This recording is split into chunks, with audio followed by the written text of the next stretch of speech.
Welcome to No Fugazee Podcast. I'm your host, Cooley. We are back with another night of open panel debate night and reactions. Let's go.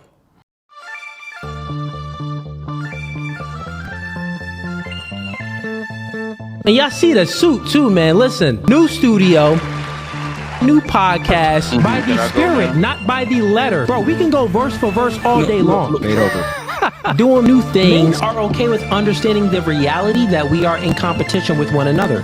But you ladies think that you're special. You are in comfort. Men are men of their word. So here's my word. I'll fly you out here and we can do it in person. And after that, we could box. I'm about my business. So remember I said, when I ask you these questions, I will dismantle your entire argument. That's the end of the debate, my dog. I'm 39, but I don't look your typical 39. Belly. Yeah. You look 39. It's okay Shut though. That man isn't intimidated by a woman like you. He's annoyed by a woman like you. Because a man doesn't want to date another man. He wants to date a woman.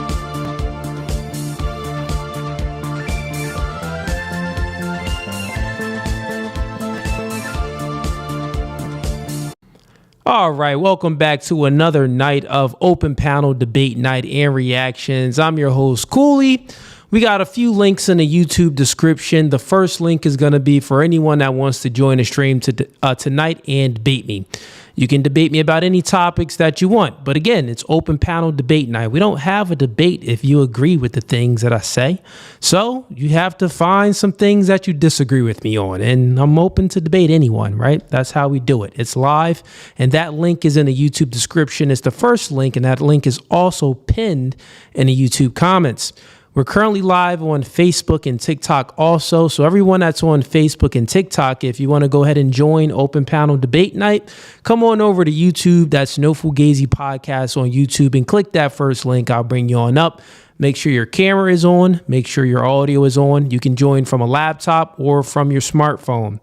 If the link that's in the description, if you're having trouble with it by clicking it, then just copy the link and paste it into your Internet Explorer browser or any type of Safari web browser, and it'll work perfectly fine if it gives you trouble with just clicking on it. The next link in the YouTube description is going to be for, we have coaching. We have our memberships. So if you like the podcast and you want to continue to support, go ahead and click the first link in the YouTube description. Let's see here. I see you backstage with Kid. Anything? Everything's good? Okay, I see it. Got it. I'll go ahead and get that done. Appreciate it. We got the members already in here making sure the live stream is working properly. All right, so that link is now going to be pinned in the YouTube description. It looks like it wasn't pinned in the YouTube description, but let me go ahead and get that pinned. But while I'm doing that, the second link in the YouTube description is going to be for the membership. So we got 3 tiers. First tier is Gang, second tier is Hitman, third tier is Mob Ties. You join any of those tiers, you're locked in with the podcast. You get different type of privileges and special perks when you become a member. And it's pretty cool, man. If you speak to some of the members, man, they love it here. We just sent out some merch to a lot of the members that requested some merch for half the price. And, they got over man over woman, woman over children t-shirts. So that's pretty dope. But yeah, if you want to become a member, join a member there. Sign up there. The third link in the YouTube description, that's going to be for one-on-one consultations. So if you want to speak to me privately about media marketing, about dating and relationships, anything like that, hit me up there, man, and book a one-on-one consultation. Then we have our Clips channel where we post clips on the Clips channel daily. If you don't have time to watch the full 2-hour to 8-hour podcast sometime if I'm live streaming and doing open panel debate nights. If you don't got time to tune into all of that, then join the Clips channel, man. And we post clips on there daily. It's broken down to 10 minutes to 30 minutes. Also, one of the other perks is for the members. When I do these live streams, sometimes we take them down because we'll get hit with like a copyright strike or something like that when we're reacting to content. So we'll take it down for the public, but we'll put it over for the members. So the members, they have like access to all of the back catalogs. And I got my team uploading more things for the back catalog where you can watch a lot of our content that is not up is going to be only for the members. So that's another perk there. Then all of the other links in the YouTube description is going to be for the social media accounts. We got the TikTok, the Facebook, the X, the Instagram, wherever you want to get in contact with me. If you follow me on all social media platforms, if you already aren't. All right. So first and foremost, once again, it's open panel debate night. So the last stream I did, I was a little bit under the weather. I'm not under the weather today. I'm doing pretty good. And I wasn't sick. No, that's gay. Only gay people get sick. And women and children get sick. Real men, we only get under the weather a little bit. So yeah, I was feeling under the weather. But I'm Gucci now. With that being said, we're going to stream for a little bit longer. We're going to go ahead and stream longer, try to get some people up here so we can really initiate this open panel debate night like we normally do. All right. So with that said, let's hop into the first clip. Also, if you have any questions, comments, or concerns, send in a super chat, man. Support the channel. I'll be reading all super chats, and all super chats will be popping up on the screen. So go ahead and do that for me. First, before we get to this first clip, let me go ahead and go to TikTok to make sure we're actually fully live on TikTok.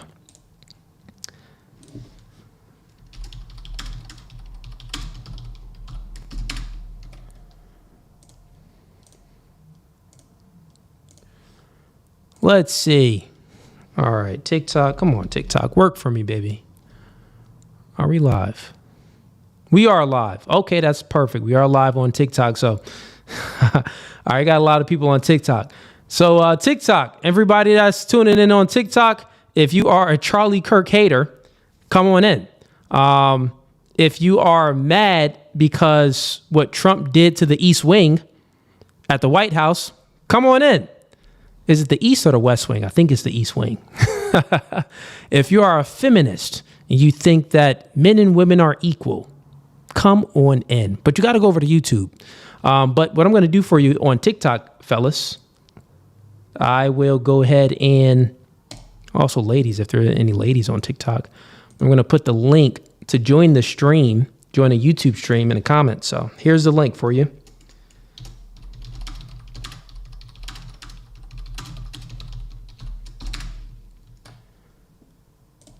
All right. So that's the link to join the stream. And, you know, if you click that link, you'll be live. And you can ask me questions and you can debate me tonight. So there you go. And everybody that's on Facebook, if you need that link, you know what? Let me just go ahead and put the link on Facebook too. Everybody gets the link today to join the stream. Let's go on over to Facebook. So now it's no excuses. Oh, I couldn't find your link. Cooley people always hit me up. When's the next time you going live? I tried to join, but I couldn't. No, you lying. You was scared. You didn't try to join. It's very simple.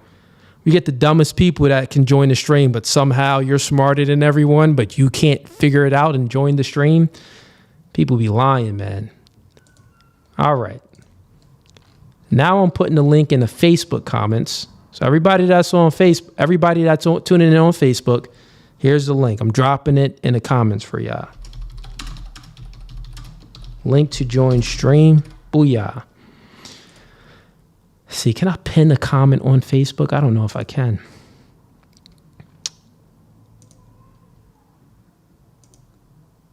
Can you pin a comment? You should be able to pin a comment.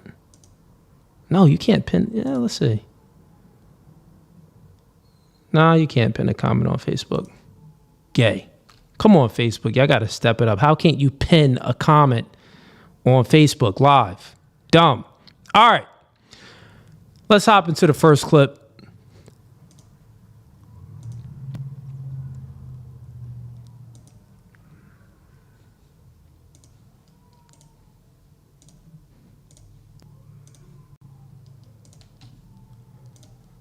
All right, we got Summer Walker says, women don't have to have sex with men anymore. You can just receive and go to bed, babe. Don't make your life hard. Okay. Posted from Hollywood Unlocked. Let's see what she's talking about. All right, looks like we got some people already joining the stage, joining for debate night backstage. So just give you the rules real quick. Pretty much how it works is I'm going to react to this clip. Once I'm done reacting to it, I'm going to go ahead and bring people up immediately for open panel debate night. It's going to be in order. Seemed like Zeke, he went ahead and joined first. Then we got Issa, he's next. So that's what it's going to be once I'm done debating those two folks. And then we'll be getting into more reactions. And once I'm done reacting to that, we'll be bringing more people up for open panel debate night. Once again, when I bring you on up, give me your name. Since we're live on TikTok, give me your age. And then also, what do you want to debate about? All right, let's go. You really gotta bust it open. You really don't have to. They got all types of shit now. They got roses and Like, you can be fine without. yeah, like my coochie smell good. Like everything. Like you don't even gotta you don't really gotta fuck with me. You can just receive. You can just not receive and give. go to bed, babe. Like, don't make your life hard. Ladies, if you try to ride or die, you will in fact die. You don't really gotta bust it. Okay, so let's think about what she's saying here. She's saying that, well, women, you don't really have to bust it open. Like, you don't have to, be with a man in order to have sex, in order to get pleasure, a sexual pleasure. You can just go ahead and buy a toy and self-pleasure yourself and basically masturbate is what she's saying. And, that's all right. You don't need a man. You'll go to bed and life will be good. Now, it's coming from a woman. And if you look at it, it sounds stupid. It sounds very black pillish, very, misandrous. Because think about it. Let's just reverse it. Let's say if a man said this. Let's say if I was like, listen, fellas, you don't need a woman, right? You don't need a woman. You can just, please yourself and masturbate and beat your meat, and you get a lot of self-pleasure from it. They got toys out there where you can do these things, and you don't need a girl, and you'll be fine. You know what I mean? You'll be good. You'll look at me like, bro, you're gay. What are you speaking about? You'll look at me like, dang, bro, you just gave up on life? What's wrong? Who hurt you? That's how you would be looking at me if I said what she just said. But she's a woman, so she can get away with speaking about saying these, stupid things. And she's on a podcast, and this guy has no rebuttal, right? He says nothing to it. He's just like, oh, okay, cool. Yeah, you can just go ahead and get a rose and get this vibrator thing and please yourself, but you don't need a man. Ha ha, great for you. Like, it's so silly where, some people go on these podcasts, they say dumb things, and they say the dumb things is because they know it's a safe environment, meaning that questions was probably already planned before they went on air. They already probably told the producer and the host what they don't want to speak about and what they do want to speak about. So then they know that they can say whatever they want to say without any type of pushback from the host, right? But over here, we just got to keep it no Fugazee. What she said was stupid. It was just dumb. Just to psychoanalyze it even more, right? A woman saying this, like, women, you hold the key to sex. So if you hold the key to sex, it's not hard for you to get sex.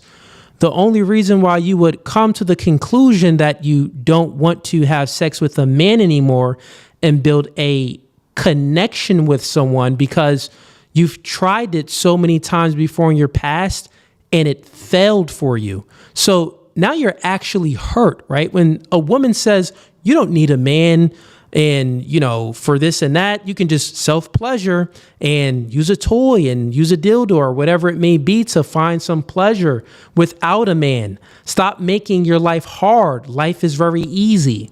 When a woman speaks like this, she's saying this because she's been hurt. She is incapable of bonding and creating an emotional attachment with a man that includes sex. Meaning that, bro, she's washed up. She's for the streets. The dudes that she wanted, smashed and dashed, right? The dudes that she don't want, they wanted to commit to her, but she didn't want to commit to them. So now she's basically like, I give up. I give up. And mind you, this is coming from Summer Walker too. I think that was, she was Metro Boomin, if I'm not mistaken. Metro Boomin on a beat. I think it was Metro Boomin, or was it if it wasn't Metro, it was no, it wasn't Metro. It was one of the other producers. I think I forgot his name. And then she posted a picture with some old random white dude. I think that was just for a publicity stunt. But anyways, I digress. Let's get on to the next clip. Well, actually, we got some people backstage for Open Panel Debate Night. So let's bring up these people first. All right, here we go. Let's get ready to rumble!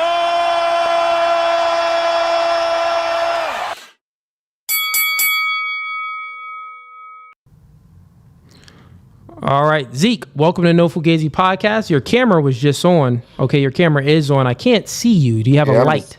I'm just dark as shit, bro. That's it. You in your car? Yeah, I'm in the car, man. I always listen to the couple things you be saying and shit. I ain't know this was a debate. I might have came on here with an agreement type shit. Fair enough, fair enough. Well, listen, man, I appreciate the support and you have a blessed day, brother. All right. Welcome to No Fugazi Podcast. State your name and how old are you? I'm 43. But can you and your name? Isa. Isa. Okay, Isa. Yep. And what do you want to debate about? So I just heard you talk about the last guy. I did have a question, but apparently I don't have a debate. I did have a question about the black fatigue, but I want to respect your podcast and not, if that's not what you're doing, I'll get off. About you. Well, you have a question about the black fatigue. Okay, go ahead. You can ask your question. So it's a really quick question. It's been running rampant in with my friends and people that I've listened to about black fatigue. My question to you is how would you, and you may get this tonight so I can hear it, and I'll play it back, but how would you handle someone who says that because I don't agree with them and their morals, that I am self-hating and they have black fatigue and I'm being called a coon because I don't believe in black fatigue? Okay. All right. So you don't believe in black fatigue, and basically you're asking a question. If you tell someone you don't believe in black fatigue, and then their response is, well, you're a coon, or I got called a house N-word, because I didn't believe when they were talking about that we as black people have black fatigue. Okay. And who said this? A black person or a white person? It was a Christian black person. Okay, and they called you a coon because you don't believe in black fatigue. And what's your definition of black fatigue? So I know exactly what we're speaking about. So what he was saying was there's a lot of racism. We're being as black people, we have been experiencing so much racism that we're so tired, and that we're stressed out because of racism. Okay, all right. So that's what he was saying, and I was disagreeing with him, and that's when I was labeled that. Okay, gotcha. Yeah, so your definition of black fatigue is the original definition of black fatigue. Currently, right now, I'm not sure if you're aware, but the word black fatigue is being hijacked by a lot of white conservative people, and they're hijacking it essentially that's a different conversation. I got you. But let me just go ahead and answer what you said. So if basically you don't believe in black fatigue as far as the original definition because it generates the victim mindset. Correct. Okay, cool. So then since you don't have the victim mindset, the other person would say, oh, you're a coon, bro. How don't you understand our grievances or whatever it may be? Right. A good response to that would be, well, it's not to say that I don't understand certain things. And it's not to say that, there wasn't any redlining, there wasn't Jim Crow, there wasn't slavery, there wasn't, all of these systems that used to be in place that used to hold black people back. It's not to say that, and let them know clear that you acknowledge these systems that, used to hold black people back. Right.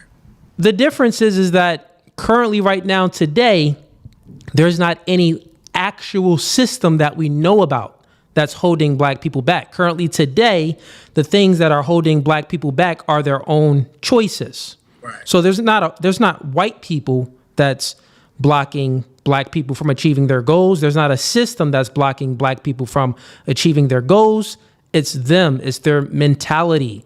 They're lazy. Not just black people, but most human beings are lazy, right? And we live in this first world country with all of these modern day conveniences that most people are fat and lazy. With that being said, you need to let this person know that, no, you could call me whatever you want. Coon, Uncle Ruckus, totally fine. Give me the Coon Award. But at the end of the day, I will not view myself as a victim. I will take full ownership of my life and full accountability of the choices that I make. With that being said, once again, there's not anything that's holding black people back today. So that would kind of just be like a brief rebuttal that I would give to that person. Yeah, I appreciate that. And that was labeled, they're saying this thing about self-hate too, that I'm now self-hating or hating myself because I don't agree. It's crazy. I just wanted to hear just, your thoughts about it, but I appreciate it. Yeah, man. And also before you go don't get it confused. Don't think that people aren't, out looking, like not looking for your best interest. The thing about life is the world doesn't owe you understanding. It's up to you to understand the world. Exactly. Like no one's trying to give you any handouts. No one's looking out for your best interest. It's up to you to go out there to achieve the things that you want to achieve. And it's up to you to be perspicacious enough to be aware of things so you can overcome certain adversities that's in front of you. So I think, when people say that, just debate them on specifically the things that they're speaking about, because this whole black fatigue and the original definition of it, it's just all victim mindset garbage. You know what I mean? Yeah. I appreciate it, man. I appreciate you. Thank you for answering that. All right, brother. Have a blessed one. All right, you too. Peace. Well, let's get another caller up then. Let's see. Welcome to No Fugazee. Gilson, what's going on, Gilson? Yes, fine. Are you here to debate? I have two questions for you. Oh man, more questions. I wanted to give the other guy grace because I've never seen his face before, so I'm like, I'll honor his question. But okay, let's see what two questions you got. Go ahead. Yes. First of all, we Cape Verdean, we qualify for 2026 World Cup. Cape Verdean. All right, I can't do it. Sorry, Gilson. Your connection is bad, and your English isn't good enough, and I gotta adhere to debate night. But Gilson, I spoke to you many times before. No hate. It's all love, right? It's all love over here. But another time, Gilson. It's open panel debate night, so we're trying to honor the floor to people that actually want to debate.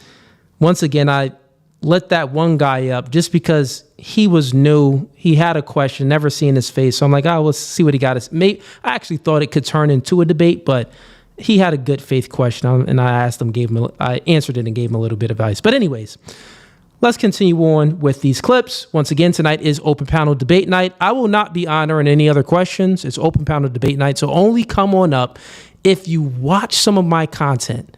And bro, I got 400,000 subscribers on YouTube, 1 million followers on Facebook. Things are always going viral. Small little clips always going viral. Enough of you people know my worldview. I don't really have to explain it that much, but I guess I will just to get some people in here.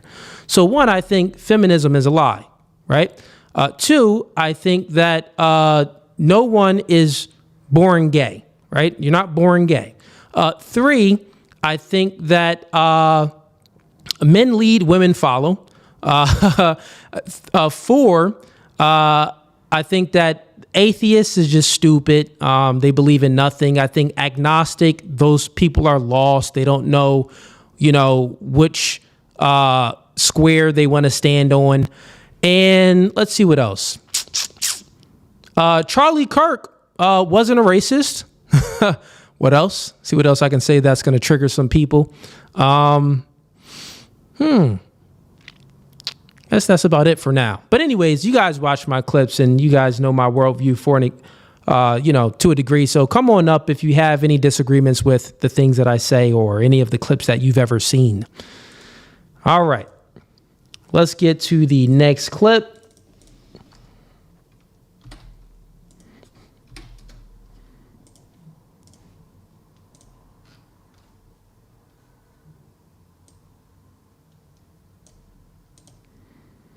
All right, shouts out to, we got Tori Weston sends in $2. Why are you not going to Debate Con 6? Just do it. I am going to Debate Con 6. You'll see me there.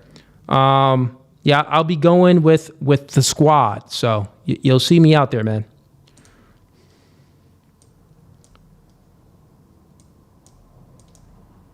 Yeah, I had to move some stuff around on my schedule. It's a little tight, but I will be able to make it. So, yeah. We got Wicked Dreams. He sends in $10. Let's go. Cheers to you, Cooley and Uncle Tyga. Let's have a good show. Anyone who wants to debate, let me know. Whatever topic you want. Okay. Wicked Dreams is in the comments and he wants all the smoke. He wants all the smoke. Okay. We got Tyga in here. He sends in $10. He says, thus saith the stash. She said, my cookie smells good and everything. We all know it stank, girl. Hey, yo. Chat funny. All right, let's get to this next clip. Oh, man. Who sent me an AOC clip? All right, we got... All right, must watch. AOC explains why Republicans have been able to win young men. All right, well, let's see. AOC is super low IQ. I don't even know how she's in the position that she's in life, period. And Wait, let me just stop it here, bro. AOC, you are looking super, you look rugged right now, AOC. The bags under your eyes. You looking old. AOC, you're younger than me. And you looking old. Shorty, you looking at least 42. Come on, AOC. What's going on? And it is clear to communicate that as an individual. Now, to the question earlier as well, when they talk about Republicans and their success online, they have been successful because they have also been very clear, especially digitally, about what they believe, that women are inferior. That is true from a physical standpoint, right? Like, you're saying that they are very, this is true what she's saying. One, yes, Republicans are being very clear about what they believe in, that women are inferior from a physical standpoint. Don't forget to add from a physical standpoint. That they do not deserve equal rights. Okay. Now, what you just said there, that they do not deserve equal rights. Well, that's not every Republican standpoint. Because if it was, I mean, listen, if they don't deserve equal rights, like abortion would be like illegal in these conservative states. Like illegal, meaning that there's no term limit, no 4 weeks, no 6 weeks, no 8 weeks, no 16 weeks is illegal. You get it done, penalty, right? It's illegal. So this is untrue. And then she says that women should not have equal rights. Well, what other rights are you speaking about? They're not trying to, get rid of the 19th Amendment. I don't see Republicans like, oh, well, yeah, let's just get rid of the 19th Amendment and, no woman should vote. Now there's some debates between, these type of conversations with certain Republicans, and we can debate these. I debate it all the time. But like the Republicans that's in positions of power, no one's saying this. So AOC, you're lying. That they believe that LGBTQ Americans are subhuman. This is another lie. So subhuman, conservatives, Republicans believe that LGBTQ are subhuman. No, we just believe that the T in the LGBTQ is like they're suffering from mental illness, right? That's what so they need help. They don't need to self-mutilate themselves and cut off their genitalia because they believe they're a man, but they really believe they're a woman. That's just dumb. You need self-help. You need, therapy or something like that. You need to go somewhere and get some mental help. The other thing, as far as the L, the LGB, and the Q, well, that's just all gay, right? We just think that that type of behavior is immoral. Not that they're subhuman. We think that it's immoral. Like it's not good to behave in sexual deviant acts like that. So once again, she's lying, right? So what she's doing is straw manning the Republicans' position instead of still manning the position. And she's doing this to cause confusion. That's why she's doing it, is to cause confusion. And it's a logical fallacy as well. That they believe and are circulating disgusting racial and white supremacist messaging that they are able to get away with digitally and online. Okay, so this part you would have to say, well, Republicans are spreading racist hatred comments digitally online. Well, we got a group of Republicans, if we're being honest, some like far right wings. They say the N-word. I don't think that a lot of them do it for clickbait. We can say that, yeah, there's definitely some racist Republicans, but there's definitely some racist Democrats. The difference, Malcolm X said this before, the difference between the radical left and the radical right, the people that are racist, that the Democrats, they'll hide it, right? And they'll hide it, meaning that they'll be racist behind your back. The far right, no, they'll be racist right in front of your face. So shout outs to Malcolm X, because nothing really changed with that.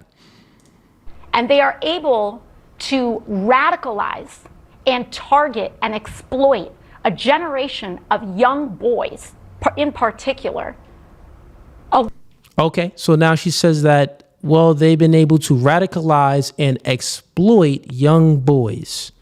Okay, what do you mean? Let's see what else she says. Way from healthy masculinity and into an insecure masculinity that requires the domination of others. Okay, so they've been able to radicalize young males and away from healthy masculinity. So this is a woman. Well, what do you know about masculinity, healthy or unhealthy? Into a more toxic masculinity, she's saying, to exploit others and things like that. So she's saying this is because red pill. You got, red pill, the manosphere, where we speak about the biological differences of men and women.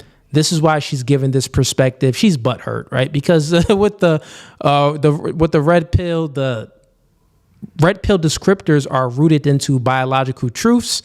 I mean, it's basically biblical. It ain't really no refuting it, because it's rooted into biological truths, right? It's descriptors. If you want to go ahead and argue the descriptors, I mean, we can go ahead and argue those descriptors, but you will get obliterated. And even most, even when I do my debates and I get these, liberals up, they even will agree with the descriptors, but really they would disagree with the content creators or maybe how they say these descriptors. So they're tone policing people. That's all they're doing. But no, what she's saying right here with the rise of Andrew Tate, with the rise of, podcasts like myself, and you got Fresh and Fit, you got all of these manosphere, you got Rollo Tomasi, Michael Sartain, you got so many people in a space that's waking people up into the differences between men and women. It's not toxic masculinity. And her thing is, well, if you're not like praising women and putting women up on a pedestal, then it's toxic, right? Because chivalry, it's like men should be chivalrous and men should be traditional, and men should. Okay, yeah, we know what men should. We always speak about male self-improvement over here. The other side is, what should women do? Like, women want a traditional man, but they don't want to be traditional themselves. They want to be modern. They want to be sexually liberated. They want to have an OnlyFans. They want to be on a stripper pole. They want to do all of these degenerate things and still expect a traditional man to come and save them. No, we're just waking young men up to the psyop of feminism. That's all. We're waking young men up to the psyop of feminism, of the ideology of believing that men and women are equal. Hey, wake up. Women don't even want a man that's equal to them. They are hypergamous. They want a man that's doing better than them, usually on all fronts. Taller, stronger, more competent, makes more money, right? So it's like, no, women want a man that's established and that's earned something, especially in this modern day world of the internet where there's so much competition. These chicks go on Instagram and just get so many likes and so much free attention from high status men, but they confuse it. Those are attention from high status men that only want to sleep with them, that don't want to wife them. So women always conflate sexual attraction with relationship attraction. And all of these concepts, AOC is just not, she's not savvy to it. Who are poorer, browner, darker, or a different gender than them. And that is why they are resonating online, because they are appealing to the most Okay, let's see what else she says. basest and worst parts of human nature to divide. Okay, so here we go. So listen, the Republicans were able to win the young men's vote is because they're appealing to the most basic and carnal nature and the basically the immoral nature of men. Well, what about, the immoralities of the nature of women, right? What about that? You think that, men and women are equal, but women don't want a man that's equal, right? So is that like a contradiction within your own worldview? Yeah, I would say that is AOC. You want men and women to be equal, but every guy that I'm sure you've dated, or not even you've dated, but every guy that you actually wanted a relationship from, like the men that you wanted, they had more status than you. They were taller than you. They were stronger than you. They were most likely more competent than you are because you are dumb. But you sought after those men. I'm sure you probably didn't get them, but who knows? I don't know. So yeah, AOC, that's just a contradiction within your own worldview because men and women aren't equal, and men don't even want a chick that's equal to them. I mean, men wouldn't, But anyways, I'll digress. Divide us. And why to divide us? So that the same people who own those platforms, people like Elon Musk, Peter Thiel, Mark Zuckerberg, that these people can continue to get away with high. And imagine what she's saying. Like all of these organizations, besides Elon Musk now because he bought X, right? But all of these companies, Mark Zuckerberg, Facebook and Instagram. You got the dude that whoever owns YouTube, TikTok, or whatever it may be. Under Biden, all of these organizations was banning people, banning Tate, banned Fresh and Fit. Marquette just got banned, right? Banning all of these content creators because, they wanted to control their speech and control the message, to control things so Biden and the Democrats can get another term. So no, Trump won because that control died down, right? Trump won, yes, because he mobilized the youth with the help of Charlie Kirk doing his debates and things like that and going to these colleges and waking young men up. Also with, you got Fresh and Fit, you got Tate, you got myself, you got so many people in a red pill space, just to name a few, Rolo, you got Andrew Wilson doing debates and obliterating these feminists. So AOC, you're just butthurt. That's what it is. You are butthurt. You're mad because you're not on the winning side right now, AOC. And even when you were on the winning side, you were still mad. I've never seen AOC not be upset.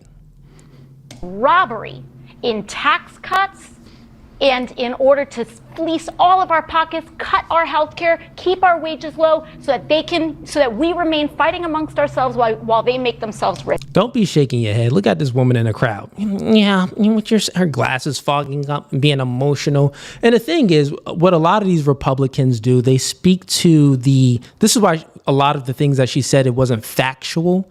It was it was a straw man of the Republicans' position. So then she can, it's called double speak, where she's speaking in a way where it's intent is to be persuasive, but also to deceive and manipulate the person's and manipulate the message so that the person that's receiving the message is like, basically confused on things or buys into whatever they're saying, right? So basically all it is a form of some double speak, right? And so in order for us to fight back against that, we must be clear about what we believe, have strong beliefs, and also... Bro, AOC, the Democrats have been very clear. They believe that a man can be a woman and a woman can be a man. That's one of the reasons why they lost, right? You've been clear. They think that men and women are equal, right? They totally adopted the feminist ideology and they're running with it. They're not letting go of feminism. They're not letting go of it. And the reality is that feminism is a lie, right? No one believes in feminism indoctrination. Like, that's gone, AOC. Give it up. Be completely unwilling to bow to that kind of division and stand in solidarity with one another, especially when it is someone whose culture is different from ours or whose background we may not entirely understand, but that we honor, love, and see as our fellow Americans. She always mad, bro. Anyways, let's move on. I think we got some people backstage that want to go ahead and join debate night. Bring some people on up accordingly. Welcome to No Fugazee Podcast. State your name and your age, and what do you want to debate about? What's the word, man? My name, I'm 36, bro. So I'm gonna say a statement. I want to see your take on it, and let's see if we turn into a debate. But do you not think that the condition that the black community have been systemic to the point to that where we are now, that victim intelligence that you talking about is like we've been conditioned, right? So what do you think about that? Okay. Let me just reiterate it back. Do I think that, the condition that black people are in today has something to do with the systematic oppression within the past years? Yeah. To a degree. So I'll give you an example to a degree. So, let's say if there was, a white family that they were able to get their family was able to get loans, but due to redlining, certain black families weren't able to get loans. Let's even say with life insurance and things like that, there were certain white families that were able to get life insurance, let's say 40 years ago. But there were other black families that weren't able to get these loans. So things like that, yeah, you would see a difference in between basically white people got certain advantages that black people didn't get, right? So you would see that. But I would still say, even within the past, there was always poor white folks, right? There was white folks that, wasn't doing good and they weren't maybe able to get loans either. There was poor black folks, poor whites, poor Mexicans, Asians, whatever it may be. With that being said, do I think that, and correct me if I'm wrong, is this what you're saying? People that have the victim mindset today, they have a valid reason for having that victim mindset because of these certain things that happened in the past. Is that what you're saying? No, I'm not saying that they have a valid reason. Okay. What I'm saying is, see how I put this. Uh,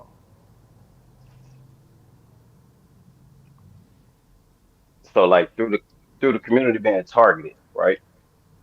Um, Black youth going being a felon before they're 18, like switches in our community. Like how are they getting here? You know, we don't, we not fabricating these things.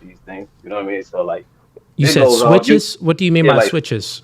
like the switches that the guns that the youth have now. You know what I mean? Like how are Oh, they okay, getting okay. getting in our community? Like how the people are placed in our community just for the government to come in to get them out. You know what I'm saying? It's more policing. Like before you turn 15, 16, you're gonna be more exposed to anything. See what I'm saying? Yeah. So here's my rebuttal to that, right? The rebuttal is very simple, is that you must take accountability. You must take responsibility for the choices that you make, which means that you have to take accountability. So since you are responsible, like guns don't kill people, people kill people. So it doesn't matter if now, let's say yeah, man, if you like the crack era, like we do know that, well, they were black people. Like how did crack even get in? We know about the crack epidemic where the CIA had some involvement into getting these certain type of drugs into these certain type of neighborhoods. These things are true, right? But no one's forcing these people to sell crack and to use crack, right? Sure. No one's forcing people to buy the gun and also shoot the gun at innocent people. So what I'm saying is we have to take accountability for our own choices. With that being said, one of the things is that black women chose to, marry the government and divorce their husbands and kick their baby fathers out of the home so they can get that check. That's what happened, right? And when you have a community where there's no fathers in the home, well, there's a high probability that degeneracy will increase within that community because fathers are the first defense mechanism for, indoctrination, bad influences. Fathers are the disciplinarian. And if you don't, was at a time, excuse me, but go ahead. at a time when like it was competitive to get jobs. You know what I mean? We wasn't getting the same work around this time you talking about. So like, but we was better off as a community because we had unification. You know what I'm saying? Like, ain't no unification. Like, we need black leaders to step up. Like it's a lot of prominent figures out there right now that's pushing the wrong narrative. We need to be pushing unity. Like, what's the solution to everything? You know what I mean? Like these kids need more. They need they need more access to more things than switches. You know what I'm saying? I ain't saying the government doing it. I ain't gonna say that. I ain't no conspiracy theorist, but bro, it don't take a rocket science to figure out, fentanyl flooding the community. You know what I mean? Like my brother died from fentanyl. You know what I'm saying? So what's the solution to this? Even though our women they did this. Like I said, there was a survival tactic, but people got comfortable. You know what I mean? But what is the solution, right? Men gotta be men. Then men gotta be men, and the black culture gotta come back together. The Chinese came over here, built their own community. The Mexicans did the same. The Yeah. Arabs just did the So, same. We gotta do the same. there's many great things about black culture. Our culture is very influential. I don't think But we're there's not another. unified. We're not Yeah, unified. I don't think that there's another culture has been more influential than we have been as far as, with so many different things, right? I Most mean, cultures we tearing our own down on many platforms, though, without a solution to the issue. You know what I'm saying? that tends to happen, but white people do the same thing, right? You got white conservatives, debating against white Democrats, and you can say that they're tearing one another down, but no, they just have a different of ideology. They may share the same skin color, but they have a different ideology. So as I was saying, there's many good things about black culture as far as it being very influential. But there's very negative things as well. Things like there's really no true morality anymore within the culture. It's kind of more like get it how you get it, live how you live, by any means necessary. We got to eat out here. If I sum it up real quick, you got to eat. Okay, you got to eat. So I'm not going to like look at you any type of way because I know you're trying to feed your kids, whether if it's exploiting, your own people, whether if it's, stealing from your own people. Well, you got to eat. So go ahead and get it how you got to get it. There's no morality really within the culture. And I think that morality needs to be instilled back into the culture. And the only way you do that is through men, right? Fathers need to be in the house, and without fathers, single moms is on a, all-time high. And, what they're instilling into the kids is just emotionalism.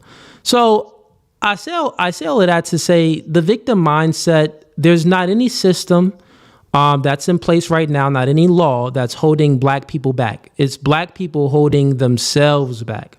That's all it is. We can speak about the unification, right? That's another topic. But real quick, if we were just speaking on an individual level, nothing is holding you back, right? If you put in the work and you assert yourself, you will become something as an individual because we see immigrants come over here and they do it. The difference between the black immigrant and the black man here is the black immigrant, he doesn't have this victim mindset. He's walking into America like all of this opportunity, the land of opportunity. I can do this. I can create this. I can do all of these things. And he's very motivated. And they tend to outcompete the foundational black Americans because they have that victim mindset, which strips away the motivation within. So when you're speaking about unity, well, it's funny because we can say that there's a group of people that they do have the victim mindset. They consider themselves victims, but they are unified. So unified where they control, I would say, they have a lot of influence and control within our government. And they're able to take our tax dollars to an entire different country and fund their wars and fund their people. And they do it by unifying. And they also unify under the victim mindset, right? Black people, there's no strategy within this whole victimhood. I'm a victim. All they do is just complain to the white man, but they don't mobilize or do anything about it. But then you have another group of people, they'll go ahead and complain, but at the same time, they get things done, right? Think about it. You can say the N-word, but if you say another word, bro, listen, you're going to get banned. You're not going to have a bank account. You know what I'm saying? So I say all of that to say, well, what you bring up, this is not really a debate right now, folks. It's just a discussion. What you bring up it's valid points, but I'll end it with just saying, man, the victim mindset, the victim mindset is a sin. It's like doing crack. It's self-harm. It's safe. You know what I mean? Like say through unification, we like the young man just built his own school. You know what I mean? We got to get out here and get just more active, like unity wise, because I'm telling you, bro, I be paying attention to the algorithm and these conversations. It's not happening without a solution. And like when you point it out, you got to come with a solution too. You know what I mean? That's the only way we're gonna get it right. Yeah, man. It's a community. But the only way to build a community as well is there's always going to be people that disagree, because you have to build a community based off of ideology. Like, it's pointless to build a community based off of, the color of someone's skin. Like, I don't care if you black, nigga, you're not my brother. The things that you believe is good, I don't believe is good. I believe is bad. The things that you believe is bad, I don't believe is bad. I believe is good. We don't have the same opportunity. Everybody don't have the same opportunity. We could say you got the opportunity. All right, so 50 of us fill out the application, right? 50 of us fill out the application. You got an HBCU degree. You got an Ivy League degree. You got such. You know what I mean? But which one are you gonna pick? We know. But the thing of it is like it's not valued the same. That's what I'm saying. See what I'm saying? It's not valued the same as far as the system. Yeah, you had the opportunity to go get it, but you still got to go over and beyond to prove yourself. Feel Talking me? about today, that Yeah, is a today. lie. Yeah, that's a lie today. You don't Today, you don't have to go over and beyond to prove yourself. what I'm saying Prove is, yourself. no, listen, what I'm saying is what you just said is a lie. That isn't true. So every human being has the same opportunity. I would even argue that with a I said it's lot of not these valued the same. companies, I said it's not listen, valued the same. no, it's actually valued more. So with a lot of these companies, since we got rid of affirmative action, but these Democrats, right? Now, okay. They push certain agendas to try to be more inclusive as far as gender. And I'm speaking about DEI and stuff like that, but as far as gender, as far as race and things like that, these type of ideology with this white guilt, they're thinking like, well, if I see a Jamal resume, let me go ahead and hire a Jamal. Not only that, there can also be certain incentives for hiring a minority with a lot of these Fortune 500 companies, like these big companies, not the small ones, right? But yeah, man, there's no system in place that's holding anyone back. You're not valued differently. There's not to say that there aren't any prejudices or stereotypes that people have, but that's life. It's always going to be like that. That's life. You can't. So complaining about something like that is dumb, because I'm not that's been complaining. I'm there. saying, what is the solution? The solution is the unity, No, bro. well, we can say yes, unity or whatever it may be, but you don't unify off of skin color, because that's dumb. There's no unity there based off of skin color. You unify based off of ideology. No, you unify. No, listen, you unify based off of ideology now. There's we no gotta more. help our own though.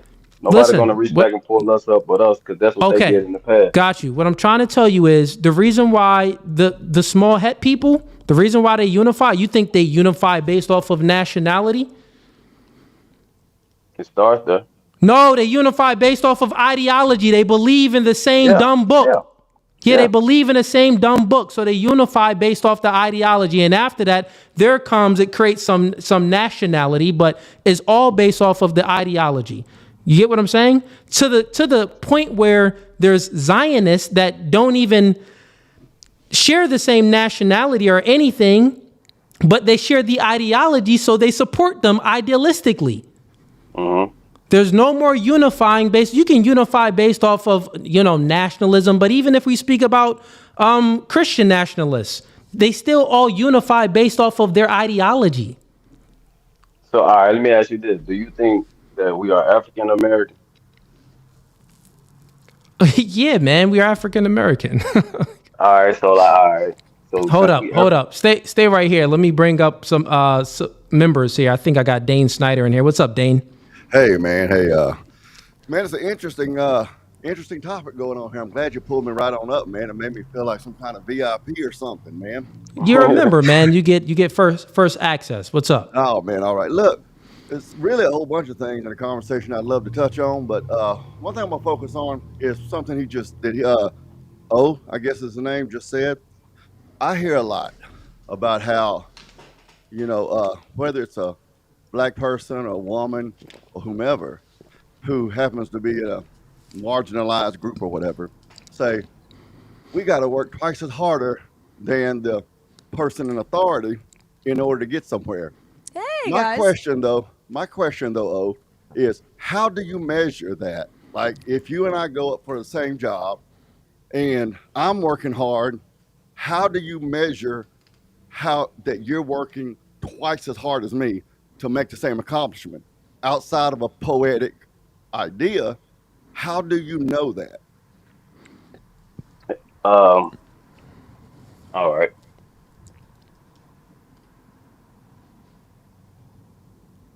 I'm here to ask Cooley a question, so I'll wait. I think Hold that on. often we hear mantras like that, and it's not just in the black white issue, but we hear mantras like that a lot, and because it supports us and it Uh-huh. makes us comfortable with our lack of achievement for whatever reason it is. The lack of achievement is not always laziness, but it Uh-huh. comforts us. Then we say, because it comforts us, we say, well, that must be true, and we don't stop and ask ourselves, do I know of very many black people that worked twice as hard to get where they got? And if I do know them, how do I know the measurement of their effort? I mean, because that's something you really can't measure, No, right? no, you really can't measure it. But So at the that's just same time, go ahead. go ahead, go ahead. No, go ahead. No, no, no, go ahead. No, go ahead. Go ahead. I want I to was let just you gonna finish. I'm say sorry. it's not just a black white thing. It's most anyone who's coming up on the short end of the stick. I'll give you an example. I'm 6'3". Okay, I'm not as quite elevatedly blessed as Cooley is, of course. You know, they can't all be trees like Cooley, but I'm 6'3". And when I graduated high school, I was 185 pounds, so I had a 28-inch waist. I was young, skinny, and fine, right? But Mm-hmm. my wife, she got me fat so no other woman would have me. But there was a time when people would walk up to me and say, "Man, I bet you play basketball." Mm-hmm. Dude, the only way I could get that ball to go in that hoop is if it was about 4 or 5 feet off the ground, man. I can't play Mm-hmm. basketball. Can't do it. But if I had gone out for the basketball team, I would have had to work harder than people who have those natural proclivities. But Right. if someone Right. came along and said, well, Dane, the brothers are taking over basketball, man. You're a white guy. You're just going to have to work 3 times as hard. You got to find something else to do. So your lack of performance in athletics is because you're a white dude. See, that would have been Okay. comforting to me. See, and that comfort would be because I would be thinking with a feminine mindset. See, that was not focused on goals and accomplishment and building, but it's focused on being comfortable. The way I phrase it is being the prettiest girl in the room. And men Mm-hmm. and women have that mindset. They like to think of themselves as being the prettiest girl in the room. So it would make me feel comfortable. And I'd say, yeah, that's right. This is where a lot of racism comes from, too. It's racism, sexism, that kind of stuff.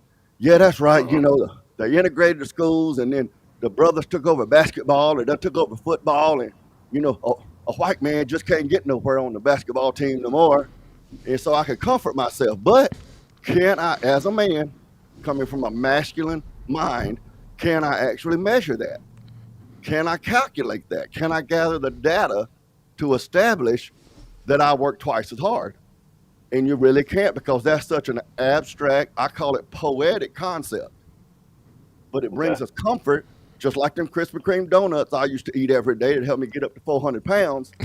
It brings me all that comfort. Used to. So, what's your I'll take plead on the that? Oh, block. and Grace, I'll have Uh, you go in a second. okay. So basically, bro, I'm not saying black and white, right? I said it is, but it's not person to person, right? Like as far as like your average human being you speak it to every day, it's not black and white. It's systemic. I keep saying the word systemic. See what I'm saying? But how do So you meaning measure like, that? but because it's through I say early access and access to information for like like I was saying earlier, it's more easier to get access to a switch than the information of So, now what now that about? we have now. Go ahead. So, I get what you're saying. You kind of said the same thing before, but I thought of something while you were Yeah, speaking. So, yeah. access to information, early access, the white folks, they had certain advantages because da da da Cushion, da a da. cushion, like a cushion, like a So then cushion. You what know what I mean? about? Like So look, real quick. hold on, What hold on, about hold on, hold on, this? hold on. Time out. So let Go me ahead. finish, bro. So let me finish. All right. So like, a lot of these kids that's growing up in these homes that's on these food stamps and all of this stuff, right? Black and whites on food stamps, we all know that. But the thing over there is like, you know, man, you gotta work extra hard to even get to college, right? Boom. Everybody don't get the scholarships or you know what I mean. You can have good grades because of your school and your zone, and you may be applying to something that in their eyes, you might think opportunity. But then you gotta try to do the what's the grant the little grant stuff Okay. the Oh, I loan think I don't get have what you're enough saying. money. Like there's no cushion for the black community with the education system first. You feel me? By the time you leave You already Yeah. get. Oh, You I know what I get what mean? you're saying. There's no Go ahead, bro. cushion. There's more cushion for white folks because they had certain advantages in the past because their ancestors wasn't slaves, but our ancestors was slaves. All of that type of garbage, right? That goes No, out the. not Listen, just that, stop it, bro. oh. Not just Listen, that. oh, Not just stop it. that. Listen, But that go goes ahead. out the window when you compare it to immigrants that come in that don't have any early access, like you said. They don't have early access of their family members, of their grandmother living in the country and passing a home on to them, or their great grandfather living in a country and giving life insurance to the family and stuff. They have none of that early access, but for some reason, they tend to outperform a lot of the Black Americans in regards to academics and stuff like that. So why is that the case? Is because they don't suffer from the mentality that you have where you're blaming other people for your own inadequacies. If you are inadequate, you will feel the consequences of that. Meaning that, you need to be ambitious. You need to assert yourself. You need to understand that the world doesn't owe you understanding. Become the best version of yourself and just go. Stop looking behind. Stop looking in the past. Look forward. You'll get there. And if you adopt this mindset, the victor mindset, not the victim mindset, adopt the victor mindset, and you'll see, bro, like a person being racist, I don't even care about racism. Like, racism never held me back. What? You think a racist you think I care that someone is prejudiced towards me? Or you think that I care that someone is stereotyping me? When I walk into Walmart like this with a hoodie on, you think that does anything to affect my bag and me supporting my family? That does nothing to me at all. It only does something to the people that's sensitive, that has the mindset of a female, and that's always like, oh my gosh, they're looking at me weird. Oh, they're talking about me bad. Why didn't I get the job? Nigga, you probably didn't get the job because your resume wasn't good enough. You was in an interview. You was nervous. You wasn't dressed properly. You don't know how to speak proper English. You don't know how to sell yourself. There's many different reasons why you didn't get the job. So what if they tell you you're overqualified? You're overqualified? Yeah, what if they say you're overqualified? Then nigga, you applied to the wrong job. No, I'm saying, like, but maybe at this time, like, say, at this time, this probably all you need to get right now because you fucked up. You need anything, but they tell you you're overqualified. Okay, let me ask you this question. Let's say that let's take into consideration everything you said, and then Grace, I want to give. You said you had a question for me. I'll let Grace get her question in. But let's take in consideration everything you said. Right. My question to you. What's your next steps? What's my next step? I mean, what's the next step? But the thing over there is the only way wait. No. Get out of the victim mindset I asked you. Wait, no. Then, You going back? Go ahead. No, don't go back. I wanted to say that. No. Oh, listen. When you talk, we taking everything into consideration. What's your next step? What do you mean with my next step? What's the next step? Somebody tell you you're overqualified. What's your purpose in life? What's your purpose? What's your goal? Oh, me, my goal, man, is basically to build on this land that we got down here and try to open up my own mechanic shop, buy and sell cars till I probably do my own little mom and pop dealership. You know what I mean? Right, so you're gonna open up a dealership, and is anyone holding you back from opening up a dealership? No, ain't nobody holding me back, but I don't have the access. Real quick, how long has it been on your mind to open up a dealership? I've been doing this for like 5 years. 5 years, and you haven't opened up a dealership yet? No. I had an opportunity, but no. Are you close to it? I just started 2-3 times. I work at Lexus, service technician. I know. Are you close? I don't need to know all that. Are you close to opening up your dealership? No, I just want to know. Are you still not close? And it's been 5 years. So you would have to say that there's something you're doing wrong. There has to be something you're doing wrong. Take some accountability. Maybe you're not. Yeah, I didn't say that. Okay. I didn't say anything. I didn't have a response to that. Is there something you're doing wrong? No, it's not nothing I'm doing wrong. It's just sometimes you got to start over. You feel me? Well, if you have to start over, then it's something you're doing wrong. Yeah, you gotta start over. Sometimes you gotta start over. Okay, Well, so like then that. then you did everything It's wrong not. to the It's not you did nothing that everything I wrong to did. the point where you have to start over, right? So I if can't you say were that.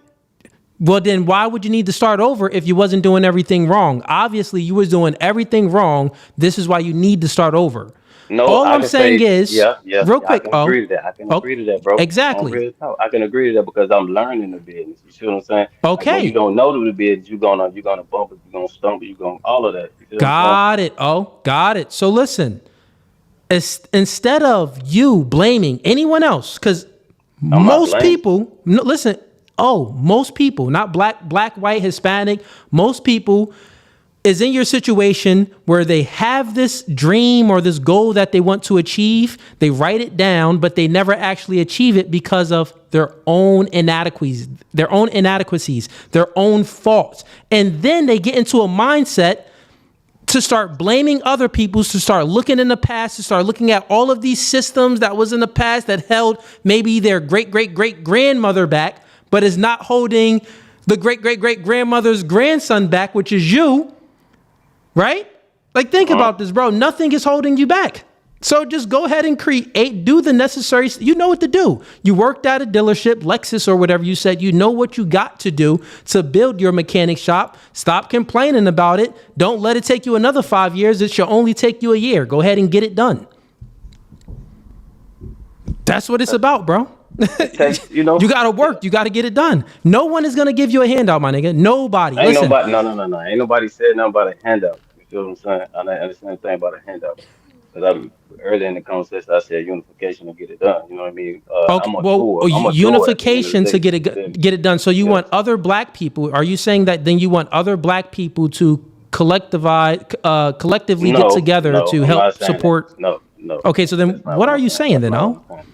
We was talking about earlier about this a solution of the whole community. See, you spoke in two different ways. You speaking direct and you went in general. So I kind of got lost in that statement of what you were saying. But I understand what you're saying. But the only thing I'm gonna say, the only way you get out of the victim mindset is to be the victor. You know what I mean? That's like when I was a felon, then I got my rights back. You know what I mean? I had to go get the, the knowledge of how to do it. You know what I'm saying? A lot of people don't even know how to come home and do it. You know what I mean? And that stinks. They like, bro, it's I'm about okay. to get up Listen, off here, man. Peace and love, bro. Peace fair and enough. love, bro. I'm Peace and finna love, go. man. Peace and Man, love. Yeah, I it don't looked know. like I'm a little nervous. You feel me? it's all I'm gonna good, stay. man. It's all I'm gonna good. stay. I'm gonna stay for her though. If she want to ask me something, if not, then I was gonna I don't know. I think Grace maybe find had the a body. question for me. You can stay. It don't matter. Grace, go ahead and ask your question. Well, I had a debate with you maybe like 2 weeks ago about whether a marriage is an equal relationship or not. And I noticed you posted a clip of me calling me a fake Christian. Now, I would say that calling someone a fake Christian, I was expecting entitled bimbo or raging feminist, but to call someone a fake Christian, that's pretty extreme. So I was wondering, did you put that title on there just for clickbait to dunk on a woman because you're an insecure man with a fragile ego, or do you really believe that I'm endangering my eternal salvation by positing the claim that marriage is an equal partnership between a man and a woman? So once again, you believe that marriage is an equal partnership between men and women, and that is antithetical to the Bible, to biblical scriptures. That is not in biblical scriptures. In that debate, Grace, you've contradicted yourself multiple times, which we pointed out within the clip. And not only did you contradict yourself, you also lied and tried to gaslight me into certain lies. So you totally lost that debate. You just went on a long rant about the victim No, mentality. you totally I didn't gaslight lost you. That's the woman debate. talk. That's woman psychobabble. Talk to me like a man. Talk to me like a man. Gaslighting Grace, is what women you say. lied. You I lied and represented you your spoke. argument. Straw man, gaslighting. That is true, Grace. Why don't you just say we disagree? Grace, buddy? I gaslighting didn't is gaslight this. you about No, anything. gaslighting is this. Is didn't when gaslight you you about lie. anything. No, Grace, if you say something, this is what gaslighting is. You say something, and then a few minutes later, you say something again that is different from what you said before, but you're acting as if the current thing that you're saying right now is exactly what you said before. but it's not genuine. It's disingenuous, meaning that you know that you're lying, but you're trying to gaslight me to believe that what you're saying is what you said before. Hang on a second. I will and give you you've the done concession. that, Grace. Hold on a you've second. done it Hold on. 2 times in the debate. I will concede that there were times that I posited what you said incorrectly, and then I switched it. I'll give you that. And I think one time I said, "Oh, I got that wrong." One time I didn't. No, but you continue. The purpose is that you did it purposely. You did it purposely, no, I did not. Grace. No, I entered yes, that you debate did. in good faith, and you made a clip of me calling me a fake Christian. You are a fake Christian. That's a crazy thing to call a fellow Christian. No, dude. you're not a Christian. It's one thing to insult Grace. somebody. It's another thing to say they're endangering their eternal salvation because of Grace, a debate you are not a topic they Christian. had. You do not adhere to Christian ethics. You are not a Christian at all. You don't even understand the ideology. You brought up. No, you don't understand the ideology. So let me ask you the question again. In regards to the debate that we were having, do you believe that marriage is an equal partnership? Absolutely. Okay, and by your definition of equal, you say that it's equal in importance, it's equal in value, and that is equal in weight. Is that your same definition, or are you going to use a different definition of equal? All of which are synonyms for each other. Okay, so if this is your definition of equal, when it comes to things like when you look at the effects, of men and women, men have a duty of protect and provide. Women have a duty of nurturing, right? And following the man's lead. If the man doesn't do his duty, or if he stops doing his duty, the negative outcomes, the negative effects will outweigh if the woman stopped doing her duties. We went through this entire debate, Grace, and you totally lost. I understand. I rewatched the debate. Do you believe that you lost? The extreme cases. Do you believe that you lost? Why don't you do your little laugh? Grace, do you believe that you lost, Grace? No, I do not. And I don't believe that you should have posted a clip of me calling a fake Christian. And let me respond. Wait, Grace, real quick. If you don't believe, time out real quick. I'll let you respond. I'll let you respond real quick. Oh, you got to go on and on. No, I'll let you respond real quick. If you don't believe that you lost, then why are you up here again? Because if someone think they won, they're going to be like, man, I don't need to go up again. I told you why. Because you posted a clip of me calling a fake Christian, and I wanted to ask you whether you really meant that or whether you were just trying to clickbait. And you've said that you really meant it. So yeah, I meant it, Grace. Let's go. All right, because I wouldn't call you a fake Christian.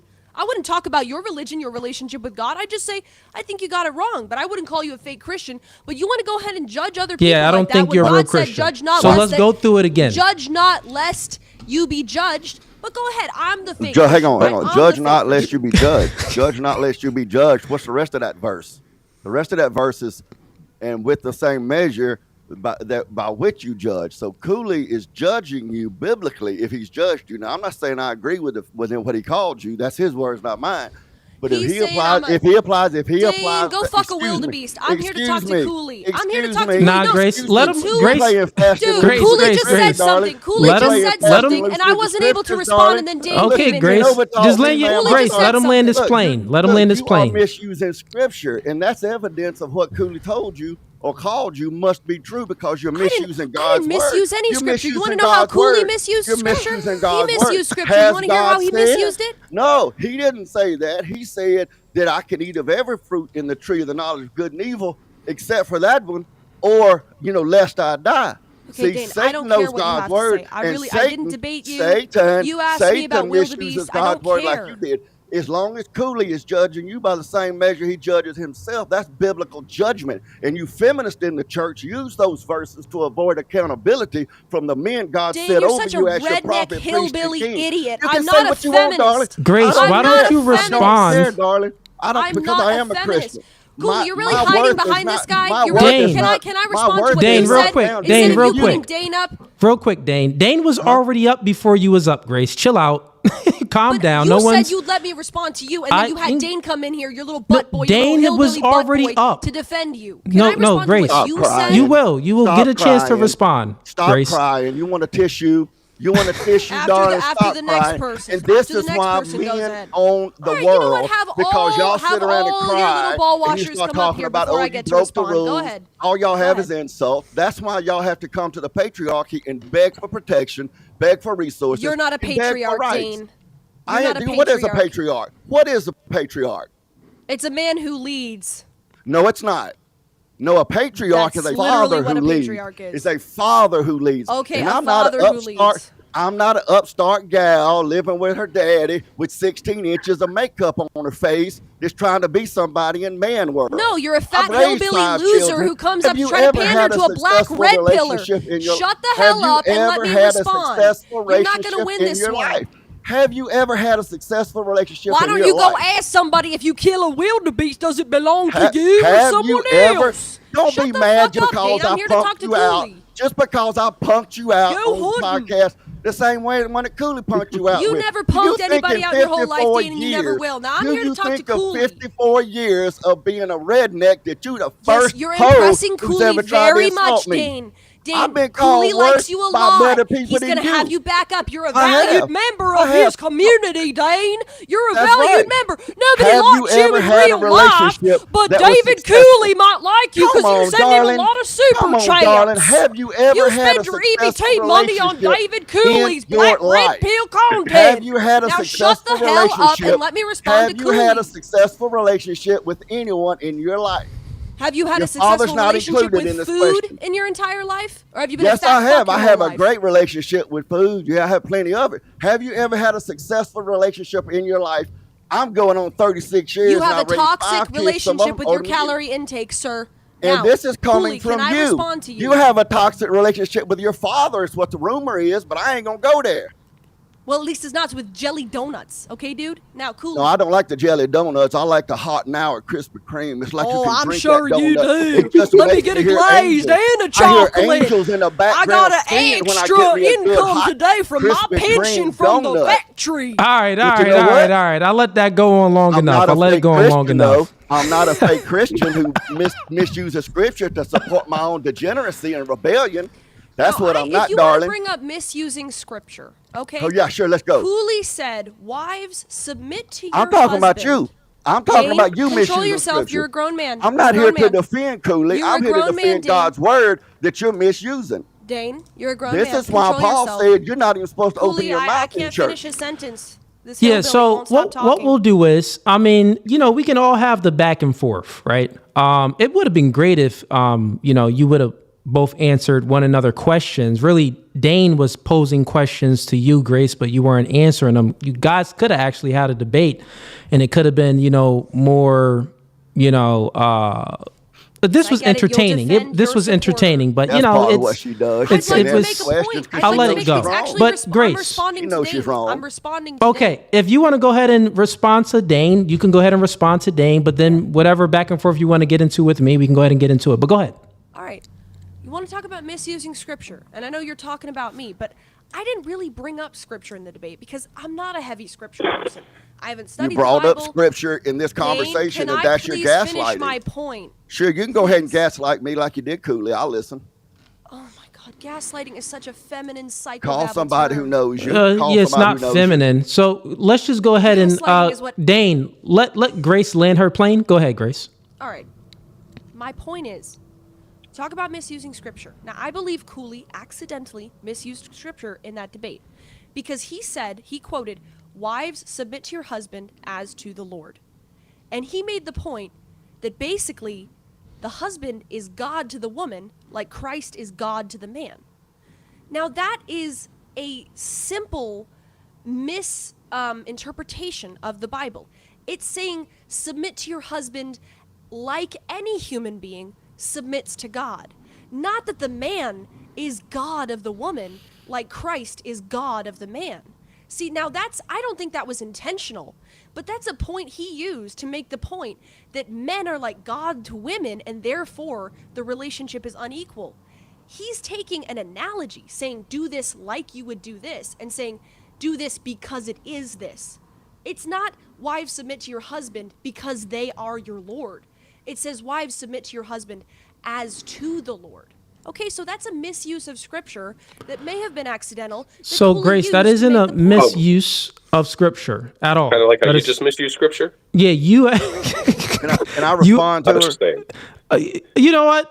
I'll let y'all go back because I already debated her and obliterated her. So go ahead, Dane. Yeah, Cooley's okay, running Grace. away. All right. It's running away. No one's running away. It was actually to Hey, Dane I just got anyway. a real quick question too. Real quick, Wit Kid. Just let them have the back and forth. Your question was to Dane anyway, but it was about me, so I'll let Dane respond. Go ahead. So what you just claimed about Cooley is bullcrap, but I'll go ahead and grant that it's true. I'll go ahead and grant that what you said was 100% accurate. What does that have to do? What does that? Excuse me. I'll listen to you. What does that have to do? What does that have to do with what I said to you about how you misquoted "Judge not lest you be judged" in order to defend your own degeneracy? What does what Cooley said, what you just said about Cooley, what's that got to do with my argument with you? That doesn't involve me at all. Well, I'm making the case that if you want to say somebody misused scripture, it was Cooley.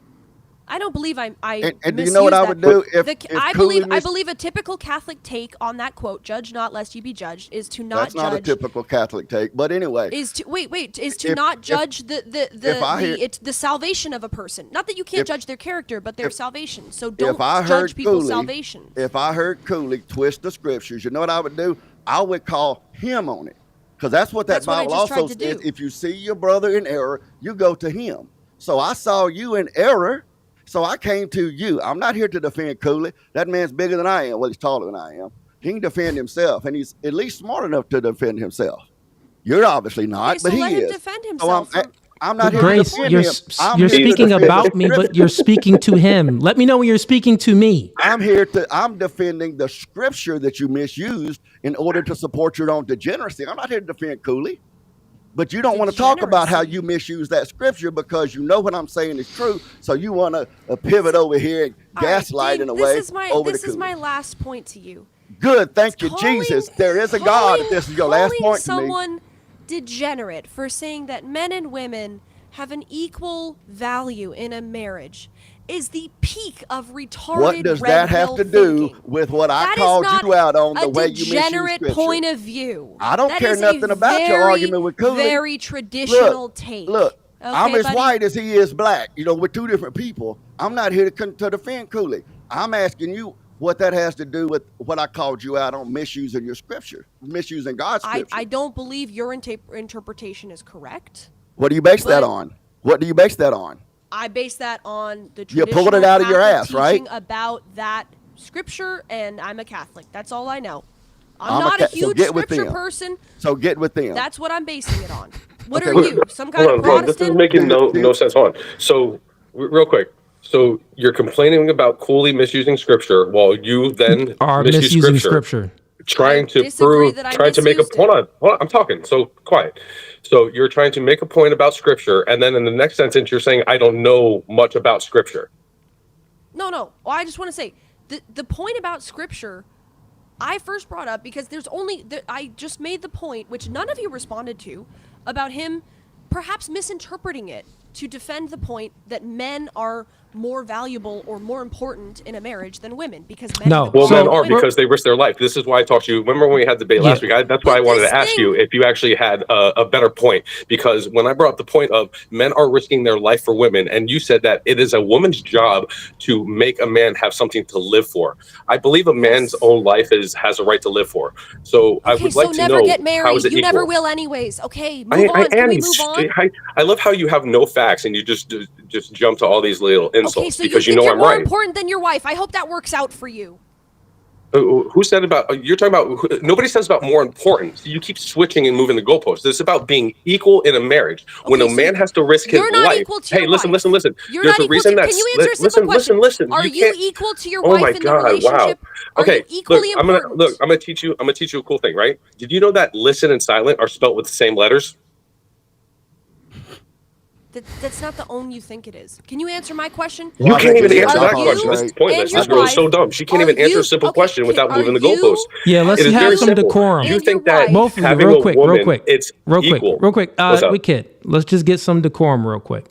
I'm let's trying. have it. Make it be clean and concise. Go ahead and You'll So I ask your just wanted to question know and if she Grace came give up an with answer. a better answer to what my question was to her on the last debate. On it is a woman's equal in weight that a man risk his life and die, and you said that her equal weight is to give a man a life worth living. I believe a man's own life without a woman is worth him living. So he doesn't need a woman to have a life worth living. Where does that equal come in when he's risking his life? Grace, do you understand his question? Grace? I understand his Okay. question. And can you give an answer? No, she can't. Women make men's life worth living, and they give them life in the form of And children. men make women's life worth living. That's equal. That's equal. I'm talking about a man risk his life. That is more of a debt on the man to have to risk his life than what is the equal that a woman has. Okay, so she disagrees. I don't know. Like they both are. What if they don't have children? What if and again, this is what I said to you before. You said both children. I'm taking children out of it, like I did last week. There are no children in the relationship. It's just a marriage with people who can't have children. Okay, well, I stand by it then. A woman makes a man's life worth risking. I stand by it. So you have no answer then. Pretty much, it's nothing. Okay, There's no equalness. Okay, so does a man make the woman's life worth risking? A man because you said that the woman risked her life for a woman. Yeah, but you said that real quick, Grace, because this was, and he did bring up a good point, and this is good. It fits into the topic of the discussion because during our debate, Witkid was one of the callers and he asked you a question. Your response is the woman makes the man's life worth living. True. So therefore he would risk his life for the woman. Absolutely. You said that women risk their life during pregnancy sometimes. Yes, they do. Now, my question for you is very simple. Does the man does he make the woman's life worth risking? Just like the woman does for the man? Like vice versa? Like, is it the same then? Her desire to bear his children will outweigh her. And again, I took children out of the equation. What if he can't have kids? He doesn't want kids. Sure. Again, take children out of the equation. Like I said, that's my original It's not a point. real marriage. How is that not a real marriage? If the woman can't have children, it's not a marriage. The primary So if they go to a purpose of church marriage marries is them, to have they have kids. court documents and everything. It's not a real marriage, according to who? If they get married in a church and it's done by the church and the woman can't have kids, she's not married according to Why who? are you so angry, dude? What did I do to you? Why I'm don't not you angry. I'm relax? trying to Why ask a don't you simple calm question. You down? just can't answer such a don't you simple question. calm Who hurt you? down? Of course, it goes Why to don't you who calm hurt you? down? You're so angry. You can't have anything seem because I have wound no up. answer Hey, how for about I have nothing. nothing against you. Witkid, let's stop it there. Let's see if Grace can answer the question. So his She can't. question This is why was, she goes to the who hurt you Look question. at him. He can't control himself. okay, let's make it Because you're concise so though. Real fucking quick, hilarious that Witkid, you can't answer a Wait, simple question. wait, just stop talking real quick. Let's create some decorum. Let's just have a good conversation. Everybody can answer everyone's question. So his question is, if there isn't any kids involved, you're saying that it's not a real marriage. If they don't want to have kids, even if No, they're they infertile, can't have as kids. long The as they woman want can't to have kids. Listen to what I'm saying to you because you Okay, keep not well, listening to the he words asked that me I a say. question. Cooley, come on. You asked me a question. I didn't get through 5 words, and this guy interrupted. Okay, but let's do that then. What he just said, that answering question, his go ahead and answer it. Witkid, He just let her interrupted answer me it. as I was answering his question. Yeah, go ahead, Okay? Grace. The floor is yours. If there, I mean, I think this is a basic take. This is a basic Catholic take. If they want children, but they are physically infertile or something, that's a valid marriage. But if they go into the marriage and they don't want kids, that's not a real marriage. If they're infertile, of course, yeah, you'd have to get a special dispensation, but you could still get. Where in the scripture, real quick, Grace, where in the scripture does it say that if you get married and you don't have intent of having kids, then it's not a real marriage? I don't know. It says it in the Catechism of the Catholic Church. No, you just made that up. Yeah, that's in the book of I Made That Up, chapter 1, verse Grace. That's in the book Grace, of you just Grace, made yes. it up. I'm It's not making true. it up. It's in the Catechism of the Catholic Church. You can look it up. No, it's not. Grace, you've made it up. This It says isn't that true. Having children is the primary purpose of marriage. Primary. Amongst Primary implies- purpose. Yes, and the Primary secondary purpose, not is only unity. purpose. Yes, Okay, right. does- We're You know- not disagreeing. No, we are disagreeing, Grace. We're real quick. completely Witkid, disagreeing. I got you. Let's just Grace. We're not even disagreeing. No, Grace, lied. You made this up. Just admit that you lied. It's okay. It's no Fugazee. It's one of the things that we do. Even I admit what you want me to look it up? I'll look it up in the catechism. No, you think it's not in the catechism? No, Grace, understand. Like, listen to understand, don't listen to respond. I asked you a simple question. Does it say this anywhere within biblical scripture that if a husband and wife, they get married and they don't have kids, is not considered a real marriage? You said that, I said I don't know. I don't know. You said that you don't know. So that means that then you made it up then. No, that's not true. Where in the Bible does it say the Trinity is real? It doesn't. Like, there What are does that things have to do with my question? No, that has nothing to do. Not everything that Christians believe in or practice is literally in the Bible. This is a sola scriptura thing. Is my question that hard?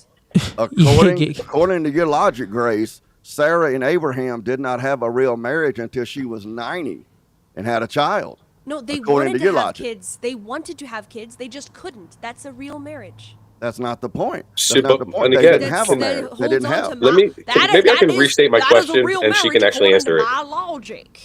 Yeah, kid, she couldn't answer your question. She can't answer my question because my skating question off is, the question. if they can't have kids, not because they don't want to, they can't have kids. You said it's not a real marriage. Now here we are, 3 minutes later, it is a real marriage. You're not listening to me. I said if they're infertile but they want to have kids but they can't physically, that's a real marriage. We agree, Wicked. And then but that's okay. So now the question Now the we intent. agree. But now but now you agree. But now it's my question is very simple. If two people get married and they have no intentions of having kids, they want to get married and they want to get married in the church. They're Christians. They believe in Christ and everything checks off. Is it not a real marriage? And where does it say it's not a real marriage in the Bible? If they don't want to have kids? Yeah. Where does it say that it's not a real marriage in the Bible? Yeah. I'm not a biblical scholar. I have no idea. So then why did you say it? Why did you say it, Grace? It makes no sense. I'm using basic logic. If the primary purpose of a marriage is to have children and the second purpose is unitive, to bond between two people, then if you get married but you explicitly do not want to have kids, that is not a valid marriage. You are not doing what a marriage is doing. I got something for you, Grace. So, Grace, real quick. If that doesn't make any sense, your logic is not mathing. Your logic ain't logicking. Your logic is not logicking. Okay. If in Corinthians 11:3 it says, "But I want you to understand that the head of every man is Christ, and the head of the woman is man, and the head of Christ is God." This is giving an order and it's giving hierarchy. So it's many other verses where it speaks as wives submit to your husbands, as you submit to the Lord. Husbands submit to your wives as the Lord submits to the church, as Christ submits to the church. Is giving this hierarchy and it's giving a clear. Husbands submit to your wives. Real quick. I'm not reading it. I'm not reading it verbatimly. I'm just giving you but you don't even know the basic quick thing. hierarchy. Husbands love your wives like Christ. Yeah. I'm giving you a quick hierarchy of who what knows it is. the scripture now, big dog? Okay, great, Grace. Listen, Grace. Stop it, Grace. Stop it. I'm not reading it accurate. I'm not reading it off of a screen. You just went ahead and Googled it, so you're reading it. Paraphrase. That's not so you're just reading it and you're Googling it. So listen. I remember it from the debate, buddy. So then why didn't you remember? Great, Grace. So then why didn't you, Grace, why didn't you just remember and why did you lie and make up something and create some false logic to say that, well, if two people get married but they don't have intentions of having children, it's not a real marriage. Let me but respond. It doesn't say this biblically. I didn't lie. No, Grace, you've been lying, Grace. You've been lying. Let me respond. I didn't lie. I said it's yes, in the you did. Catechism of the Catholic Church. I said I don't know if it's in Scripture explicitly. Here it is, Canon. You say it's the primary reason. 1101. That doesn't mean that it's not the only reason. It's not saying that it's the only reason. Okay, I was wrong. It's not exactly in the Catechism. It's in the Code of Canon Law. If either or both of the parties exclude some essential element of marriage, meaning procreation or unity, they contract invalidly, meaning the marriage is invalid. No. Okay? No, you said that's in. You said that's Catholic. Yes, that is the Catholic Code of Canon Law. What about Christian? Law of the church. That's not Catholic. What about like non-denominational? Would that not be a marriage?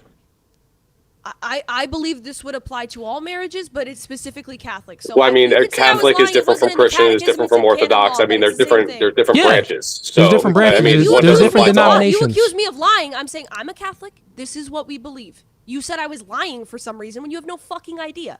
No, but it never said procreation, Stop accusing Grace. me of being a fake It never Christian. said procreation. Stop. How You about this? How about inserted this? procreation How in about yourself, this? Grace.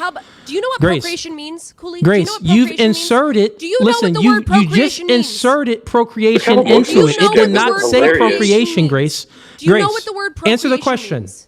Do you know what the word procreation Answer the question.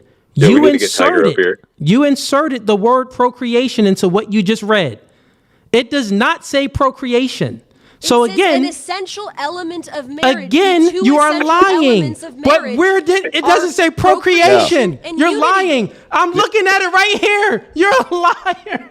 Biblically, It says biblically, it in Grace. canon No, it 1055. doesn't even say it. It doesn't even say procreation. You are a liar, Grace. The purpose of marriage is No, not to have no children. Wait, so now you're paraphrase. paraphrasing. You Wait, no, inserted no, the word before in was there. verbatim. Now it's paraphrasing. Oh yeah. So look, inserted when it, I but say it's, it, hold on, it's not a lie. It's an essential element of marriage. Like it's Wait. not a lie. I'm just No. explaining What you it. said was a lie because you just said it says verbatim, not a and now you said lie. I'm paraphrasing. The central purpose of marriage You is keep not to have changing children. your position. Guys, this is guys, hilarious. Guys, can we all calm down? It's not Calm to down. have I think you're the one who needs to calm down because you're the one kind of Okay, stagging out over there hold like. on.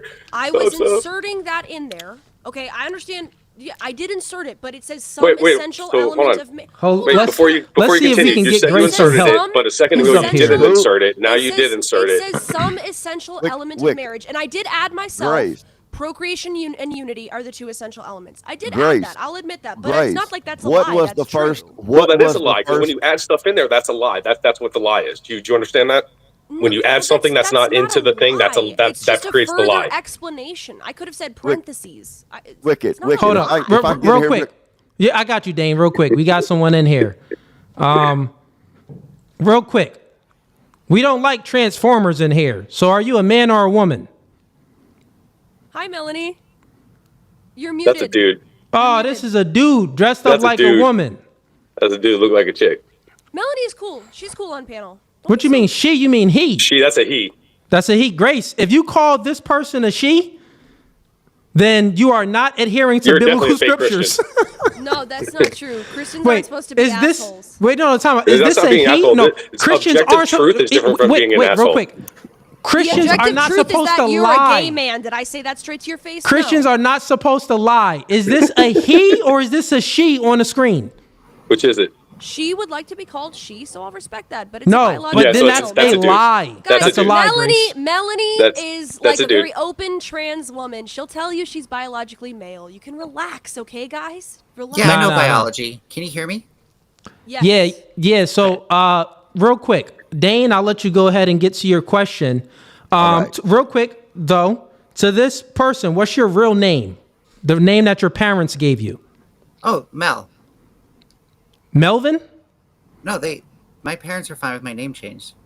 No, But what's your real name? was the real name I'm not that calling they you. gave I'm you? not calling you she. I'm not calling you. I want your real name. Yeah, I'm, but That's yeah, not you're I'm an a real asshole. person. You're an Business. asshole. Because I'm an asshole. Yeah. Okay. Whatever you say. Because Yeah, I like to you're be an honest. Cooley, Because I like is that- honesty. Is that your birth name? Wait, kid, real quick. Let me just.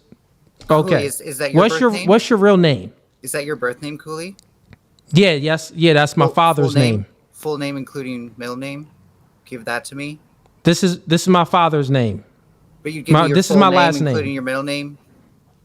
No, I'm letting you know this is my last name. What is Give your me name? Social insurance number too, right? Okay, so now listen. I'm just not going to dox myself, dude. That's fair. It's not about doxing yourself because you're not, your last name isn't up. The thing is, over here, I keep it no Fugazee. My name is David Cooley, right? Anyone can look me up. That's my government name. But for you, what's your real name that your parents gave you? Not the name you made up. The name I have online, this is online, it's not even in real life, is Melanie. Because Okay. that's how everyone knows. Melanie is Melanie, I would say, is a girl's name. That's not even unisex. That's not even unisex. So that would be considered the girl's name, but I'm speaking to a man. So what is, all right, I guess he left. I didn't realize there was the cam thing going on there. My bad. Okay. All right. So I'm just asking you for your real name. Why That do is you my ask real name. Wicked for his real name? It's John. I know his real name. Well, not everybody I have can no problem find with my real real name. on the internet. If Who you can cares? find me someone who refers to me as my birth name, then maybe it'll matter. But you won't find anyone who refers to me as my birth name on here, so it doesn't matter. It's irrelevant. Okay. You can treat it Question as a for you, real nickname. quick. Question, just to see how delusional you are, or maybe you're not. Are you a man or a woman? Are you referring to biological sex or gender? There's only sex. Well, if you're referring It's to the same biological thing. sex, I have the reproductive organs of a biological male. So you are a man. Well, that could mean gender, in which case I would say no. It's the same thing. Same thing. Sex and They're gender are not. the same So thing. Gender there's is only is two construct. genders. There's only two genders. Okay. Male, male and female, man and Male woman. and female are biological sexes. Yeah. So So, man like, and woman. Dogs can be males or females, but they can't be men or women, right? We're not. Are you an animal? No, that's why I could. Yeah, also I'm be not a an woman. animal. No, I'm not an animal. We're humans. We're human beings, right? Yeah. So we don't call a dog a man or a dog a woman. That's her point. We call exactly what I'm saying is that proves my point. If you're a human being, the male and the female is together with man and woman. There's no distinction between the two. So There's it no doesn't matter distinction then between if there's male no and female? if there's no distinction. There's no then it does- distinct. I'm talking about there's no distinction between the male, the term of what it means, male and man. There's no distinction between that. Female That's not true. and woman. There's no distinction between that. That's not No, true. you can create a distinction between it. A boy is a male, but he's not a man. A man is No an one said adult boy though. You just male. inserted that in there. No one said a boy. boy is a male, but not a man. No one said boy. But there's a reason we I wouldn't- understand you didn't say boy, but But you there's said a male distinction and man between are that. the same word. They're not the same word because boys are males, but not men. You understand the No, point? I'm but making? who boy you is are not a bringing girl. up? A boy is not a girl. A boy is a young male. A man is an adult male. That's the Yeah. only point I'm What making. I'm they're saying still both is male. they're still both males. Yes, but you said male and man are the same thing. They're not the same thing. That's the only point I'm making. No, it is. No, because boys can be males, but not men. She's just being pedantic. That's Yeah, all. you're just Yeah, being pretty much, it's pedantic just and you're saying, pedantic. well, boys. Who said boys? Pedantic? Did I It's ever a say basic boys? This is logic. No, did I ever That's say not boy? pedantic. I mean, No, if no, it's no, let's pedantic, then actually- that's stupid. Fellas, let her go ahead and say what she wants to say. But did I ever say boys? No, you didn't. That's Okay, my great. So if point.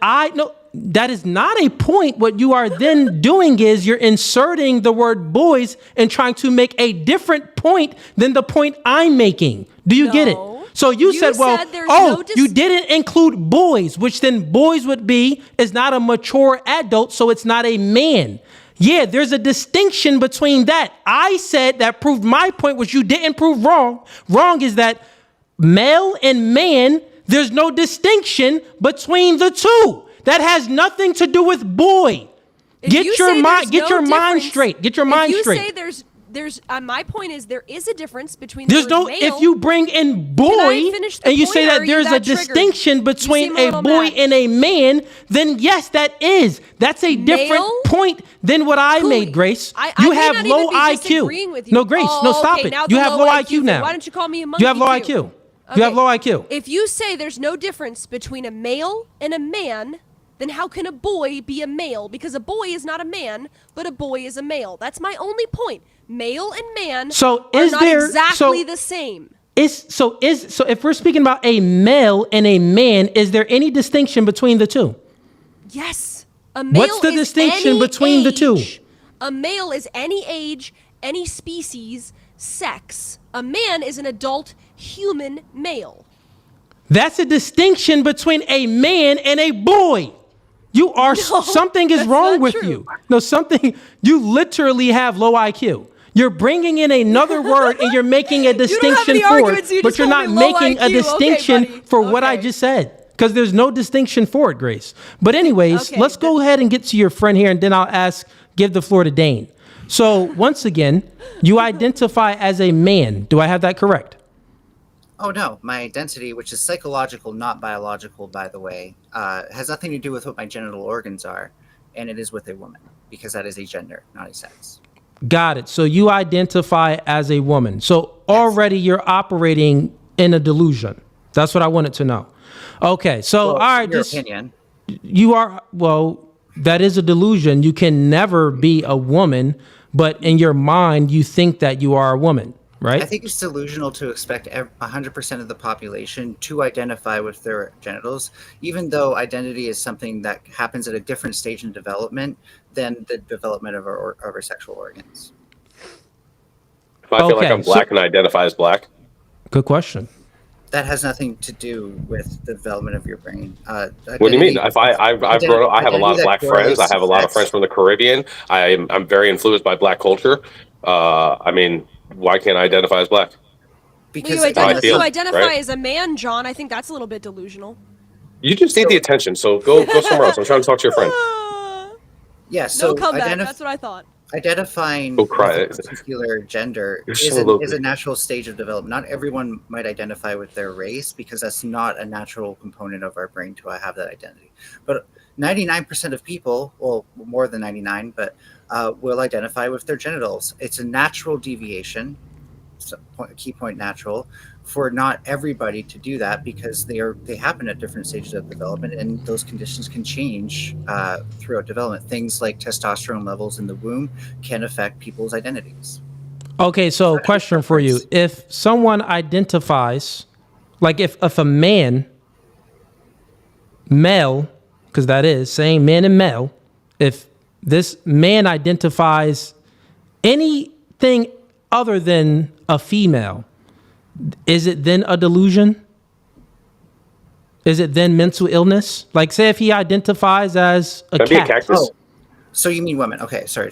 I am trying to follow, so I was just making sure we're on the same page. Oh, well, I'll make it very simple. If a human being identifies as anything other than another sex, male or female or man or woman, if they identify as anything else, is that a mental illness? Not in its own right, but I'll give you this much. They wouldn't be functional in society, right? We don't need to accommodate those people, and they can't really make demands that would be reasonable. I think for me to make demands from the standpoint as a woman, well, we already accommodate women. We already have things in society for women. So I'm just asking to be accommodated as something that already exists. Well, we have certain accommodations for women because there's a clear biological distinction between men and women, right? So you don't have the same biology as a woman, as a female. So therefore, you wouldn't get any of the special privileges that a woman or a female would get because you don't have the same biology. Do you make sense? This is why there's certain privileges for women because they are different than men. They're the weaker vessel, weaker in sex. They're just different. They can bear children. You can't.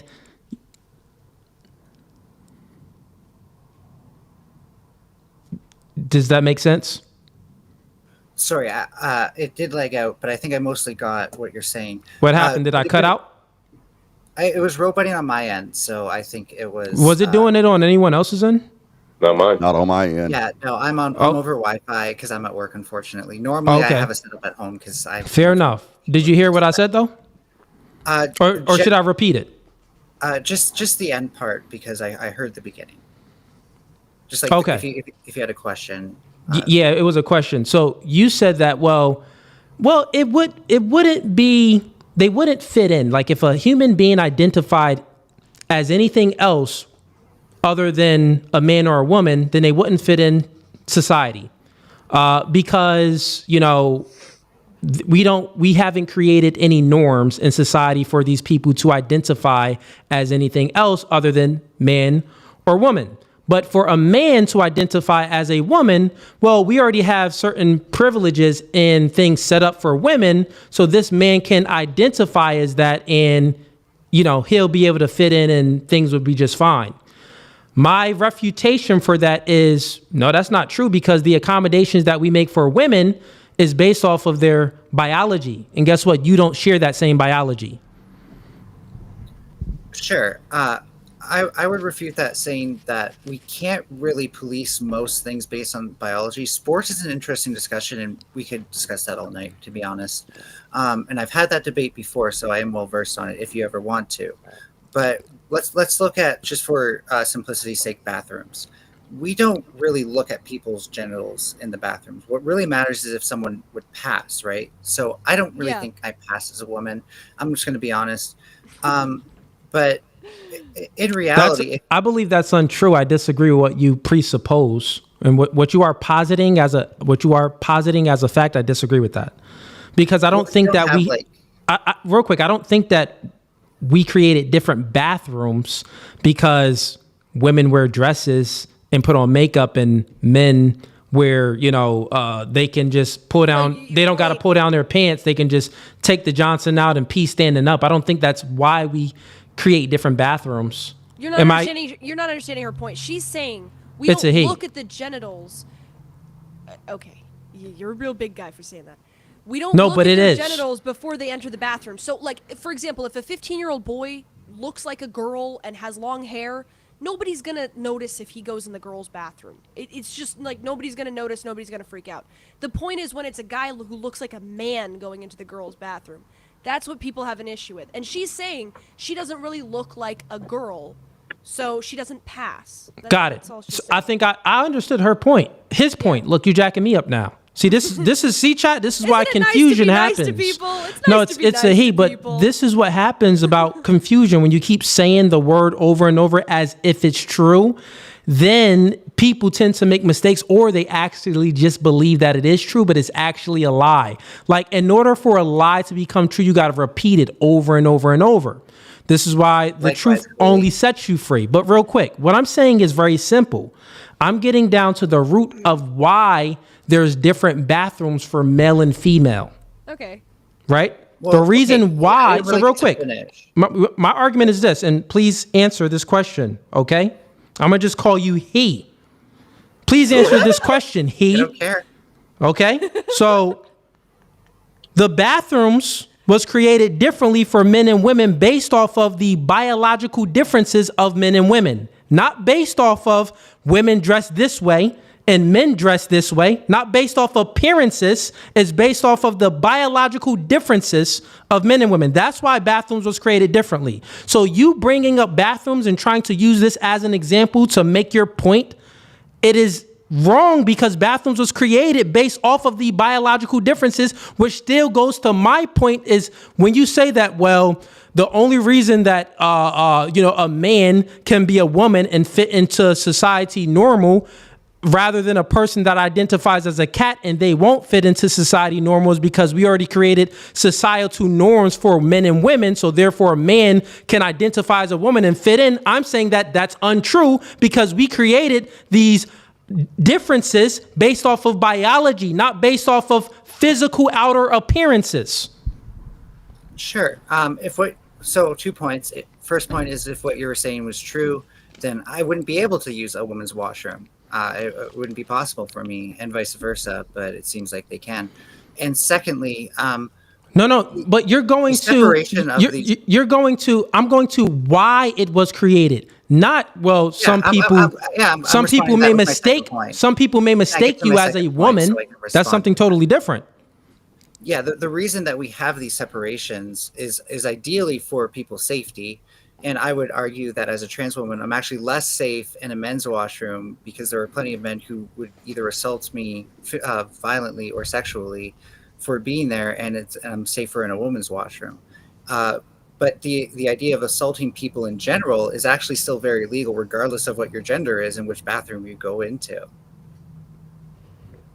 Okay, so now you're bringing up assault. I wasn't speaking about assault. I was just speaking about the biological differences. But even if you're speaking about assault, I do think that, well, you going into a woman's bathroom, the women in that bathroom is at a biological disadvantage than you.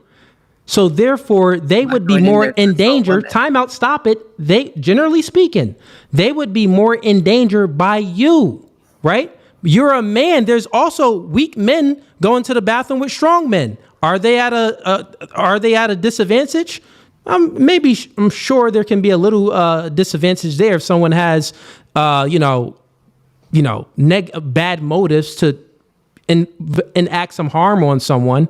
But we're not speaking about that, right? We're just speaking about the biological, why men and women's bathrooms was created in the first place. It was created based off of the biological differences of men and women, not based off of the woman wears a dress and the man wears pants. So if it's based off biological differences, how come I can use a woman's bathroom with my male genitalia? Because it seems like it's compatible with my male sex organs. Because of indoctrination, the Democrats, the left, the liberals, But then it's they let it happen. They made it legal in certain areas. But then the difference isn't about that biology. Then I can go in there with a different biology and it's compatible. If you walk into a woman's bathroom and it's in a state where that's illegal, then you would be breaking the law. But now you're arguing legality, not biology. You said this is about biological differences, in which case I would imagine that women have some fancy toilet that can only connect to their vagina, not to be too explicit, but just to get to the point. And in men's washrooms, there's something that only can be used with a penis. But I don't think that's the case. In fact, I think the toilets that exist there are the same that we have in our houses, which both men and women can use. And I think that the differences between those two types of washrooms, men's and women's washrooms, are for the safety of both individuals. Is that not reasonable? Okay, so you're saying that you think the reason why is not so then it is a biological reason then? No, you're proving it's my for the point. Safety. It's because we separate men and women to keep women safe. Okay, so we separate men and women to keep women safe, but why do we have to separate men and women to keep women safe? Is it because that men have a different biology than women, like they're physically stronger? Because women tend to feel safer around other women than men. Is it just feelings or is it biology? Men are dangerous to No, women. is it just feelings or is it biology? Well, again, I don't think it can be biology because if I walk in, there's not like a genital scanner, there's not like a biology scanner at the front of bathrooms. No, you're misinterpreting.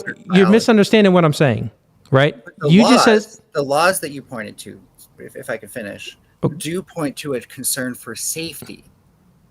Okay, but once again, safety. The reason why the laws point to safety is because the laws understand that there's a clear biological distinction between men and women when it comes to physical capabilities. Is that not true? Or is it true? Because why else would they make this into law about safety if they think that the woman isn't going to be safe if a man enters the bathroom? Because women tend to be the victims of sexual assaults and men tend to be the purveyors. Okay, and how can men be the purveyors of sexual assault if they're not stronger? On average, they're stronger. Okay, so then it goes back to what? The B word. Biology. Wait, a lot of that is mind over matter, and studies have shown that. No, biology. When we condition women to feel like you're helpless around men, then they're going to act helpless if a man attacks them. You realize this, right? Oh no, but okay, come on, so no, you're saying that than women. Men are physically generally. I'm not saying there's zero biology to it, but I'm saying you can't just draw hard lines there. It also is psychology. It's other things. It's society in general. It's social norms that reinforce that we ought to do this. Okay, so you're saying that it's social norms that say that we ought to do said thing. I get what you're saying, but I think you're still missing what I'm saying.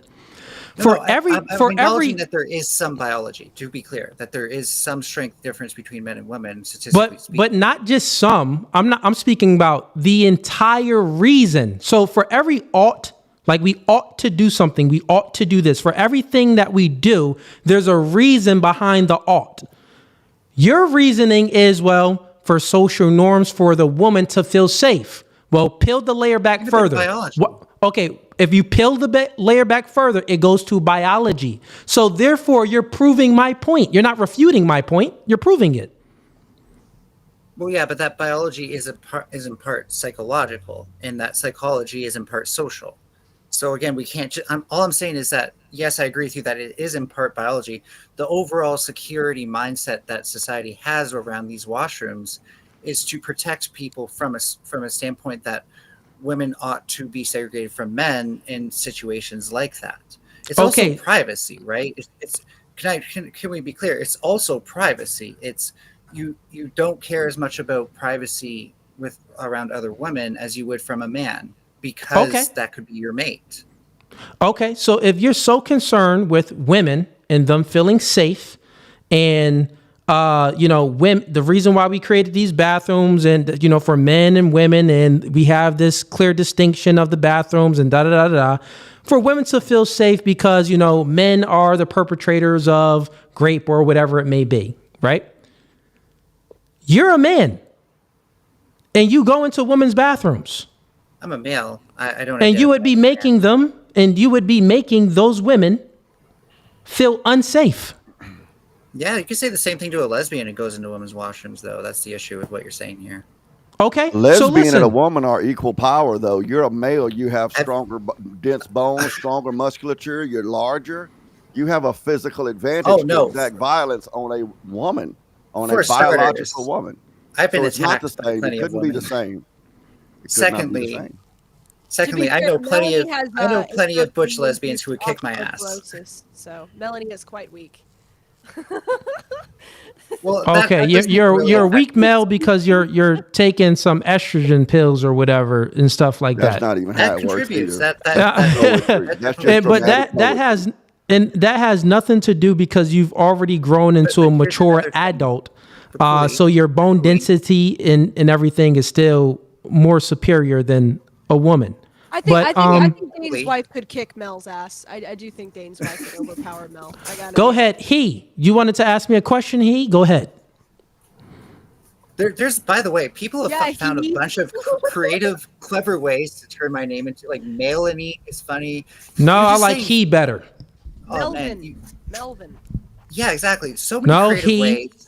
You make them look like artists. He is not a name, Cooley. But anyways. He. Okay, he. It's a pronoun. I'm calling him by his pronouns. He. Speak. Well, if you're Asian, what we tend to see from males who go into women's spaces to try to attack other women is that Grace, I can't hear him. Grace, go ahead. Sorry. Oh, and I can talk closer to my mic if you need. What we tend to see from males who do go into women's spaces to attack them is that they tend to have like a strong kind of paraphilic sex drive where they're seeking some sort of fantasy, and more importantly, they have some sort of psychotic delusion, like women owe them something and stuff like that. Typically speaking, these are people who are so pushed by their sex drive to do something that they might not. You could argue that they're not thinking straight. I don't know if that's that's like the best way to put it overall, but in general, it's a good way to think of it. It doesn't make sense to expect that from trans people because we are on T blockers, and what that does, it comes back around when you take the estrogen, but it changes you as a person. And I can tell you very much that. By the way, everyone's frozen. Are we still here? Yeah, we're still here. No, I think Grace left. Yeah, Grace left. Yeah, you're freezing. You're freezing.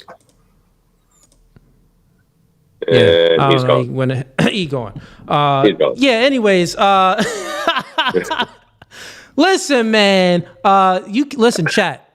Don't ever let them try to confuse you and use their pronouns. No, we're gonna call him his exact pronoun. His name is actually I just have one simple question for him too. Is like he said, "Oh, we just want you." He's like, "What did he say?" He said something about, "We just want you to like. We just demand something about demanding acceptance or something like that."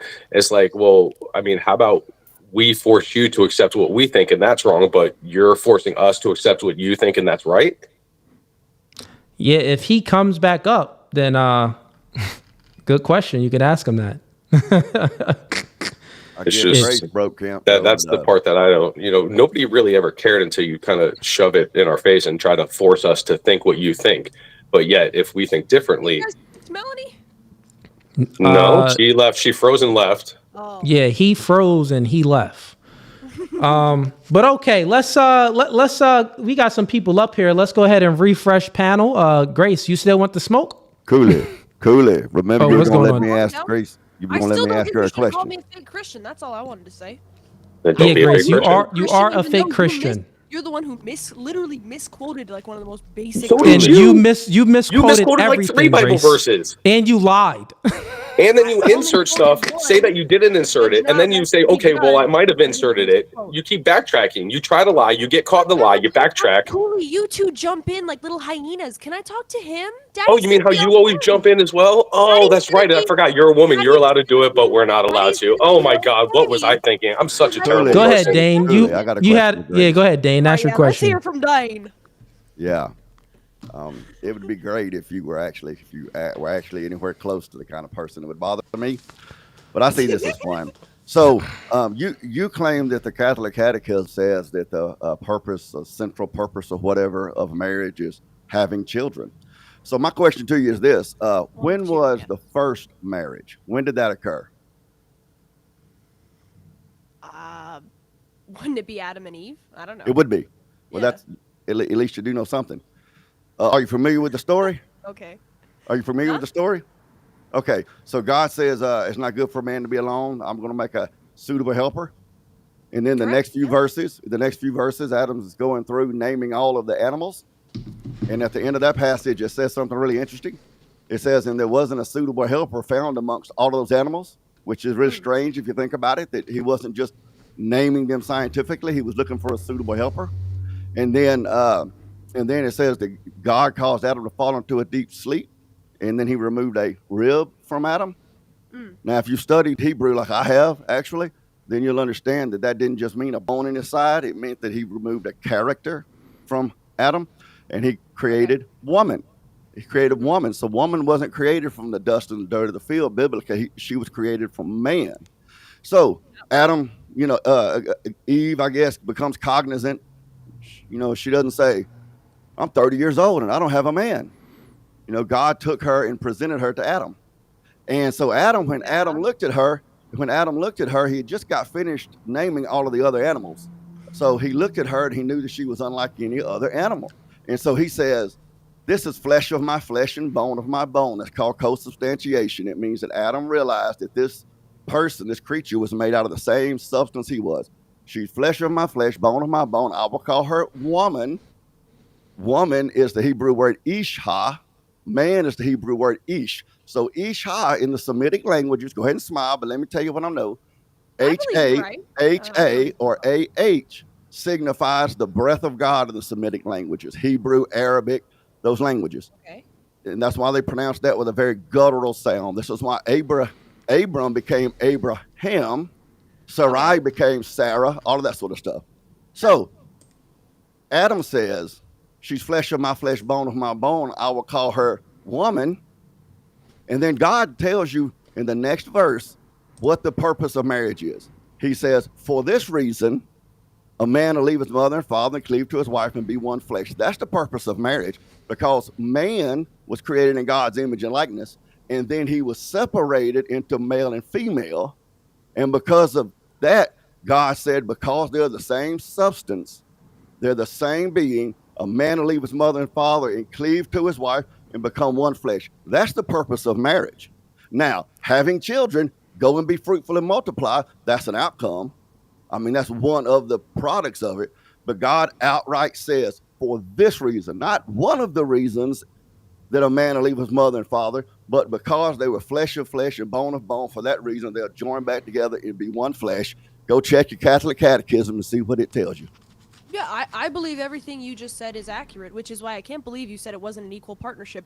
One same being, it wasn't. Same flesh, one flesh, equal partnership. It wasn't. God said, I will create a suitable what? And not from the brain. I will create. That's some nice poetry. Equal partnership. There you go, misusing scripture. It's not good for a man to be alone. I will create a what? A suitable helper, not partner, not co-human. Not stand by his side. What do you think a partner is? Somebody who helps you. A partner is someone who's equal with you. She was created as a helper, a helper. Helping, yes, that's what a partner does. A They helper. help But the the other person. point is not that little red herring you want to go to. The point is your argument you were basing a minute ago was that, you know, the central purpose for to have children and all of that obfuscation you were doing. Script. So you claim, well, the catechism says, God outright said, black letters on white paper, it's because man and female were once one flesh, and because they were one flesh, they're going to join back together and be one flesh again. That's the purpose of marriage. So Grace, real quick, do you concede on that point then? I think there's two purposes of marriage: to have kids and to be unified. And to That's have not what God said. You don't get to make it up. You just went on a whole long. You don't get to make it up. Okay. I believe. Let her reply. Go ahead. Be fruitful and multiply. Look, I'm not a big biblical scholar, okay? I'm not claiming to be, but be fruitful and multiply was the first command God gave to all of his creation, and then secondarily, he That's did not true. create a helper for Adam. So you could emphasize different. That's not parts true. of it. You're lying. That's not true. Be Was the fruitful and first command multiply was not be fruitful and multiply? correct. So I'm Correct. saying you could emphasize different parts of it. No, there is no other part. The first commandment was you can eat of any tree in the garden, but of the tree of the knowledge of good and evil you shall not eat, for in the day that you eat thereof you shall surely die. There was only one commandment in the beginning, and that was don't eat of the tree. When they broke the commandment because the woman was emotional, because she said the fruit is beautiful and good to eat, it tickles my fancy, and sin entered in. Well, now we got all these other commandments. So there you go again. You just pull it out of your ass. It's your head canon. Because it fits your argument, you craft it up, and then you make claims. You make claims that aren't true, and that's why Cooley said you were a fake Christian. You don't have to be such a douchebag. I think that I don't have to be, but I enjoy it. And I enjoy being a douchebag when I'm dealing with a nasty coochie. I can tell. I said many times, I'm not claiming I'm. Go ahead, police my tone. I'm trying if to that is what you learn, claim. But I also think that I have some valid points. I agree. But you about don't. the different roles. And that's So my listen, job. you keep talking out of both sides of your mouth here. He does. The Bible uses the analogy of the head and the body. Do you think the head is superior to the body? You need both. Yes. Great. Yes. You keep talking out of both sides of your mouth. Yes. You're trying to Yes. correct somebody on Let scripture. me cut off your while arm. saying Wait, that wait, you let don't know him- scripture. Wait, let him have the back and forth. Let me Do cut you off have a your head without arm. a body? Do you know that if one of your fingers get cut off, your brain will automatically adjust and use the I'm other talking about fingers body, on that hand? the whole body, the head. Your and finger the is a body. Can I finish? Can I finish? Can I Your finish? finger is not a Your body. brain will automatically adjust, and you'll use the remaining fingers, and you'll adapt. If you Obviously, lose I'm a talking about finger, the whole if you body. excuse me, if you lose an arm, if you lose a foot, whatever, if you lose your head, game over. So yes, the head is more important than the body. Next. Okay. So your Go heart. ahead. Oh my God, I'm cute. Go ahead. Dane. If you draw a line here and you say this is the head and this is the body, can you have the head without the body or the body without the head? No. Yeah, you heard of paraplegics? Yeah. Paraplegics don't not have a body. They have what do you mean? They can't use their body. What are you talking They about? have a body, dude. They have a heart. They have nerves. They have a body. Just They can't use it though. Work. If you get But they can't use it. But they can use their head. They can use their mouth. They can use everything else. They can use dude. This is the dumbest argument I've ever heard. You don't think a paraplegic has a heart inside of the body? Are you really? He's talking about yes, but yeah, they still have a body, right? But they're paraplegic. They can't use it, but they can still use their head. If they don't have a head, then they can't use anything. That's why the head is more important. The heart is part of the body. Do you understand that? If we cut the head off, the body can't exist. If we cut the body off, the head can't exist. What's You in can cut parts charge, of your the body off, head though. or the body? What's in charge, the head or the body? The head, absolutely. Of course. So who's in charge? The head of the woman is in charge. When the body gets in charge, that's called disease. But Dane, you're missing. So real quick, Grace, is it not equal then? Dane, you're doing this thing again. They have different Winning, roles, showing how stupid you are. Yes, I'm doing They this have thing again. different roles, but they are equally Good job, important. Just because one of them is in charge does not mean that it's more important than the other one. That's the whole point, is that that's not a partnership. Yeah. One is Meaning in that charge. Grace is not equal, Grace. You know it's not equal. Just concede. Like you want to be a contrarian. You lost on every point with Dane. The body just concede. is equal to the head and back and forth, but the brain is in charge. What is the controversy here? There's no debate, guys. And I'm not. Okay, Grace. It's very simple. Is it equal? Yes. Oh, how is it equal if the head is in charge of the body, but the body is not in charge of the head? This would mean that the person that is in the thing that is in charge would have more. Would be something of not equal importance, not equal in value, not equal in weight, just like the wife and the husband, not equal at all. Two different roles, two different purposes, and the man, the woman is subordinate to the man, not vice versa. I agree with you Correct? on all of that. That doesn't mean they're not equal. So the body is submissive to the brain, and yet they're both equally important. You can't have one without the other. Well, there's no, it's not equally. It's not equally important, Grace. It's not equally important at all. Your brain Grace. is not as important as your body, and your body's not as important as your brain. They can't function without each other. I mean, maybe you guys can function without a brain. But Okay, got it. So real quick, Grace, because I don't know why you're not conceding on this. It's very simple. Because she has too much pride. Yeah, she just don't want to concede. Her pride. Because she's such a. She's not a big Christian. She got that good pride. Too many X's. It's the ovarian syndrome.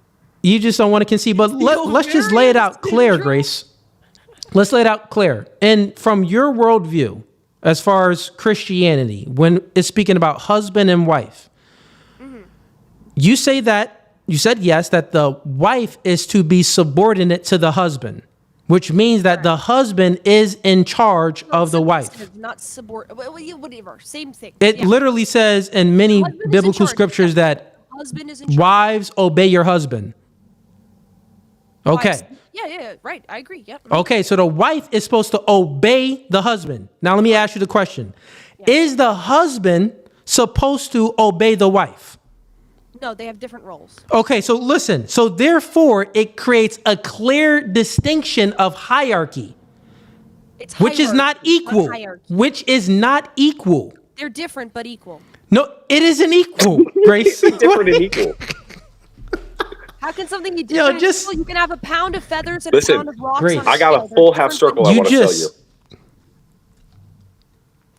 Cooley. Let's go back to the body analogy. Let me just ask you 3 questions. Okay, Grace. Grace. Do you believe that if we draw a line right here, is the head necessary for the body to survive?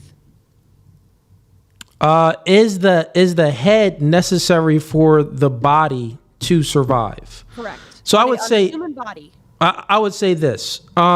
There's many people that's like in a coma, right? Where they're basically brain dead. They're in a coma. Who knows, dreaming in La La Land or whatever. But they're still living. Meaning that the brain, they just don't have consciousness. The brain is active to an extent, and the body is active to an extent as well. Like the heart is beating, but the body can't pee when it needs to pee. The head can't the head can't speak when it wants. You get what I'm saying? So in regards to this body and head analogy that you're trying to make an example of to create some distinction, I think uses that analogy. But what I'm saying is within the analogy, the way you're using the analogy, it doesn't make any sense. It's a yes or no answer. Can the body function without the head?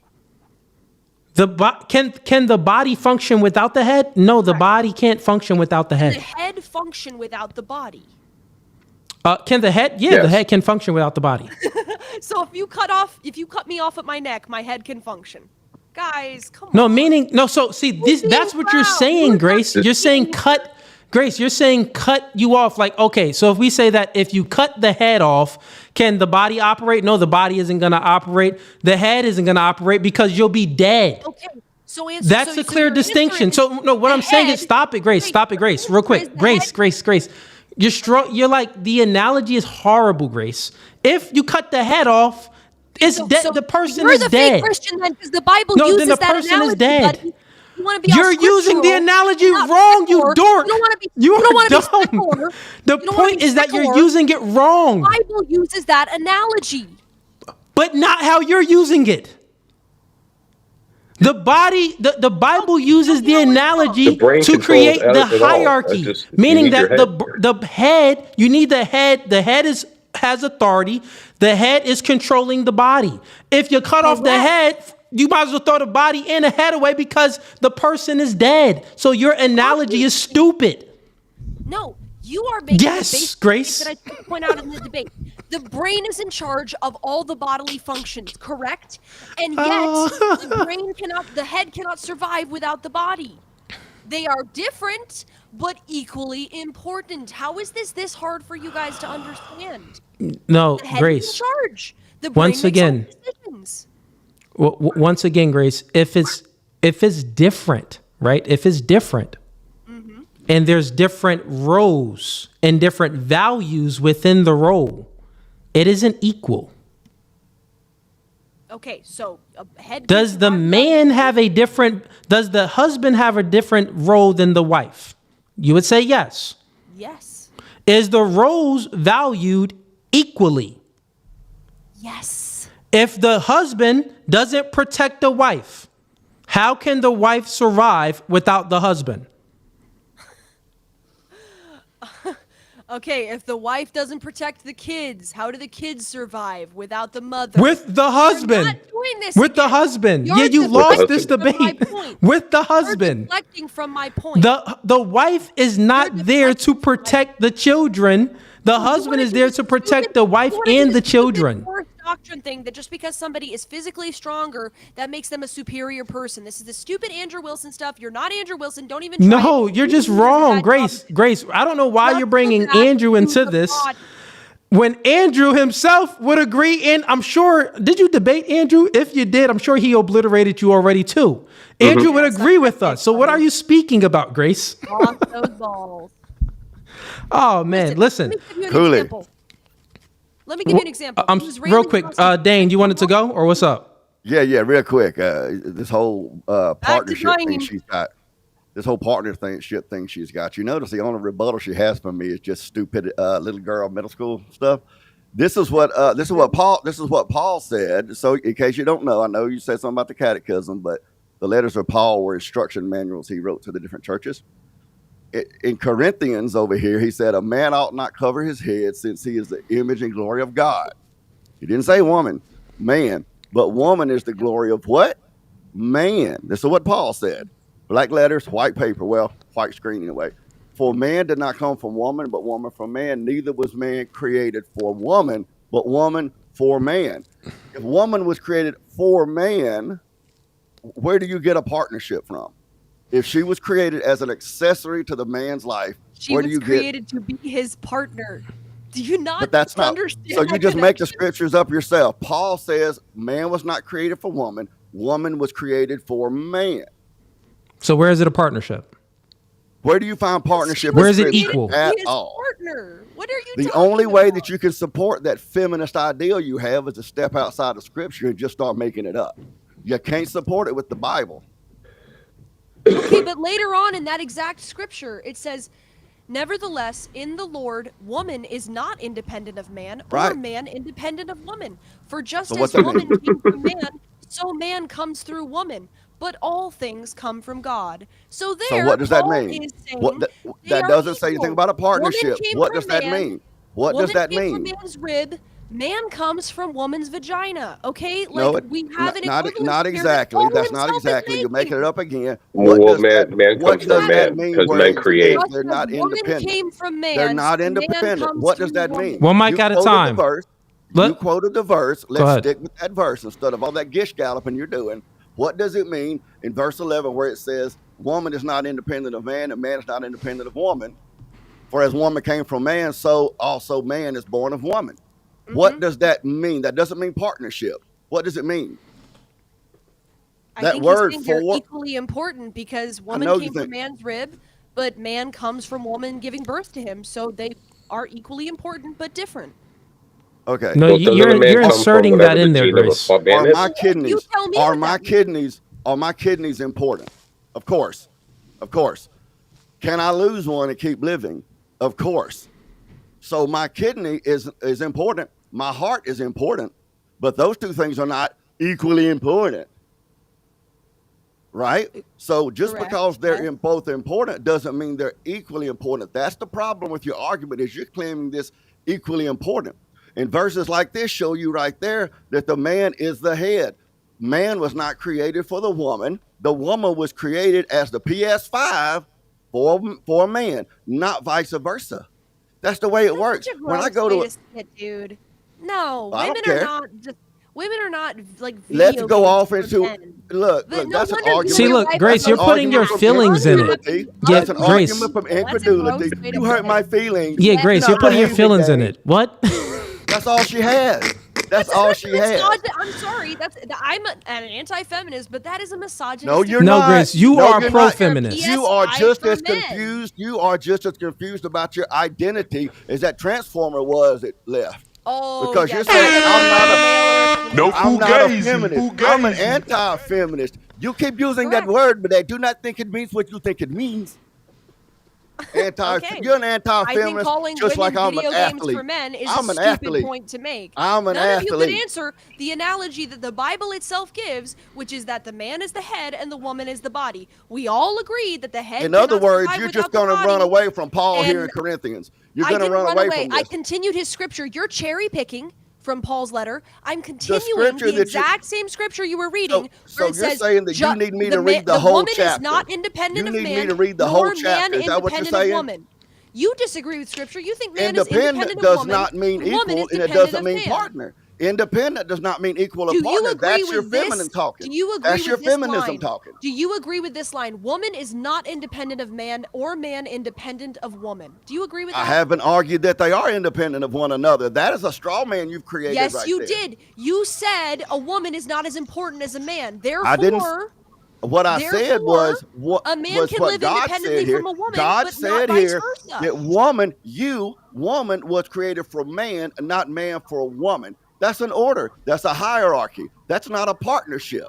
Now, what Paul is talking about down there is just saying that we need each Yo, other. wait, kid, I'm gonna put you back. We need each other. Well, that goes all the way back to Genesis. Correct. It's not We good need for a each man other. to be alone. It's We not need good each for a other. man to be Yeah. alone. That goes all the way back to Genesis. That's all that verse is saying, is that we have we things should we not be provide to one arguing- another. That we should doesn't not mean we're a be- partnership we or should not equal. we should not be arguing against each other. Then shut up. Woman is Just not concede independent. and shut up. Okay, and know okay. your role, shut your Okay. mouth, and get back in your cage. Woman is not What did you just say? Yeah, get back in your cage. I said, know your role, shut your mouth, So, get back in your wait a cage. second. Wait a Maybe second. that's Wait, what you but say that's to the wild work. Maybe, Hold hey, on now. Dane, maybe that's what you say to the pig when you're done with her in the barn. No, that's what But you're us acting like. women's That's don't what live you're in acting no like. cages Squeal no like a more. pig, girl. Squeal All like a right, pig. all right, all right. Stop with all the white on white violence. All this white on white violence. All right, real quick. Don't call me white. I ain't white, man. We got two people up. Since we're live on TikTok, they're very sensitive. So the dude in the middle with the glasses, just give me your name and your age. Dub 45. All right, and then the person that's smoking a cigarette. Chaos, Cetrus Perspective, 29. All right, cool. All right. So Dub put this up. This was you in the glasses, right? Yep, you That's got you. it. So okay, so you said that she just said the head is in charge. Biblically, who is the head? And she knows that biblically the head is the man. The thing that Grace, the thing with Grace is she believes that the man is in charge. She just thinks that the relationship between the husband and the wife is still equal. Equally important. Okay.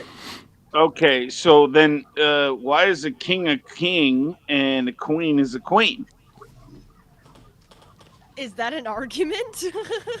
Heck yeah, it is. You can look at Esther. You know Esther, right? What is your point? Why is a king a king? Because he's a what is the point?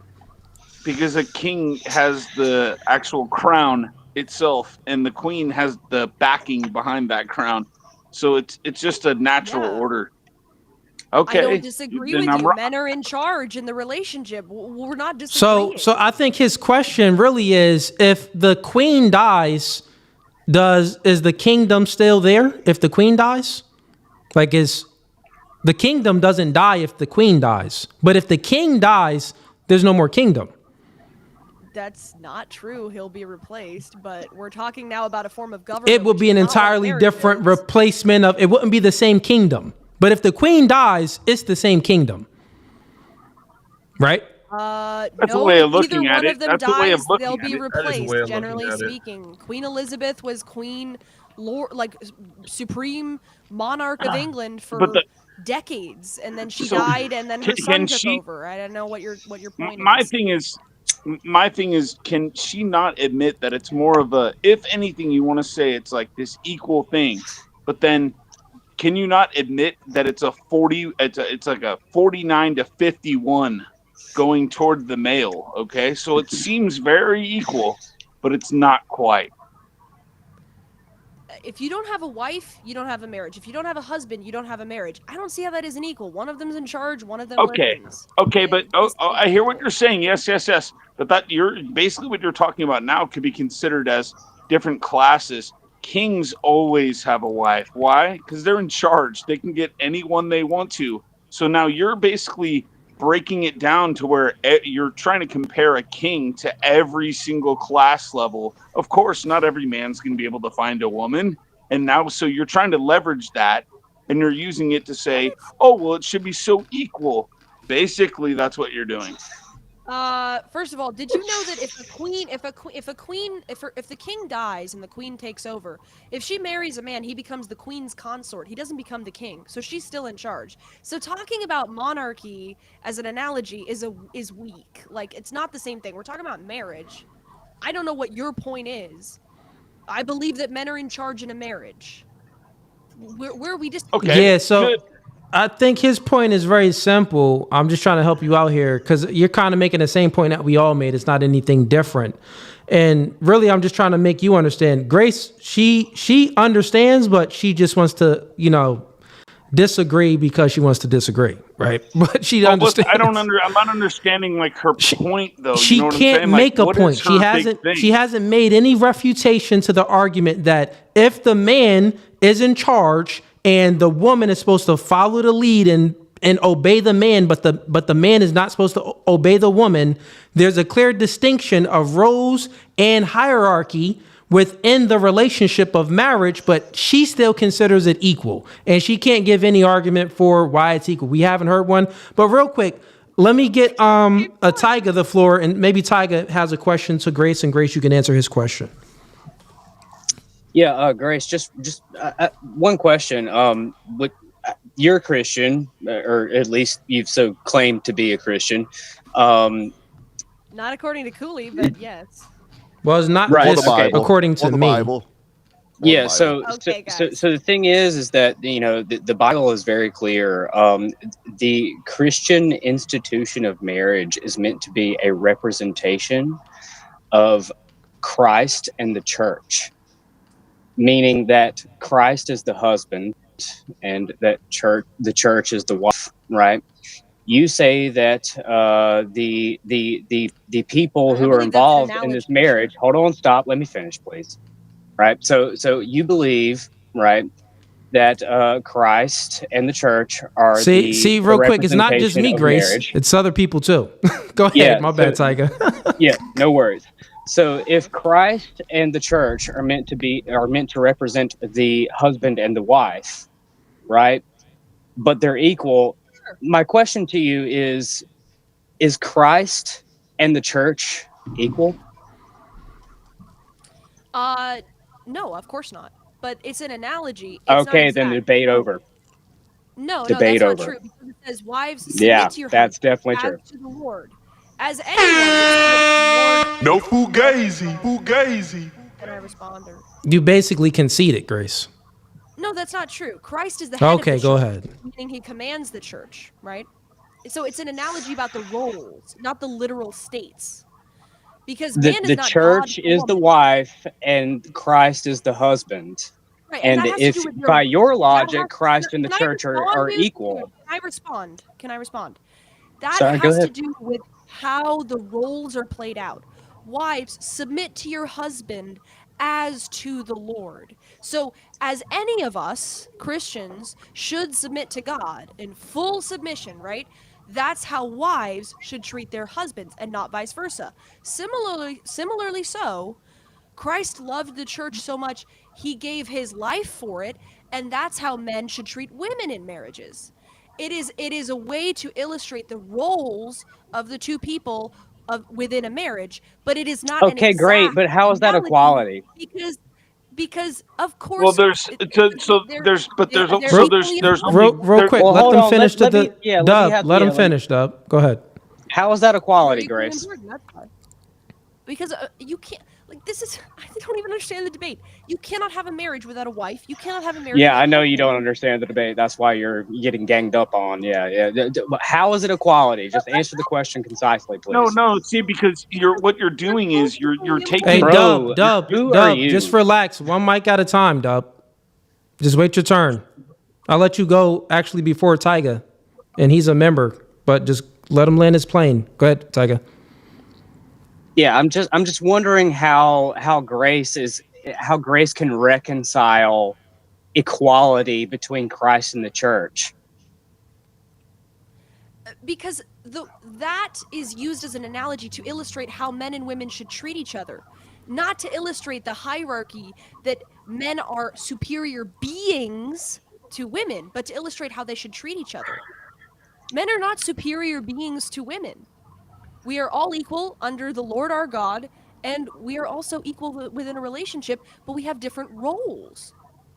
Yeah, we are equal in human value, sure, but Right. it is true, and you know this as a Christian, you know this. Christ is the head, the husband. The church is the wife. We know this. So if that's the case, right, which we all agree as Christians, we all agree, then how can the church and Christ be equal? How can the wife and the husband be equal? Because I've already answered this question. The analogy is there to illustrate the roles between the two. A man should treat his wife like Christ treats the church, and a woman should treat her husband as Christians treat our Lord.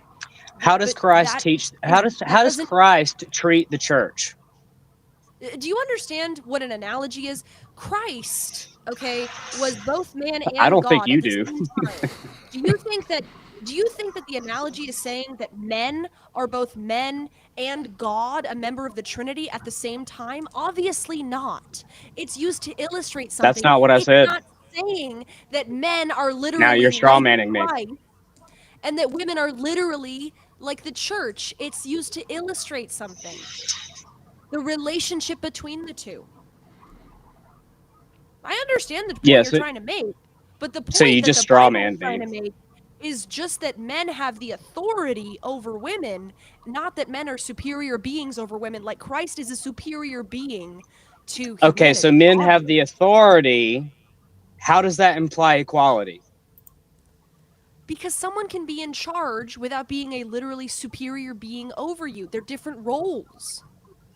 Does not being in charge imply superiority? See, that's a really good question. If I'm It in doesn't. charge, am I not your It doesn't. superior? No, not necessarily. How does it not? It can be, but not necessarily. Certainly not That within would a be a marriage. superior and a subordinate. By definition, it is. But, that's why No, women are you're called wrong. to submit. This is why I brought up. Grace, why can't you just take the L with some grace, with some class? Wait, well, let's give her a chance. What else you gonna say, Grace? Go ahead. Go ahead, Grace. Well, this is why I brought up the pro tennis player analogy. So a pro tennis player hires a coach. He tells her Yeah, it's not everything to do. analogous. Yeah, it's not analogous. Yeah, Grace. Okay, You did just saying you it did the is an same one analogy with, to an argument. but it isn't. You did that during our debate, and I proved how it wasn't analogous. Would just talk over me then. I don't need to make the point. Oh, I'm just saying. Well, you're not all right. making a point. You've lost this Fine, debate say that I'm 1,000 wrong, times don't make over, the and you argument. refuse to concede, which is, Saying I lost. matter of fact, you Great know what? argument, buddy. Thank you, Grace, for demonstrating why we should repeal the 19th Amendment immediately, because you are a fool. You know, Tiger. You're saying I'm wrong. You know, but I'm listening to you. Okay. You know, Tiger. I've been married longer than probably everyone except Dub has been alive, and because he's an old guy too. But Deidre has told me before that sometimes that we would be arguing about stuff because my wife's very strong-willed. Grace up there thinks she's some kind of weak lip noodle or something, but that's because she's Grace. Oh no, and that's Deidre is only- a strong woman. She can put anyway, can put a Burger so King meal she's down told like me- nobody's she's told business. me- Deidre is a she- powerful. But here's the problem. Yo, Dane. Besides the banter, let's have some. Let's engage into debate. Cool. So, chaos. Let me. Yeah, I got a question. Real quick, Dub. You spoke. I'll give it back to you after chaos. Can I finish what I was saying real quick? I did have a point. I just got distracted by Grace up there and her smart. Dane, 1 second, because I kept you up here the longest. I want to give chaos a chance to speak. I got you. Copy. All right, so Grace, you said that the Central Catechism basically argues that people who can't have kids can't be married. No. That is what you said, though. Is it No, not? I said if you don't, Not if really. you have the explicit intention not to have kids, that's not a valid marriage. But if you're Well, that's infertile, that doesn't necessarily mean it's not a valid marriage. Okay, well, regardless, the church emphasizes that some individuals may not be able to have children due to various reasons, such as disabilities, personal choices. It does not equate with the inability to enter into marriages. Couples are encouraged to be open to the possibility of having children. So it's not like, you have to be open to the possibility of having children. This is coming from like CatholicAnswers.com. So like, yeah. How does that contradict what I said? You have to be open to the possibility of having children. Not that you have to be open. It's saying that they encourage people to have children. It's not you have to be open. Even if you're not open, they're still going to encourage you to have children. Yeah. That's two different meanings. That's incorrect. If you look at the catechism, if you look at the I've already looked at it too and debunked you, Grace. I mean, I got this from CatholicAnswers.com. You have their beef with them. I'm a Protestant. I'm not even a Catholic. Shit. Marriage has, this is the catechism. The matrimonial covenant, I'm skipping some parts, is by its nature ordered toward the good of the spouses and the procreation and education of offspring. So it's a basic logical point. If you don't enter a marriage to do what a marriage is supposed to do, that's not a valid marriage. It's a pretty basic point. But even so, like, okay, even if you enter a marriage thinking that, so if somebody enters a marriage and then they can't have kids later on due to a variety of reasons, let's say it's not even their inability to do so, but just a variety of reasons, grief, etc., does that nullify the marriage? No. It has to do with when you entered it. So what if there are many reasons that people might not even have kids if they don't have the finances, blah blah blah. They can use natural family planning, but as long as they're open to the possibility of having kids, and they think kids are a natural gift of marriage. Hey, Dan, I'm going to throw you backstage to bring some more people up. All right, brother. So the Take care, church man. does Peace. encourage it for you to have kids. I'm sorry? The church does encourage you to have kids. Yeah, of course. Yes. Right. Okay, What valid is your enough. point? No, the Yeah, point was the fact that yeah. you said that.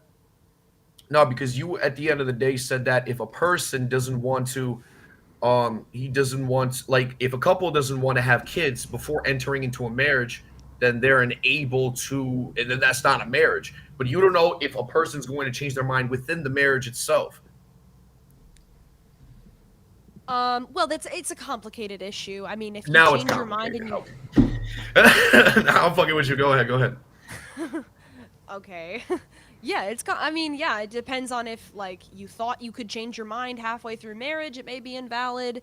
If you can't for some reason, you're poor or you're at war or something, obviously there's different, it's a complex issue, but the point is if you enter into it and you say, I'm getting married, but I'm not going to have kids, that's not a marriage, because a marriage is for two purposes: to be bonded with someone for life and to have kids. Yeah, but how does that play into foresight? You don't know if you're going to. You don't know if what you're going to want later on down the line. You may want to have kids. Like at the end of the day, if a person doesn't want to have kids, if you're let's say Catholic wise, right? If you just do not want to have kids while you're getting into the marriage, that does not make it it does not nullify the marriage, because somewhere down the line you may even want to have kids, but you don't know that. But you're saying, Off No, rip, no. if a It person does has to not do want to have kids off rip, then marriage is a nullified. It's not a marriage. right Well, because it's so not a like, marriage. Right. okay, Exactly. so let's say a couple's been married for 20 years and then they decide to have kids. Are they now suddenly married after 20 years?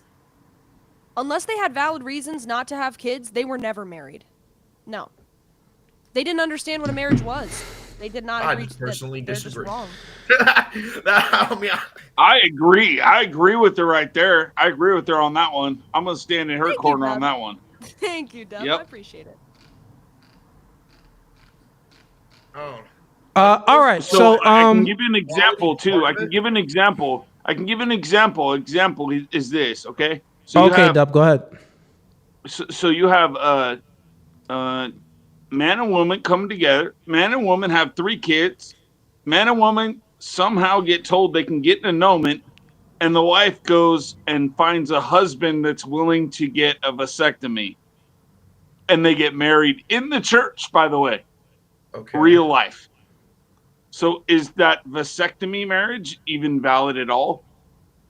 Nope. I would say probably not. Yeah. Yeah. No. Because they're not open to having kids. I mean, they might be able to get a special. I disagree. But I disagree. What if That's that not a person marriage. what if the person with the vasectomy adopts?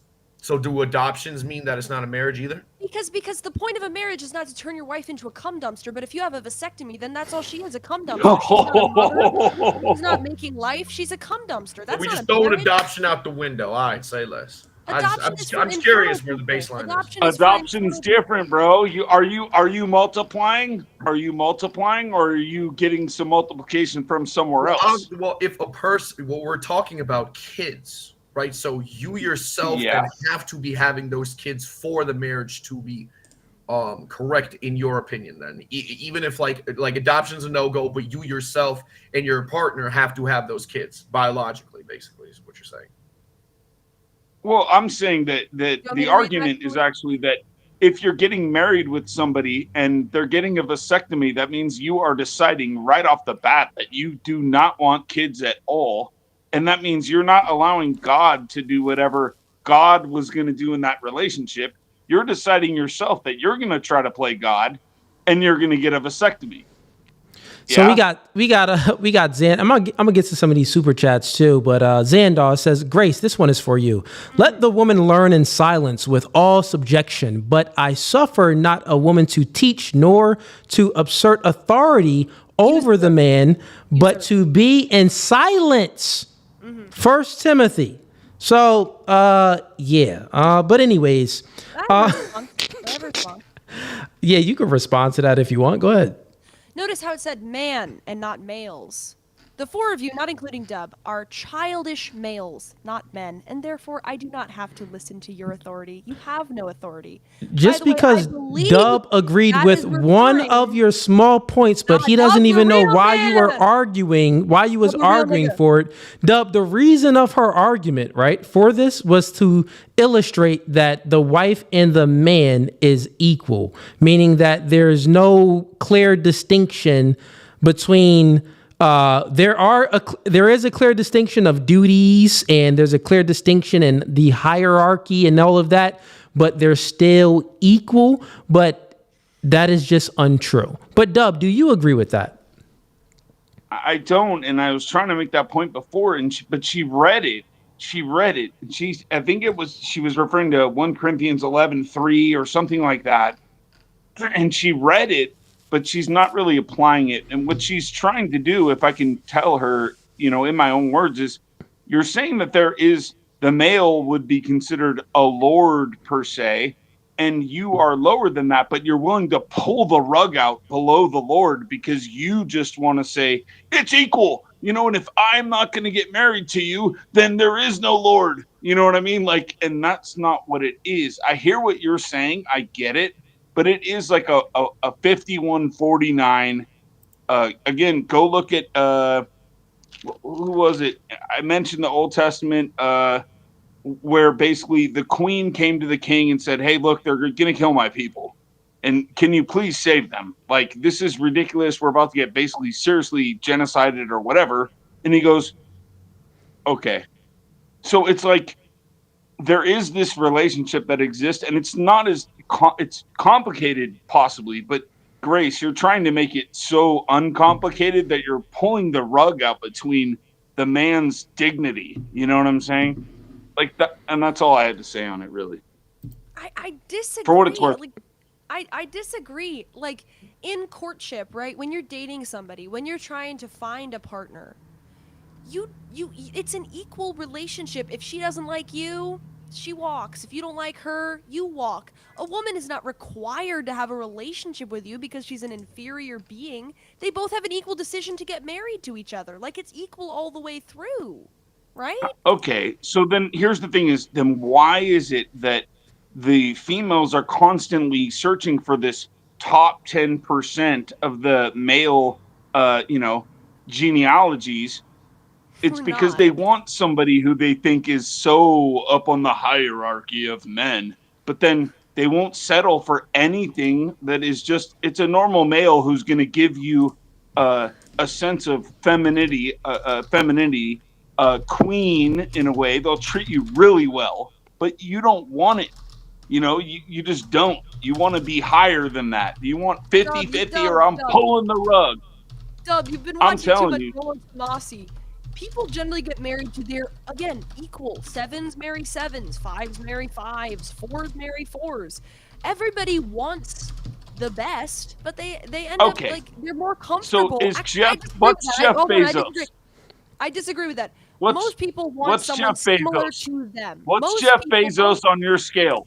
What's Jeff Bezos on your scale? And what are the females that he has? Is that equal, or is that they marry the same? Jeff Bezos is like a 2 out of 10, and he's married to a fake tit blonde. Well, it doesn't matter. So so he's had multiple wives. So then you can rate all of them and then compare it to what you just said, and then it'll end up being not true.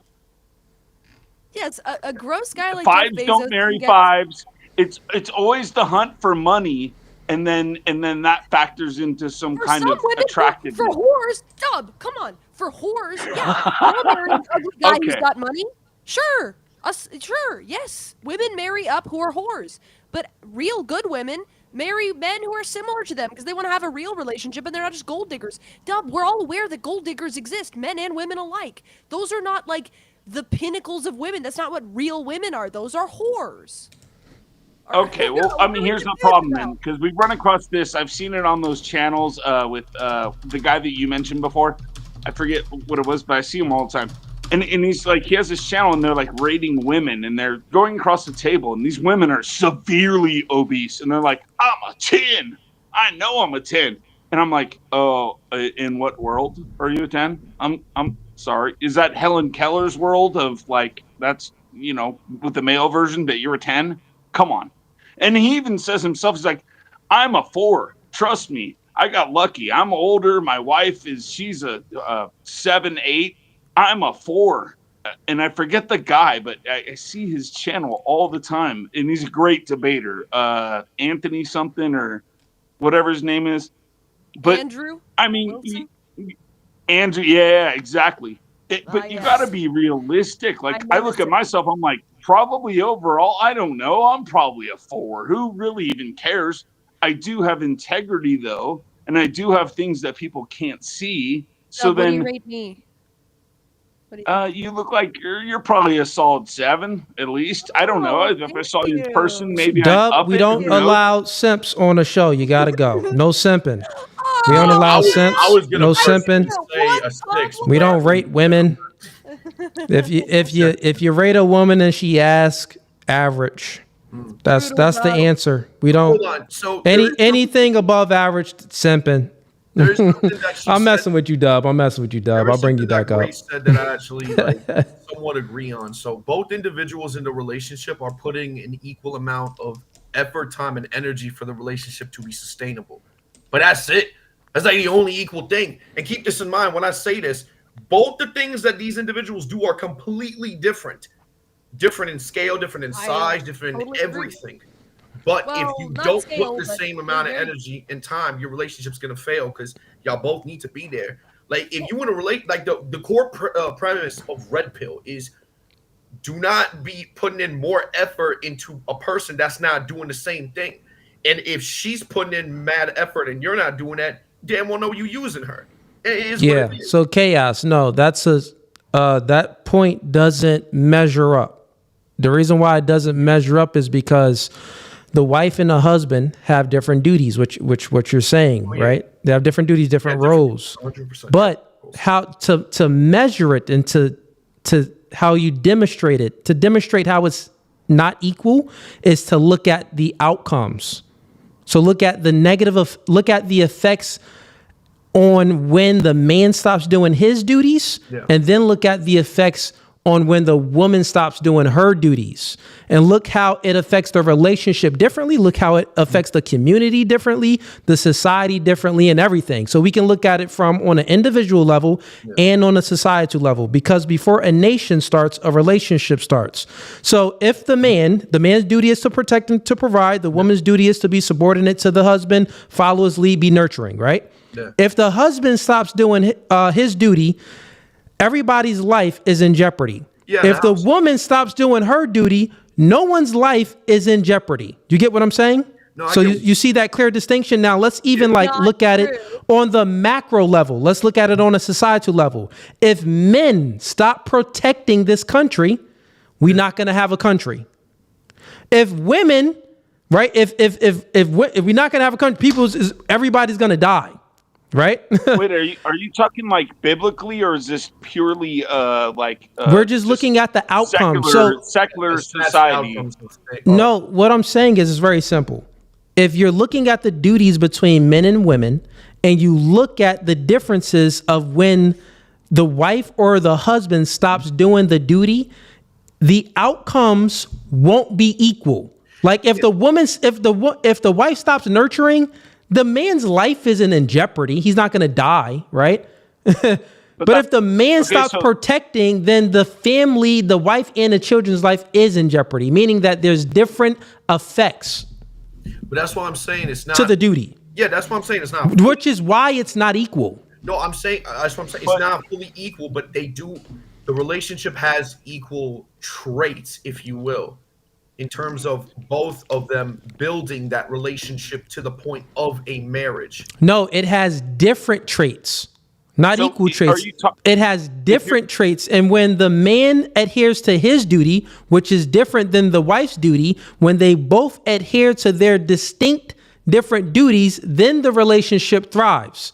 But if the woman doesn't adhere to her duty, if she just wants to be a bitch and complain and not follow the man's lead and stuff like that, then it's like, well, okay, it's going to cause some drama and the relationship could go sour, but her life won't be in jeopardy, meaning that the man still has the ability to protect her even if she's not listening because he's strong enough. Get over here, dumb chick. What did you talk? You don't even need to listen to the man for you to be protected. I'll lock you in a cage, chick. No, I'm just curious. I'm joking, but you know what I'm saying? It's a clear distinction between the physical capabilities and the roles. No, I'm just curious if like in terms of a relationship, I guess in terms of equality, like the time and energy that you spend into the relationship, do you feel like that's equal at least? You mean the time and energy that you spend in a relationship, is it equal? Yeah. I mean, listen, it's still not equal, because if it's a traditional role, the man is sacrificing his time and energy and competing with the world. Yeah. To bring home the bacon to support the family. The woman necessarily isn't competing with anyone. Her duty is still important, right? She's taking care of the children, changing diapers, cleaning, cooking food. She's doing things that's needed and helpful in that relationship, but she's not doing the thing as competing. Right? The man, in order for him to bring home the bacon, he actually got to compete. Oh, you out there that's my piece of meat out there. Nah, I got to get this before you get it. It's a competition out there when it comes to men. The woman is in no competition with the outside world if it's traditional. If it's even that right there creates a clear distinction that the man is still doing something that the woman isn't doing. But what you're describing here, there's two different things. Okay, one is from the secular view, which I think is what you're describing, and that's fine. No, And it's not the won't secular disagree view. with you. It's just the I'm looking at the effects of it. Okay, so okay, and I agree with everything you just said. However, the biblical point of view would be to look at something like 1 Corinthians 7:13-14, and understand there is some kind of equality in those statements. A woman can have an unbelieving husband and that husband be saved. The husband can have an unbelieving woman and the woman be saved. And guess what? If you guys don't figure it out, your children are screwed. So there is an equality in that sense of what can be discussed, actually. And I know, Grace, I know you're going to agree with that, but that is the truth, though. So there is this tug and pull that's going on there to where they both are supposed to figure it out. Whether you have to be celibate for a little while, but you don't want to be celibate for too long, because, or else someone's going to come swoop you up, Grace. They're going to be like, dang, she is a 7. She ain't a 7, she's a 10. I'm going to swoop her So up. real quick, Dub, I'm trying to follow your argument. So you're saying that, give me the verse again. You're saying that basically in the verse is saying that we're not saying that the value, God doesn't look at the value of the husband and wife or man and woman. It's the same spiritual value. That's not the argument, right? We're speaking about equal, Yeah. meaning that. So if we're looking at equal, we have to look at outcomes. We have to look at the outcomes of when they're doing their duties and when they're not doing their duties. And it just so happens to be that when the man stops doing his duty, it is not equal to when the woman stops doing her duty. It is much, much more detrimental to when the man stops doing his duty. And you see this within single mother homes, single mother households without the man, because the man isn't there to do his duty. Children end up juvenile delinquents. They end up getting to, in all of this, they end up degenerates, right? But when the man is taking care of the children without the woman, the children happen to do just as good as if it was a 2-parent household, which means that the husband's not true, by the way. This is true. You go ahead and. But it's not going to be true. It's not going to be true because of the verse that I just mentioned. 1 Corinthians 7:13-14. You can look it up yourself. When they separate, it says something specifically about their children. Okay. And that's what I was trying to introduce kind of into the topic, Yeah. So and that's totally fine. You can introduce any verse that you want, and I can introduce many verses that shows a clear distinction between the husband and the wife on how it's not equal. It's not an equal, roles aren't even equal. I've already gone through that same argument too. And I agree with so you. then we agree. So it's a 51-49, bro. Well, what I'm saying is, therefore, if you agree to it, you can't then disagree, because then you're in contradiction. He's saying there. But I'm not. What Dub is saying is that men and women have different roles, and he's agreeing with you that men are the authority. But he is saying that when it comes to children and the outcomes, he's contradicting your point and saying the Bible itself says that if they're unbelievers, they will fuck up their children's lives equally, and they also can affect each other. So it doesn't really back what you're saying. However, they are different. Well, no. That isn't one. What he just posited is untrue. And it's untrue in many ways because we can see it. The argument that I'm making, that is what he said is not disproving my point. He's just making another point, right? So the point that he's making isn't disproving that, which he even said that, well, I'm not saying that the wife and the husband are equal. I still think that they're unequal. But I can go to a verse that shows that, well, if the husband is a non-believer or the wife is a non-believer, then the children will suffer. That's what he's saying. And actually, I would say that I'm not disagreeing with his point, but I'm saying that his point doesn't disprove my point. If they both have an equal Well, I'm not effect trying to on their disprove children, myself. I'm not trying to disprove myself, but I am saying that there are children brought into the scenario now, and then it tells both of them that no matter where they think they are in the whole grand scheme of things, they have to get along, or else their children are screwed. Yeah, well, the difference is this: is saying that their children is going to struggle, is going to feel the consequences of the parents' failures, right, in the relationship. It also reads in many other scriptures that even if your mother and your father forsaken you, that God will be there for you. You get what I'm saying? So therefore, this does not refute in totality the argument that the wife and the husband are equal, right? It is not equal because we see it even within numbers. We see the effects of it. We see it clear that if the man doesn't uphold his duties in the relationship versus the woman not upholding her duties, the negative effects is vastly much more extreme and damaging to the children if the husband stops doing his duties than compared to the mothers. Cooley, are you aware of a flaw? But it is with your logic, because there's no flaw, Grace. You've already been obliterated on this many times. Okay, but go ahead, Grace. Saying I lost. You're obliterated. In history, right?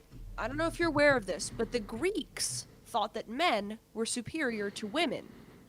Do you know what the Greeks ended up doing?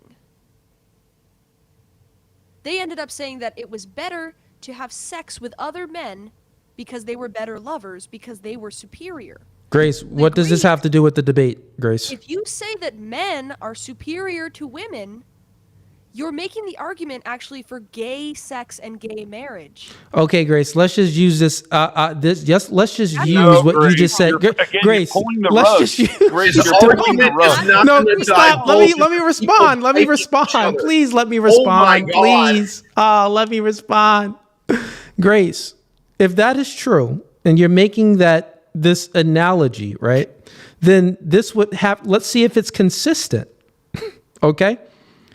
If a team is superior than another team, does this mean that the players want to convert to the other team?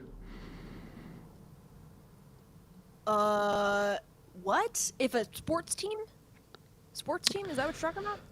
Yeah, Grace. I was just saying, any type of team, it could be a team of a company, any team. But anyways, what I'm.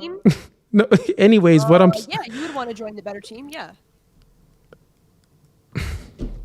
Grace, in this case, the better team is me ditching you and going and finding a fat chick. Okay? You understand?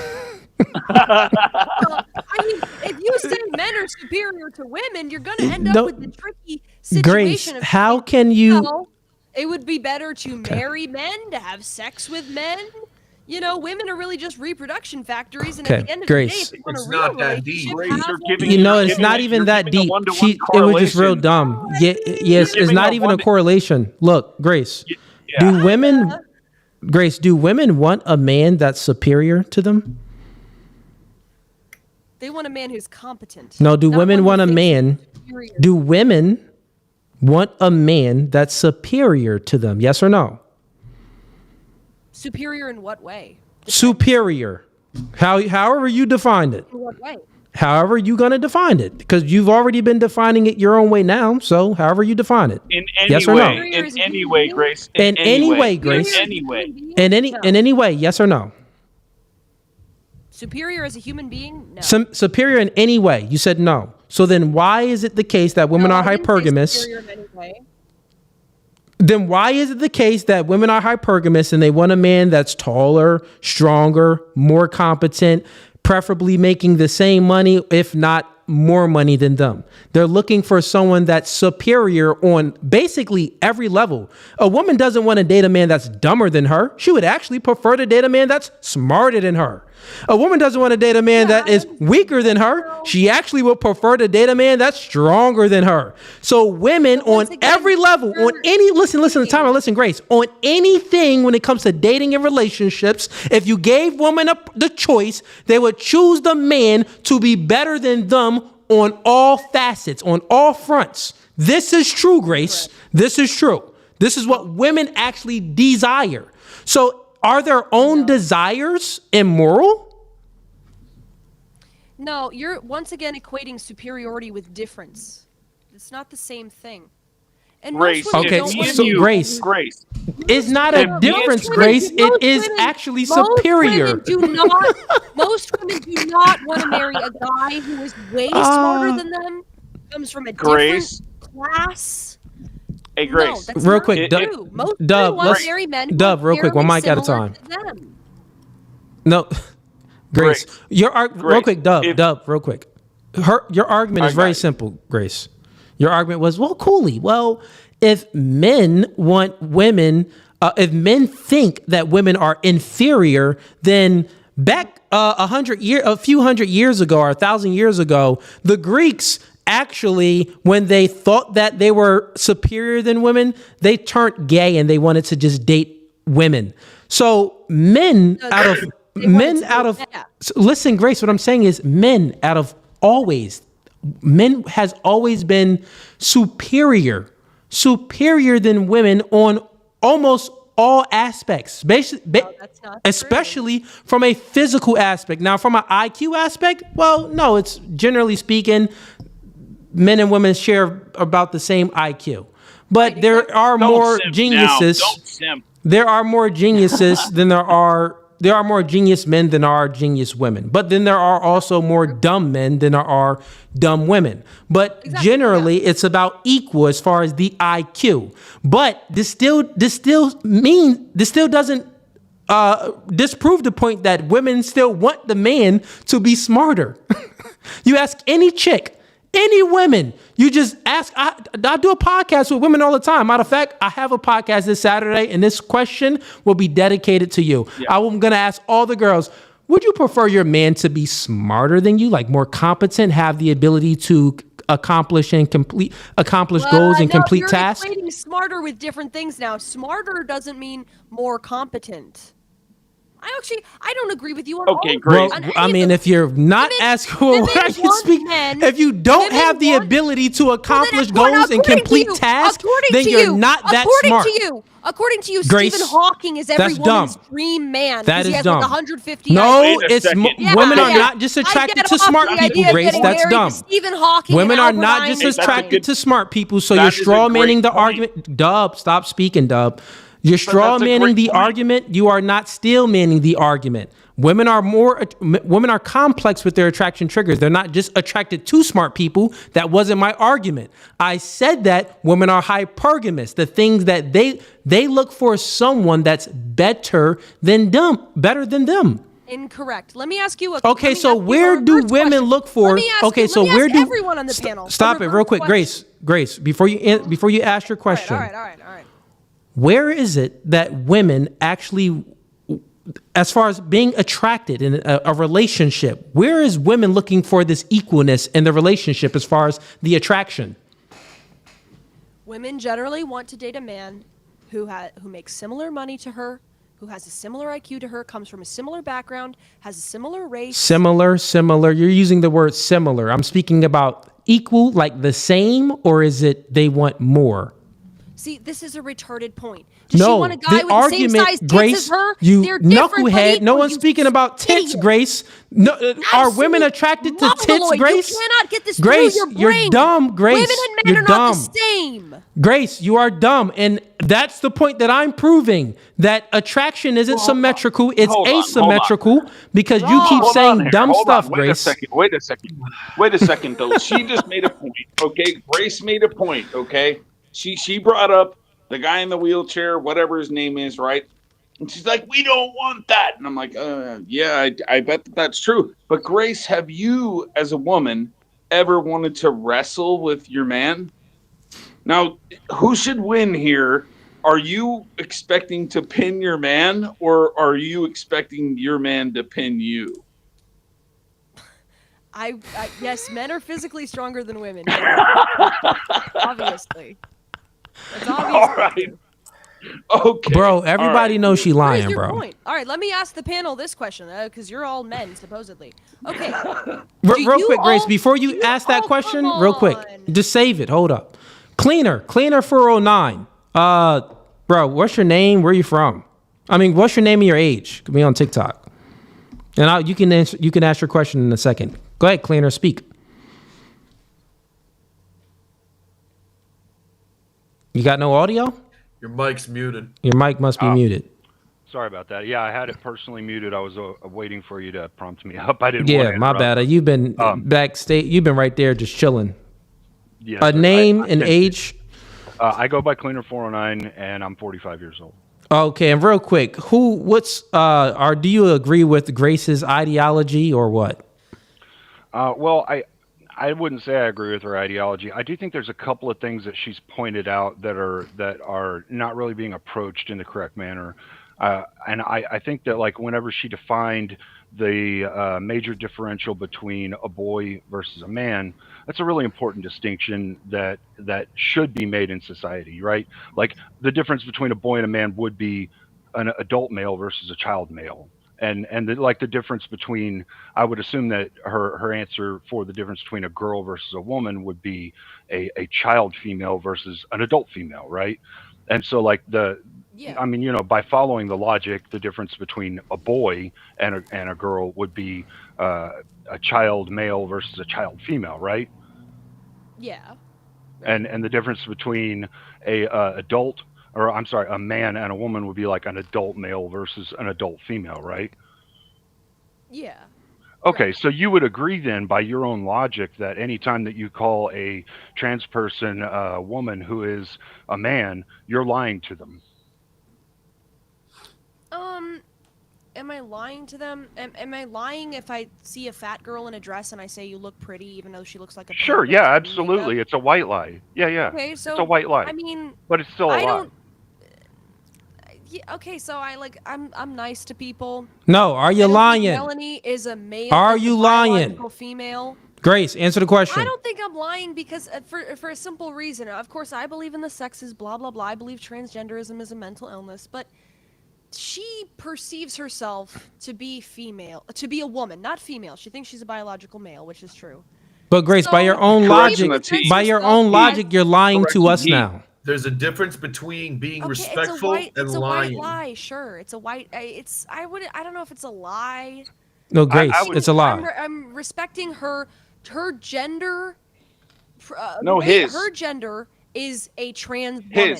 She's a trans woman. She's not claiming she's a woman. She's a trans woman. There's no such thing. Oh, trans There's no woman, such thing. Okay, I'll call her a she. All right, listen. Go ahead, Cleaner. You can land your plane. If you want to help trans people, the best way to do it is not to be assholes. No, if you want to help trans people, it's not to affirm the delusion, it's to correct the delusion and point them to the truth, because only the truth can set you free. The lie will keep you in the delusion. Okay, so you are lying, Grace. See a fat girl in a dress going to prom and say, "You look like a pig in Grace, lipstick, sweetie." I go with whatever. Whatever I think. Grace, I'm not gonna lie to you. Grace. I'll be honest with everyone on the panel. The dude, Cleaner, you're fat. Listen, no, stop it, Grace. Grace, this podcast is called No Fugazee. We don't lie up here. I'm going to speak exactly truth. Cleaner is fat. Chaos, he looks like some, weird Spanish kid that, really doesn't know what he is, like a mutt. He's like confused a little bit. And I look Dub, like a homeless guy. Yeah, Dub looks homeless and he looks like he touches children. Real quick, Dub, listen. Dub, listen, Dub, just listen. The problem is this. Dub, just listen. The problem is this. Dub looks homeless. He looks like he touches children. And the truth is, Grace, I think that you're ugly. That is the truth, right? So therefore, I was truthful with everyone. I gave them my true perspective, and only the truth will truly let you know what I think just looking on the physical about you. Now, when that little man came up, which you keep calling him a she, and you keep calling him a girl, You're lying. You're not helping the situation out, right? You're not helping anything out. So that's just a lie. Just admit that you were lying. Should I be honest with you? Should I be honest with you? Anybody, I want everybody to be honest, but be honest. But Grace, we don't actually believe you because you've been lying this entire time. Well, if I was to be honest with you, You've been lying this whole time. So everything that you say, truth, do you? no, I'm just saying that everything that you say, we know it's going to be a lie. I'm curious about the question you were going to ask. Me to be super honest. Yeah. Oh, yeah, we can get to that too. Deeply closeted black man who's taking care of another man's kids. That's what I think about you. Okay, Grace. So I'm a deeply closeted black man that takes care of other people's kids. Do you think that? Do you think that that's would you say that? Would you say that that's a? Let me ask you a question. Do you think that a man having the ability, like the mental fortitude and the finances, or what? I was just being honest. Why do you have to defend yourself? Yeah. Just being honest. No, I was asking you a question, Grace. I was asking, don't run. Listen, look, Grace, hold up. You wanted the argument. Where my button at? Why are you running? Why are you running? Don't run from it. No, are you serious? Do you get to talk the whole time and tell somebody they look like they're a child molester, bro? That's bullshit. Don't do that. Don't do that, bro. I can make fun of myself, but now you're gonna pull that out, bro. Come on, you now. sensitive too? Dub, you sensitive too, man? Come on. Am I sensitive, Dub. bro? You want to meet in the streets, bro? You think you're tough? Keyboard warrior. Dub, I know you must be joking. Come on now, that's inappropriate, bro. Wait, what are you running a smut show here? Wait, if you're actually sensitive, then this is interesting. But are you trolling or Are you running a smut show? No, I'm being asking you a honest. question. Are you running a smut show? But be honest with me. Are you trolling or are you serious? Like, if you're trolling, that means that you're really not that sensitive. Dude, are you running a smut show? Okay, so then bro? you are. Are you running a smut show? Okay, so then you are sensitive. No, I'm serious. Are you kidding me? Hey, mama jokes back in the days, that used to be like, I will kick your ass. But this time, you went overboard right so there, you bro. are sensitive then. No, we don't apologize over here. Stupid? No one. What if I why would I be sensitive? What if I called you names? What if I called she you names? She called me bro? names. You could call me a name. Go ahead. Call me a name, dub. Are you serious, bro? Are Yeah. you serious? Come on. In this day and age, you should know what I can call you because what you just called me. And Dub, go ahead, Dub. Say it, Dub. No, listen. You already know. I'm saying you could go ahead and speak. So you do run a What smut about a show. monkey? You run a smut show. Let's go. Yeah, she already knows. Why don't you call Grace, him? Grace, Why don't you we call can't Go hear for it, him, Grace. You're Chill a out. 7. You're a 7. You might just become an 8. Tell him. Tell him what he is. All right. So, I mean, Dub, I gave you your chance. Grace. Whoa, Grace, Dub. you're so sensitive, Grace. One mic at a Come on time. now. I gotta mute folks Yeah, because one they're at a- just speaking. Dub, I gave you your chance to, make fun of me or crack a joke. This is what we do. It's funny because we got Yo Boy Lean backstage, and I actually bring up Yo Boy Lean, and we crack all the time on one another. Yo Boy Lean says the most craziest stuff to me. I say the most craziest stuff to Yo Boy Lean, but guess what? You know the thing about masculinity? We're not sensitive, right? Why would you be listen, females and children are sensitive. Real men aren't sensitive, bro. No, I Go feel ahead. like this. I've been called hard and work hard. You know what I do? I laugh at it. I laugh at adversity. I don't let these people get into my head. I joke back. Me and Cooley joke back, even though Cooley roasts me more, I still laugh at it because I accept it. At the end of the day, it's just jokes, man. Nobody's hurting my feelings. Nobody can hurt me, bro. Words are words. I don't care.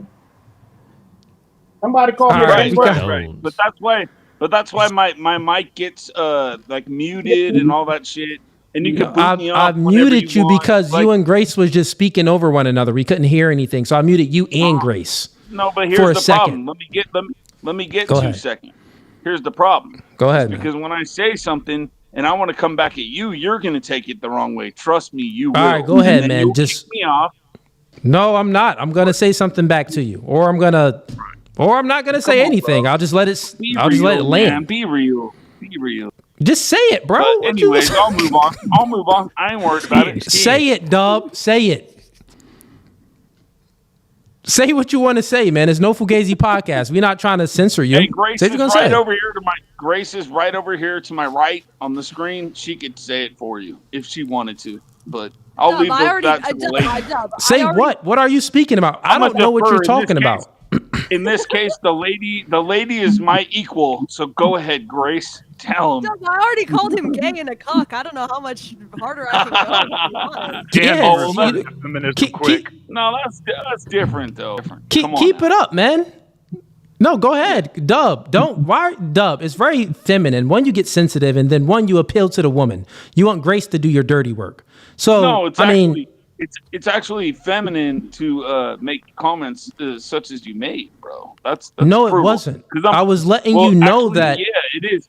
Hold up, because I'm putting my face on your channel, and you just said something like you said. That's inappropriate, bro. I don't care whether you agree or not. Maybe you're just stupid. I don't know. Yeah. So you look like you touch. You look like you touch children, bro. There's not. I mean, that's just what it is. That's what you look like. Never let a man dictate your feelings. That's the period. How are you letting someone else dictate how you feel, dog? You an individual. Smut show. It's a smut show. I've been on this smut show before. I'm pretty sure. What do you mean by you gotta smut relax. show? He just said you look like it. He could have said I look like a dominatrix. He's not accusing I don't give Yes, a it's not an I'm not saying that you are. That is something different. I'm just going based off of just observation. You know what? Right? To me, you look like you're a fucking pedophile, bro. Fair enough, man. All right, let's go. The statistics is not on your side though. The statistics is on my side. Really? Most pedophiles are white males. So you fit the description. Now, if you said that I look like a gangbanger or I look like I don't rob the store, You look like then you're it's like somebody who was okay. on EBT and sucks off the fucking government on everyone else's tax money. Damn, this shit And really complains did. about it. Fair enough. I mean, that holds a little bit more weight than the other one. Oh, good. I'm fine with that. Yeah. So you see how I wasn't sensitive. So what I'm showing you here, what I'm teaching you, Dub, another man is teaching you right now, is that I am teaching you something. What I'm teaching you is that there's a clear distinction. Great. There's a clear distinction between a man like I am and a male like you are. You are a male, which is compared like Grace's argument. A male can also be a boy. But then the mature version of the boy would be a man. So you are a immature version of me because you are sensitive. You're getting butthurt over jokes. Here's what you would claim. You would claim that you're an alpha. And the reason no, why I've you never would claim claimed that. is because I'd never even used the word about myself as an alpha. Let me make my point. Well, you're lying. You would claim that you are an alpha. But you're lying. Hang around a bunch of males. Hold up. You hang around a bunch of males on the internet. No, but you're lying. But you're lying. Hold on, buddy. I don't think Grace is a male, but hold on, buddy. But you're lying, man. Dub. Start with some truth. You can't start with a lie. Maybe finish with a lie, because then it's done. But at least start with some truth. You doing a monologue, bro. No, what I'm doing is I'm pointing out that you're lying. Okay. Now, if anyone else can talk, actually, besides you, because you've been doing it quite regularly the whole time. Now, once again, this has been an open panel. I actually spoke the least today. The least today. I know. That's why you claim you're an alpha. That's why you claim you're an alpha, because you hang around a bunch of other dudes on a panel, and I'll just say, well, I'm not a beta or an alpha. I'm the one that's in between, and that's going to be that. I don't have that's to untrue, dog. I've never said that I was an alpha. Talking about his fees. I have a question for Grace. Yeah. I'd kind of like to get back into the debate itself. Yeah, let's get back into the debate. Dub, I'm putting you backstage. I'll bring you up later when you're not as sensitive.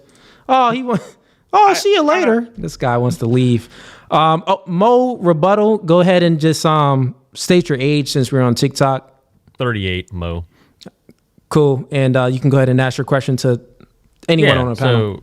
So Grace, earlier I heard you say that you admit that the transformer issue is a mental illness at the end of the day. Is that correct? Yeah. Okay, great.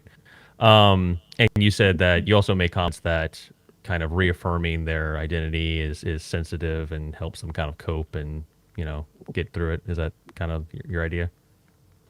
I just think it's the social thing to do. Yeah. Social thing to do. Okay.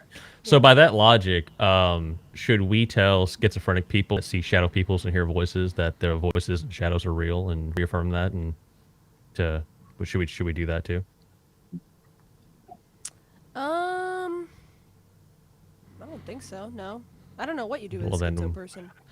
It wouldn't help them get. It would be cruel, wouldn't it? It would be cruel to tell them that because it's not going to help them get help to correct their problem, is it? Yeah, but there's a difference because a schizophrenic person, it depends on the type of schizo, because if they're self-aware and they know they have this mental illness, then they probably already know it's not real. Just like trans people, they know they're not actually females. But, they have issues with their gender, which Cooley he actually just agreed with Melanie, the trans woman who was on here, because he said an adult male isn't necessarily a man. And that's true. And sometimes adult males are more like women than they are like men. And, so they're self-aware about it, generally speaking. Going on into no, point, they can never. That's wrong, and you straw man my point. The male is not an adult male, and not a man, because that would be an adult version. But the male and the man, it has the same meaning. The one distinction would be between the male and the boy. The one distinction would be between boy and man, meaning that the boy is a immature version of the man, and the man is a mature version of the boy. But a boy and a male and a man can never be a woman. Yeah. Well, so and going by back to her my own point, definition though, of the term it's but back to his point. Go ahead. Yeah. My bad, Mo. So going back to the point, in both cases, it's a mental illness, and if you reaffirm, it can lead to dire outcomes for them. Schizophrenic people have been to take their own life, unalive themselves, and on the trans issue, they can sterilize themselves. They can literally cut off body parts.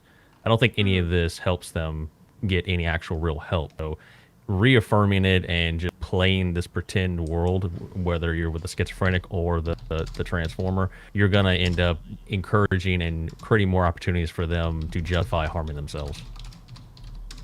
I mean, I think we play into people's delusions all the time. Like I said, if your daughter's fat and she's going to prom and she's in a dress, she's going to say, if my daughter's fat, she's not going to lop off a body part.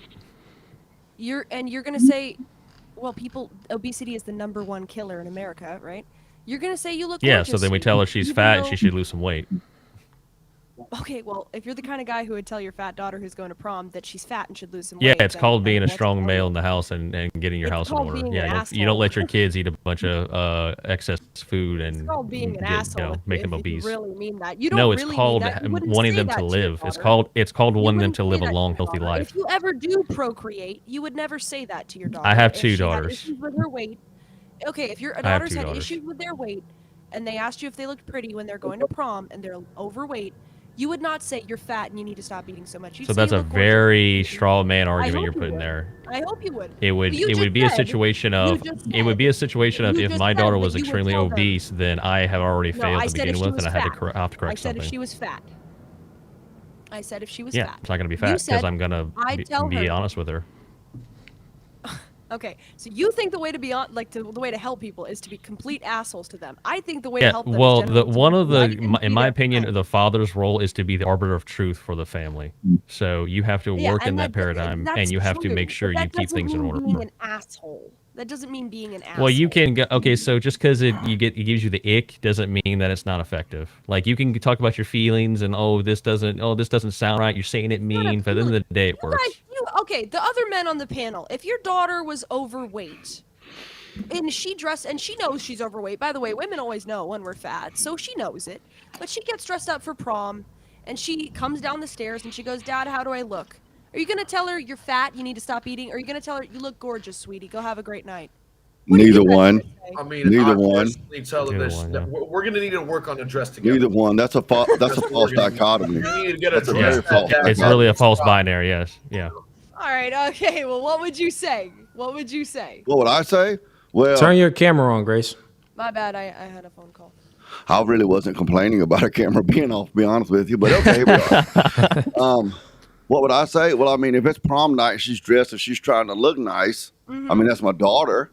So I'm going to be as encouraging and as gentle, and I would probably actually evade the question, which I'm sure, I mean, I can see you know a lot about how to do. I would evade the question and I would go along, but I would still address her health because she would be so heavy and there'd be long-term things. And that's what, that's what leadership is. Leadership is not just spurging out and making up things as you go along and saying what you want to say. That's feminism. That's femininity, rather. But If you're a man leadership worth your is salt, leadership is this is not the if you're a proper man time. worth your I can salt, be more you would constructive tell down the your road. daughter that she Notice looks pretty. she had to take and it to you would this very address straw man her point just to make it this time. false My point dichotomy is to that try to we feed into prove this emotional we feed into argument, and people- it had nothing to do with my feed into original point. people's delusions. We feed into people's delusions all the time. Not really. Socially My response polite. was wrong. That's a And the- cute little the premise best you way to have there, help Grace. It'd be a people- shame if something happened to it. Little what? That's a cute little premise you have there. It'd be a shame for something to happen to it. We don't feed into people's delusions all the time. I don't. Yes, we do. I understand why you think so because, I mean, you're a female and that's feminine thinking. Some men do because they think like a woman. Women think of themselves as a part of a social collective group. Oh. She's missing my brilliance. She's Scared her missing off. my brilliance. Keep talking, man. She'll. Yeah, she. It has to do with the inherent It has to do with the machine language in the female mind versus the male mind. Women think of themselves as existing within a part of a group. See, this is why women a lot of times will use words like we when they express an opinion. Well, we think this, we want that.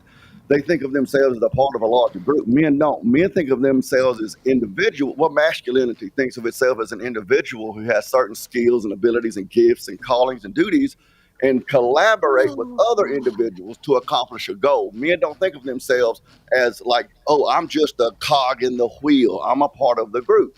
No, we're individuals that agree to collaborate. The feminine mind thinks of themselves as we're all sisters. We're all part of women. We're the group. That's the two different ways that men and women think. So when you say we play into delusions all the time, you're speaking about women who play into delusions for women and other people all the time. That's part also of being a nurturing gender.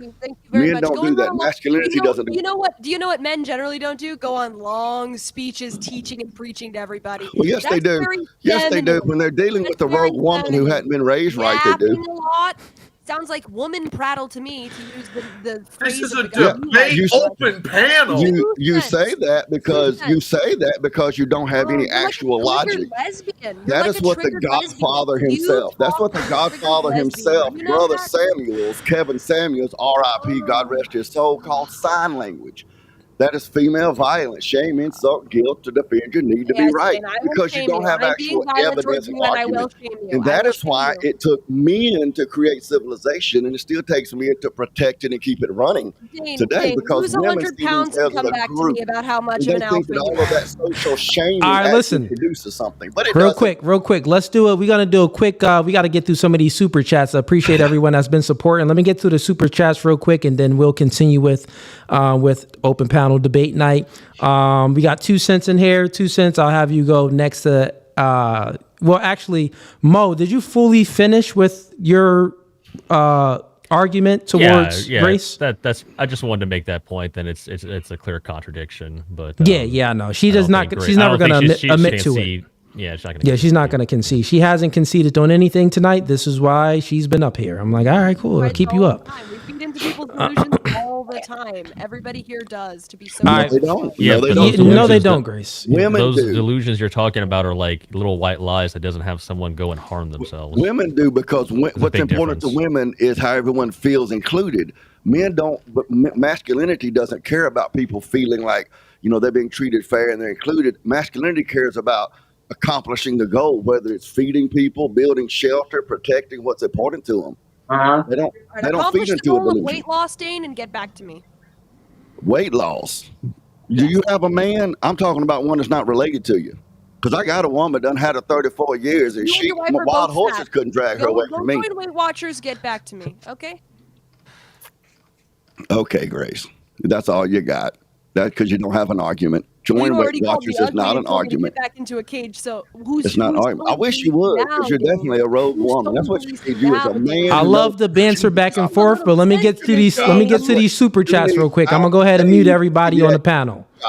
Let me go ahead and mute everybody on the panel just so I can get through these super chats. Gonna take me just a few minutes here. And some of the chats may be for Grace or whatever, so just everybody stay up. I'm not putting no one backstage right now. All right, so we got Tyga. Tyga sends in $5. He says, "You're not African American, you're Americans. That's what is supposed to unite us." This is true. We are Americans. We are Americans.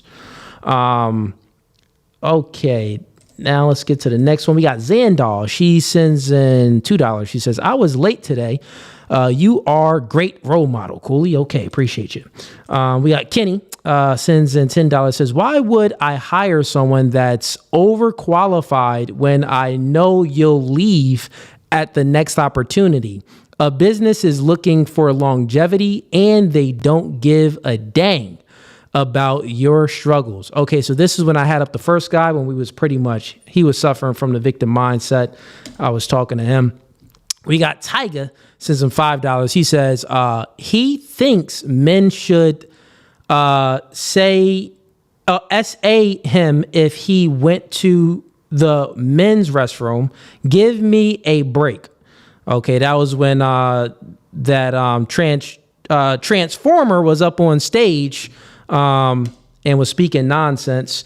And then we got two other super chats that I don't have to bring up on the screen, but shout outs to Kenny Stacks again. He sends him $5. He says, "Bride of Chucky is Bride of Chucky is triggered," talking about you, Grace. "Ad hominem left and right. No argument." Okay. I'll unmute you real quick if you wanted to reply back to who is it? Kenny 3 Stacks. He says, "You look like the Bride of Chucky." Grace? I do have some email makeup on, but I'm destroying like 5 or 6 guys at a time, and everybody's using ad hominems, so. Yeah, I would say that everyone is definitely using ad hominems. Grace is right about that. But as far as destroying anyone's argument, Grace, that was a complete lie. Well, let me get back to these super chats real quick. We got Cowboy Smooth says in $20. "Bruh, there's no way she wrongly called out Cooley as misusing scripture instead of defending the fact that she actually misquoted the Bible herself. Stick to OnlyFans and leave religious debates to actual religious people." Okay, this is another one for Grace. Let me go ahead and unmute you, Grace. Any rebuttal to that or comment? I don't have an OnlyFans. Red pill people always accuse me of that because they assume women are whores because they're brainwashed and fed this stuff by Rollo Tomasi and all these other F slurs. And I think I should be able to participate in religious debates just like anyone else, especially when I'm called a fake Christian by someone who can't even quote the Bible. And it was proven that you are a fake Christian. It was proven in our debate and also tonight as well. But let me go ahead and get back to these super chats. 1 second here. We got Brian Ross is in $5. Grace listens to understand, not to he says, "Grace, listen to understand, not to respond." And then we got I don't think you need to reply to that. You'll probably just say, "Oh, well, shut up." Uncle Tiger sends him $5, says, okay, no. WitKid sends him $5. He says, "Watching someone fat call someone fat is hilarious." Okay, let's go ahead and unmute Dane and Grace for this one. And Grace, I'll let you go ahead and start off. So basically, WitKid Dreams is calling you fat. Grace? I don't know what to say. I'm not fat. All right, fair enough. I have a no scent policy, but I gotta hand it to Grace. As batshit crazy she is, and the big of a pain in the ass she is, at least she's hanging in here. See, she ain't running and hiding. So I got to give her that credit. But as far as me being fat, I would go to Weight Watchers and lose weight. But every night when Deidre and I spoon up like we have for 35 years, she loves reaching around there and playing with my man boobs. Oh yeah, ain't nothing like a good squeeze on your man boob to make the world go round. Dane, man, we don't want to hear about you and your old ladies' late night activities, I gotta man. carry him around. Why can't you live man, about him? I gotta carry him. Yeah, man, we don't want to hear about the late night activities. All right, we got Bet you got extra strength. we got yo boy Leem sends him $5. He says Tiffany Valentine ain't making any logical sense. She's literally getting gangbanged by the men in this panel. Grace, anything for that? He called you Tiffany Valentine. I'm not even sure who that is. I don't know who that is, but I love a good gangbang, so let's keep it going. All right, and then this is the woman that just said that she is not on OnlyFans and that she's not a whore, but she's like a good gangbang. Wait, can I add one more thing? It is a gangbang, except I'm fucking all of you up the ass. Yeah, Grace. We'll see. Grace, after this, you have access to make clips of no, meaning that it just didn't make any sense. You have access to make clips of this yourself, and well, let's see if your clips get any views, and it is like, wow, oh, she ripped Cooley, or wow, she ripped Dane. Let's see if it actually makes some noise, right? Don't just go by your own opinion. Like, filter in other people's opinions too. So make some clips and post it. Weren't you? We got Zandal sends in $2. She says debating men on scripture is very unchristian, baby. Ooh, dang. Ugh. Ooh, any response there, Grace? Again, you would have to fit the standard of men for that to qualify, and I don't think you do. Okay, so you don't consider any of anyone up here to be men. Got it. But you consider that your friend that is a transgender to be a woman, right? No, she's a trans woman. A trans woman. Okay, but yeah. you would call you just used the pronoun, and you called him a she. You called he a she. That's right. Yeah. So therefore, you're lying to yourself. You're lying to him, and you're trying to lie to the audience as well.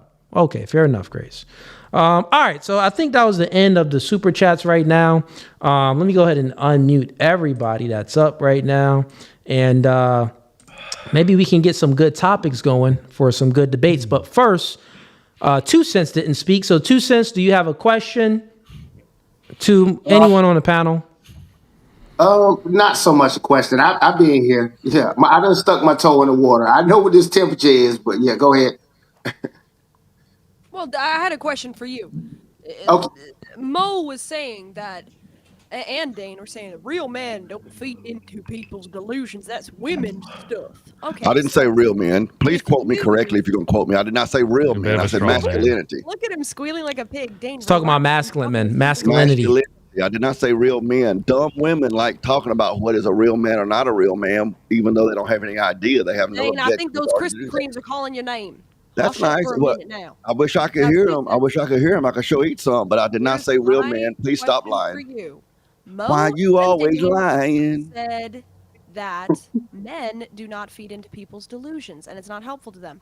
Now, my question for them is, if you had a daughter who is struggling with her weight, she's overweight, and she gets her dress on, and she's going to prom, and she comes down the stairs from her bedroom, and she says, "Dad, how do I look?" Are you going to say that she looks gorgeous and have a great night, sweetie? Or are you going to tell her, you look like a fat pig in lipstick and you need to lose weight? Which one are you going to tell her? 2 cents. Of course. I'm going to go with the positive side. That's basically what I was going to say, because I've been watching what's going on. And like I said, I got a lot of experience under my belt about things like that. That when we just think of the person that was trans, I'm gonna briefly touch on that. You got to understand, I already know it's been taken out of the DSM-5 50 years ago about homosexuality. We know that, but guess what? It's a thing called gender dysphoria. They have that. So when I talk to people, I don't care if my homeboy had an autistic child. I address them different. My grandmother with dementia, I address them different. Someone with gender dysphoria, I have to address them different. And I understand that. So I'm going to have a certain type of decorum and everything else. I can say what I want to, be very mean to them. why that autistic child is, I get it.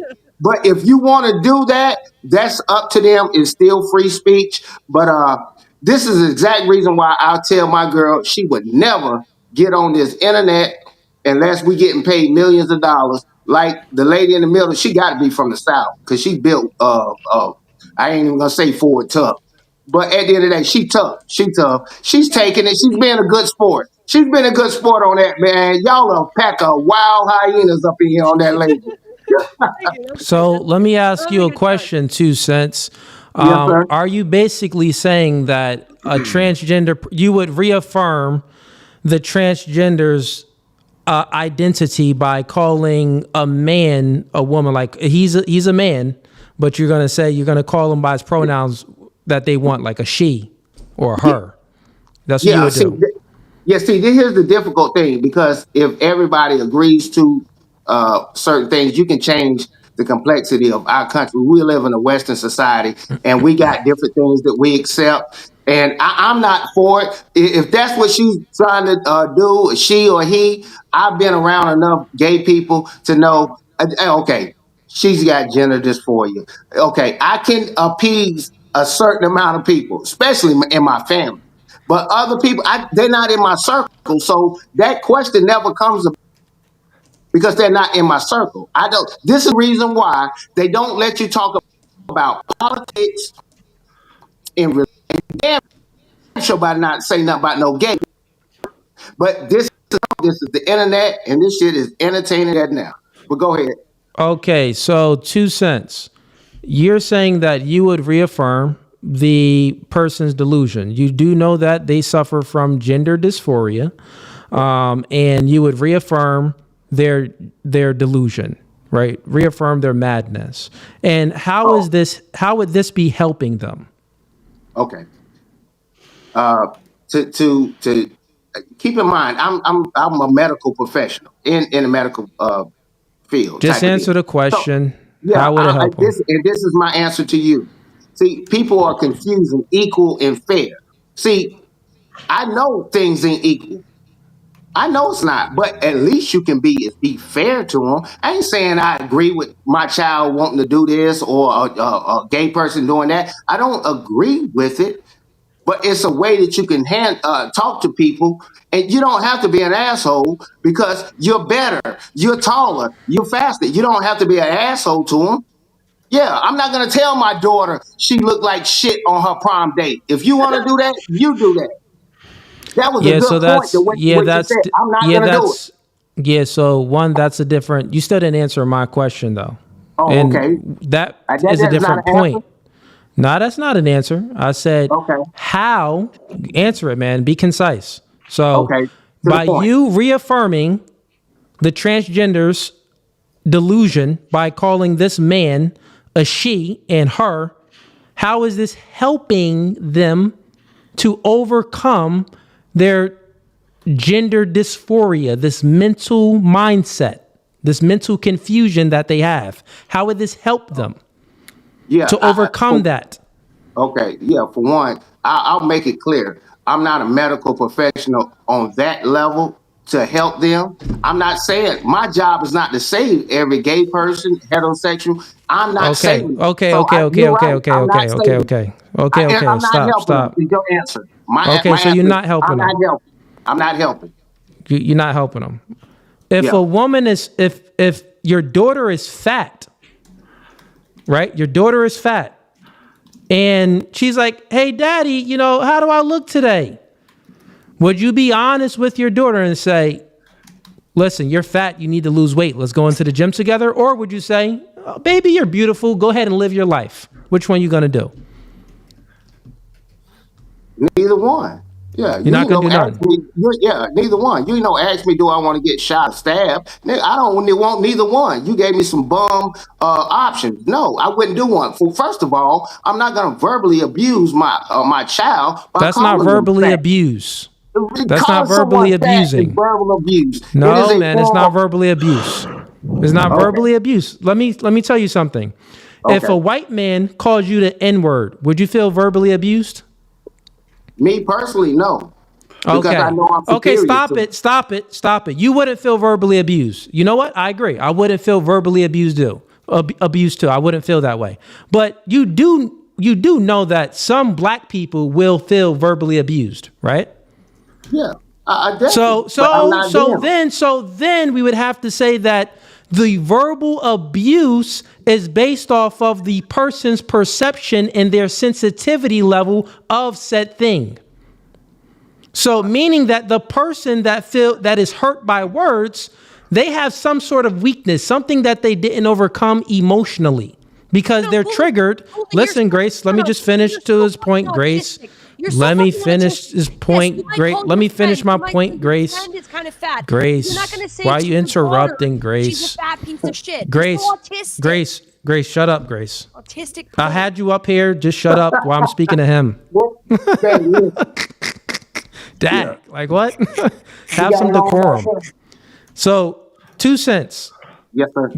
Okay, so therefore, you know that certain words wouldn't hurt you, but you know that certain words could hurt someone else. You understand that, right? Because they're sensitive, right? But do you understand that really only the truth can set you free? By being truthful with people is the only way to set someone free. How can your fat daughter, what's going to motivate your fat daughter to get in the gym and lose some weight rather than saying, hey, you need to lose some weight because you're getting big? Man. Lots of things, bro. Lots of other things. What else? Yeah. What it's going to be? What it's going to be? I'm talking about words. Action would say, you can do many actions, like you can not say anything and just say, hey, come to the gym with me. You can do all of these things, but we're speaking about words right now.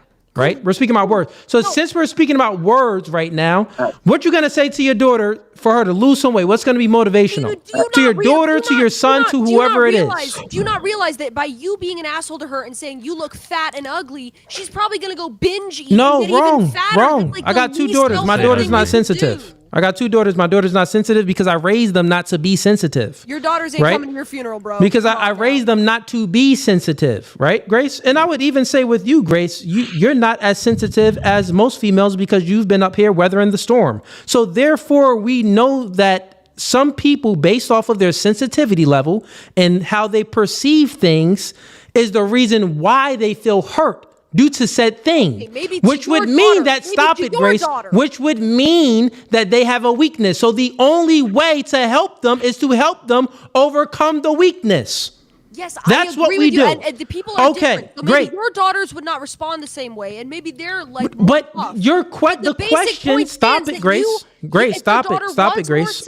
Grace, stop it. Stop. That isn't the point, Grace. That isn't the point. The point that I'm making is that it doesn't matter if someone is sensitive or not. Only the truth can set you free.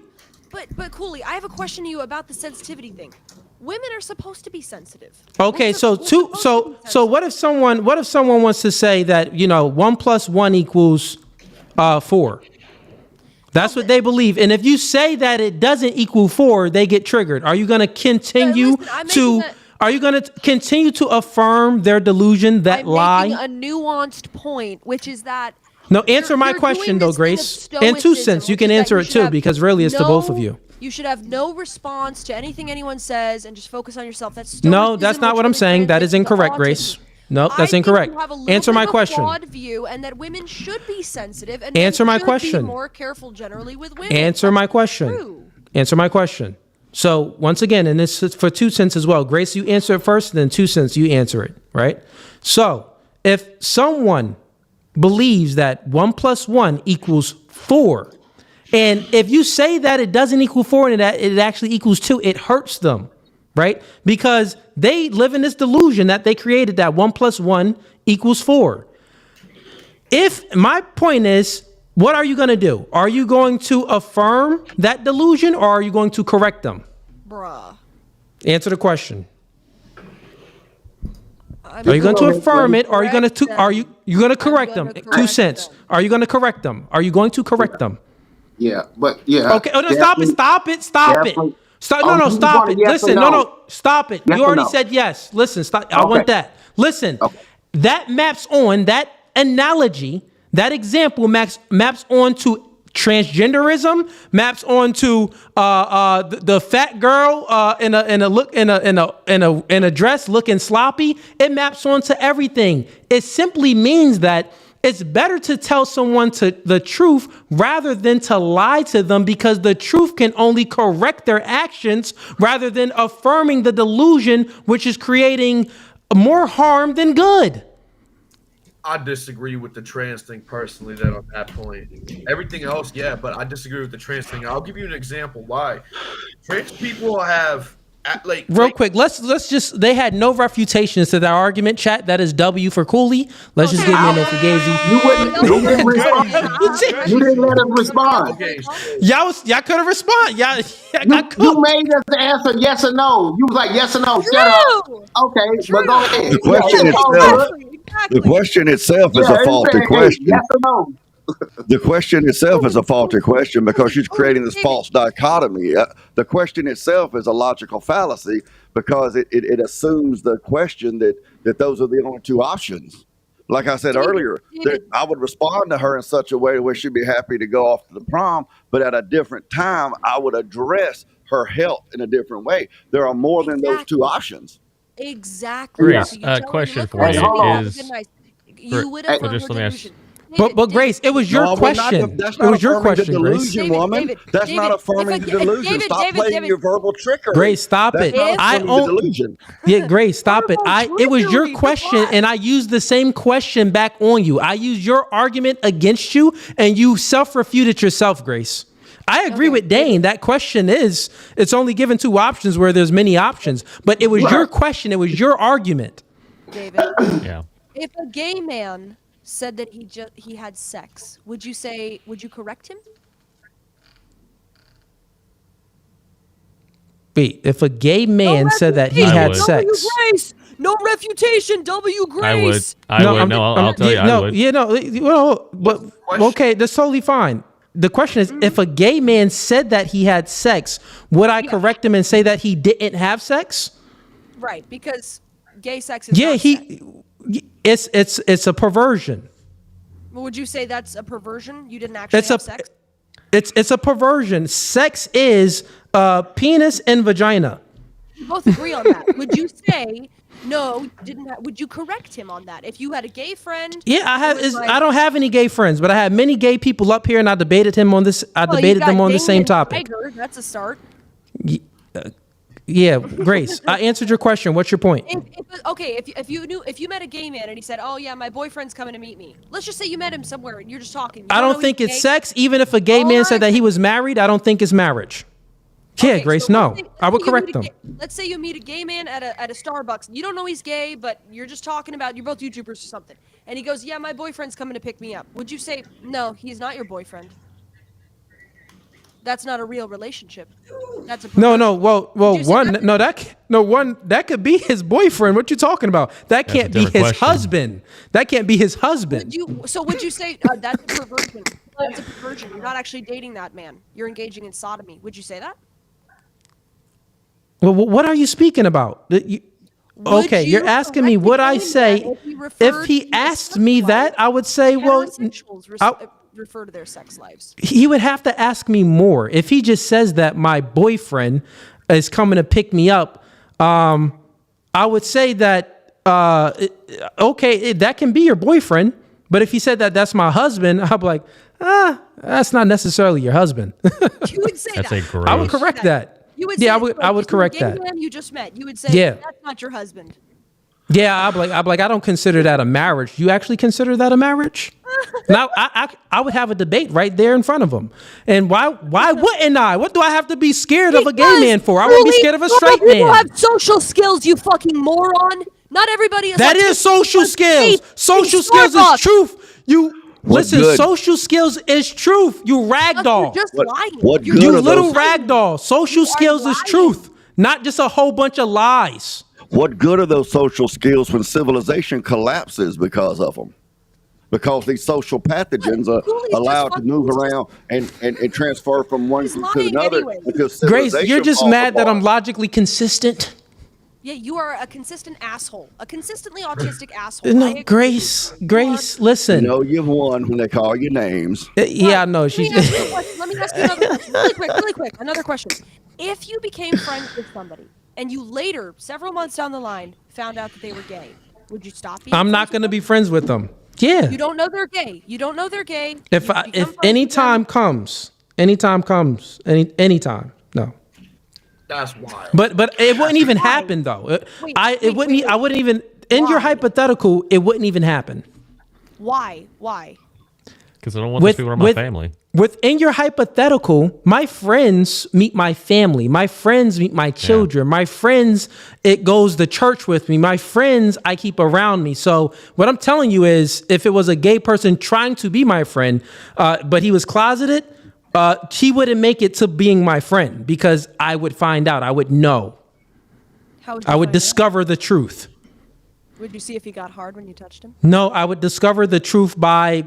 You don't know anything about men and men dynamics, like in relationships. It's much different than women.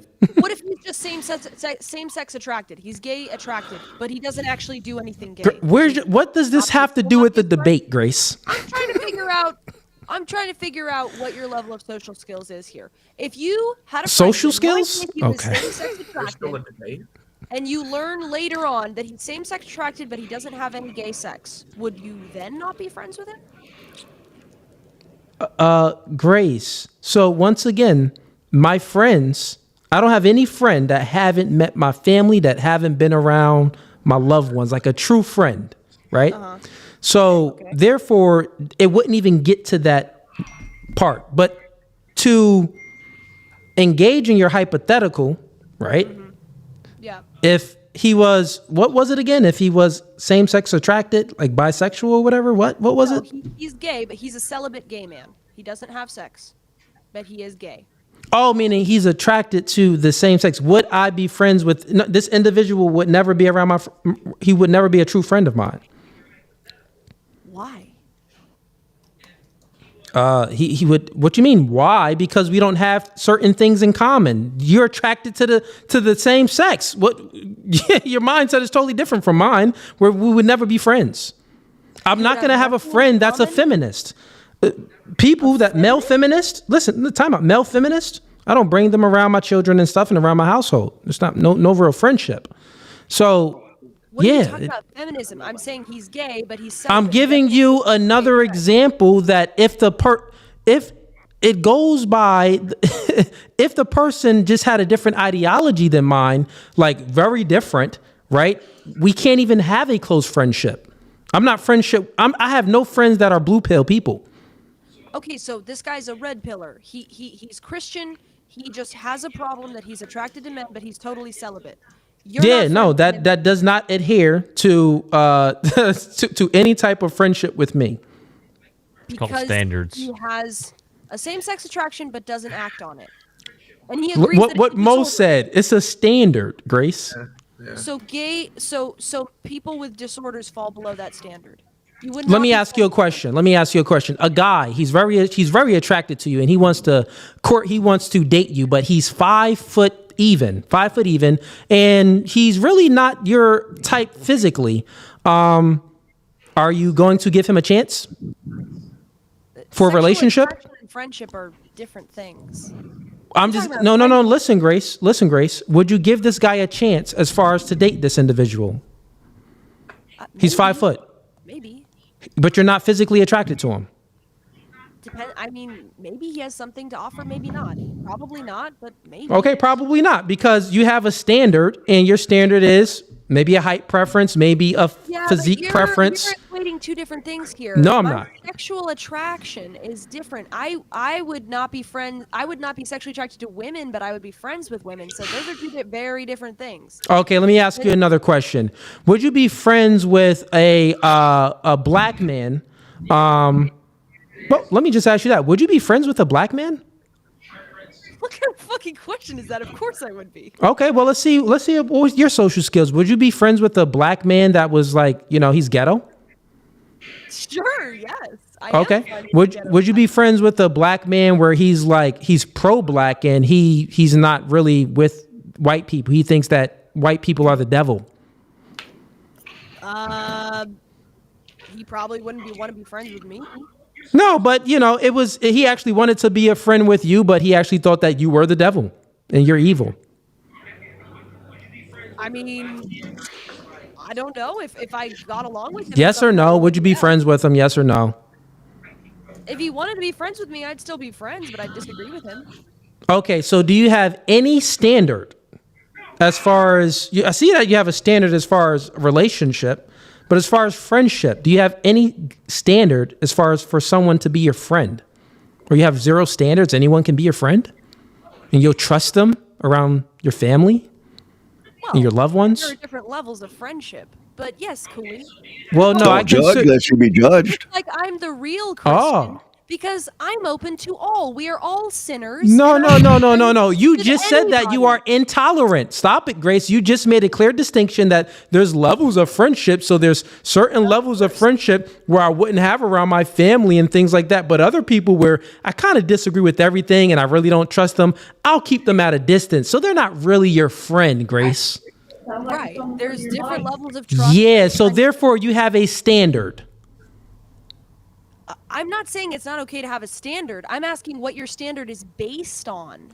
Okay, so you have a standard. I'm not going to let a pedophile babysit my future kids. No, of course not. That's and listen, Grace, I wouldn't have a gay man or a gay woman be around my children. But you're saying that you would not be friends with. Just like you wouldn't be friends with a pedophile, Grace. No, but that's a different thing. It's not really, Grace. Let's say you're friends with somebody, you get to know them, you're really getting along, and you learn that he's real quick. Someone has an echo in the background. Is someone playing this in the background? Yeah. You are. I'll mute you real quick. 2 cents. It's better now. Go ahead, Grace. Get to your point. I'm saying the hypothetical I gave you is that you meet somebody, you get along great, you're great friends, you both have an interest in YouTube and content creation. You have no, just getting along real good. You learn that he is a celibate gay man, meaning he doesn't have sex with other men, but he does have a same-sex attraction. You, at that point, cut him off as a friend. Why? Okay, so let me ask you the same question. Right. To answer that question, yes, I would cut him off as a friend. And I'm gonna give you my why, but let me ask the question. I'll give you but I want to answer, and then we both give one another's whys. Same question. You doesn't know that this man is attracted to children, right? He doesn't know that he has he's a pedophile. He's attracted to little kids, and you're friends with him. But then once you find out that he's attracted to little kids, are you going to still be friends with him? Is he a celibate pedophile? He's let's say pedophile, since we're on. He's a pedophile. Is he celibate? Like in my hypothetical, he's celibate? Oh yeah, let's say he's celibate. Yeah. He's not like literally currently engaging with little yes, I would kids. Yes. He has a disorder. Okay. He has a disorder. Yes, I'd be friends with him. Yes. Okay, so you would still be friends with someone that is attracted to kids. Now, another question. Yes. As far as this friendship with this man that's attracted to kids, would you allow him around your family? If I had kids? Your nieces and nephews? Probably not, but we're going outside of my hypothetical now. No, well, I consider a friend. Real quick. Grace. Same hypothetical, but with a pedophile. I said yes. I gave you a hypothetical with a gay man. You said no. You have to explain why not. Yeah, I'm explaining that now because I consider a friend of someone that I would have around my family, my children. Do you consider a friend to be that? Not necessarily. Okay, then we have two different. Okay, so then we have two different definitions of what a friendship is. A friend is someone you have to introduce to your family in person. Then most a of my friend is someone not that you have to, but a friend is someone that you would be. You're not opposed to introducing them to your family and your children. Like you're open to it. That's your friend. I wouldn't be opposed to introducing a celibate pedophile to my friends and family, but I wouldn't let them watch my kids. Well, that's the distinction between me and you, my friend. Why Why wouldn't you? That's the distinction. I've already told you. Why not? I've already told you. You Again, never answered the question. yes, I did. I already did, because I consider friendship as someone that I would introduce to my family and my children. Okay, and so why someone, wouldn't you let me introduce the gay man answer, to your let me family and your finish. I'm getting there. And I consider someone that is part of the LGBTQ, right? Someone that's a part of the rainbow flag is antithetical to what my friendship would actually mean. It would never be a true friendship. Hey man, he thinks it's a disorder. He doesn't engage in actual sex with men. Yeah, I still wouldn't have that individual around my family and around my children. He's red pilled. He's conservative. The only Then disorder. have a disorder. Okay. Oh, so being gay is a disorder, or are you talking about the trans? Which one are you going to now? Because you're giving me two different ones. Being gay is sexually disordered. He agrees with that. He agrees with all of it. Yeah, he's not going to be around. He's not going to be around. It's unnatural. I'll give you more reasons to why. Because one, it's unnatural to have the same sex attraction. So therefore, I would say, listen, man. One, we're not friends, but I will not just dismiss you. I would point him into the direction of help. Go to a church. I'll introduce him to a pastor that can help him understand who he is, so he can overcome his sexual degeneracy mentally. Even though he has the ability to not do it physically, but he needs to still overcome it mentally. And I've actually interviewed someone that is gay, and he even said that him adopting the Christian belief and believing in Jesus Christ actually helped him overcome his homosexual thoughts and the homosexual behavior. So I know that, Jesus is the cure. So that's what I would do. So I would even say, even if I'm directing someone, friends with him. no, he would never be around my family. But if he gets help and he overcomes that, would he be around your family? I said, would you be friends with him? I already said a friend would be around my family, or the possibility of being around my family. So I answered your question multiple times and gave you all my reasons. I think that is antithetical to Christianity. Grace, I have a question for you. I've noticed I on cannot all... understand that. That's just free. No, Grace. Yeah, no. just real quick. I think I'm that curious what you believe in, you being friends with a pedophile and allowing that pedophile around your children, I think that's antithetical to Christianity. That's wild. Grace, you push back. I would let him watch my kids. I said I'd introduce him to my friends and family. Okay, so Grace, wait, you push back on. Hold on. Just let Mo let Mo give his. One last response. Then Go ahead, all go right, ahead. Grace. You said you wouldn't be friends with him because it's unnatural. Well, Dane's overweight, and that's unnatural. But if you were friends with him, would you? No, I gave many different reasons, Grace. Being many overweight's not unnatural. It's actually a very natural process because your body is preparing for a famine. So you eat in the times of plenty of food, and your body's designed to store calories in the form of fat so that when food is scarce, it will access that fat. Hold up, ma'am. You just lied again. You lied again. Being fat is actually a very natural process for survival. No, it's not. The problem is that we have food so readily available. And then you have guys like me where eating is a recreational event. So I am a glutton, which is a sin because I do overeat, but it's a very natural act. Inserting your pee-pee in his hoo-ha is not a natural act. No, so that's two different things. Being overweight is unnatural. Your body wants to Of course get it's rid of natural. I all just the explained to extra you how baggage it's you got natural. on It's biology. If you eat more than you burn in calories, your body it's a survival mechanism. In a time of famine, I will survive a lot longer than Cooley. I will survive more than Cooley because I have more calories stored in my boobies. Okay? You see how I rhymed that? I'm a poet, and I already knew it. But it's a biological process designed to maintain life during a famine. Sticking your pee-pee up some other dude's back door is not a biological process designed by nature or God or whatever you want to call it to sustain life. Eating is See? natural. Being fat is unnatural. Okay, real quick. Let Mo 2 cents. You up next. Let Mo get his question So just real quick. And I'm sorry, Mo, real quick. We got 2 people backstage. We got Cuddy and we got the real. I can't see the rest of it because it's blocked out, but I'll bring you guys up shortly, like 5 minutes. Go ahead, Mo. Yeah. So I've noticed in a lot of these topics, anytime there's an emotional element to something to correct someone on, you push back on.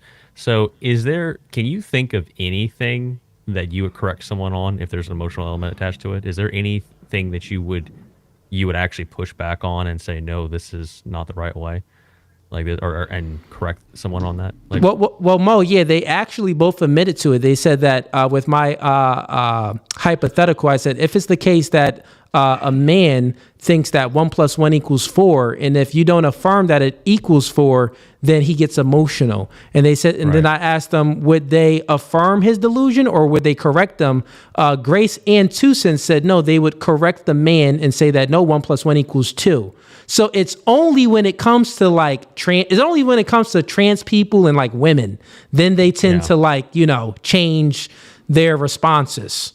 Mo, I just corrected Dane on being fat, being unhealthy, and it's clearly a very emotional topic for him. So yes, I will correct people. No, that wasn't Dane's. Real quick, Dane, and that wasn't Dane's argument. Dane wasn't speaking about him. Dane took full accountability to that. He is a glutton, but he was speaking in general about about a fat person because that's what you were speaking to. So it's a difference. What you do, Grace, what you do after you make a fool of yourself and the light shined into your darkness is you change your words. What you said was that being fat was unnatural. Now you're saying unhealthy. So please stop being a scheming little sneaky wench and running from the light like a cockroach.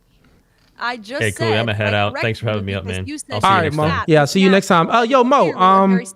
Good. Real quick, a good conversation. Hit me up on Instagram. I'll have you back anytime. Awesome, man. Yeah, great. All right, man. Have a blessed one. You too. Sorry, Grace. You were speaking. Chaos. I'm going to go ahead and put you backstage because I want to bring up 2 other people. Copy. I wanted to ask you a question real quickly before you do that. Okay, go ahead. So what's the contention about having like somebody like that is gay? Let's say they Republican, red pill, they got the same mindset as you. Is it just the sexuality aspect of their personal vices that bothers you that you don't want around your family? Because what if that person is trying to, let's say, get straight or go through that process? Are you still not going to be friends with him? Is there a line for you? Is there a border? Yeah, it's a standard. Just like I wouldn't have someone that's an alcoholic around my family. They have a drinking problem. They're always drinking. So I wouldn't have these people around my family. For an example, we had a friend that was in a family.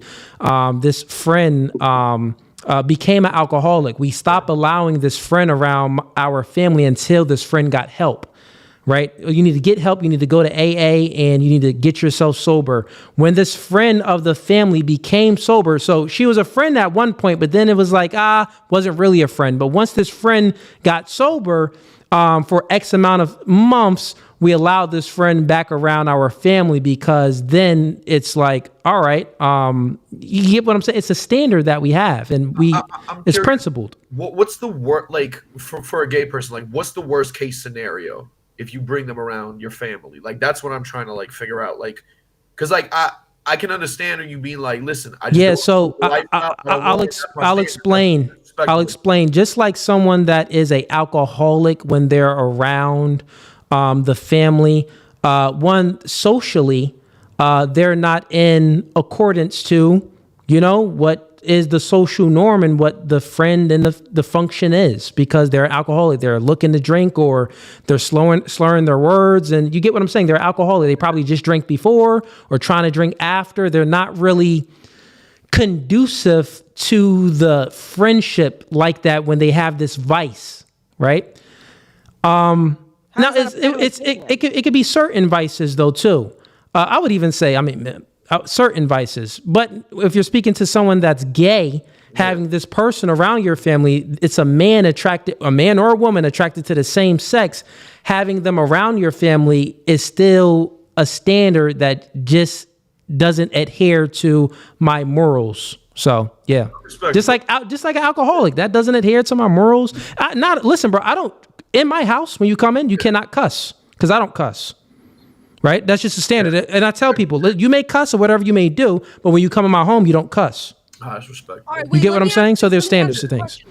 What if somebody said that they don't allow black people in their house because it's just their standard? Totally fine. They don't allow niggas in their house. You not. And then listen, I wouldn't want to be in their house. I ain't welcome. Do you think that that's okay for them to do? Listen, they can go ahead and do what they want. It's their house. That's no judgment. What do you?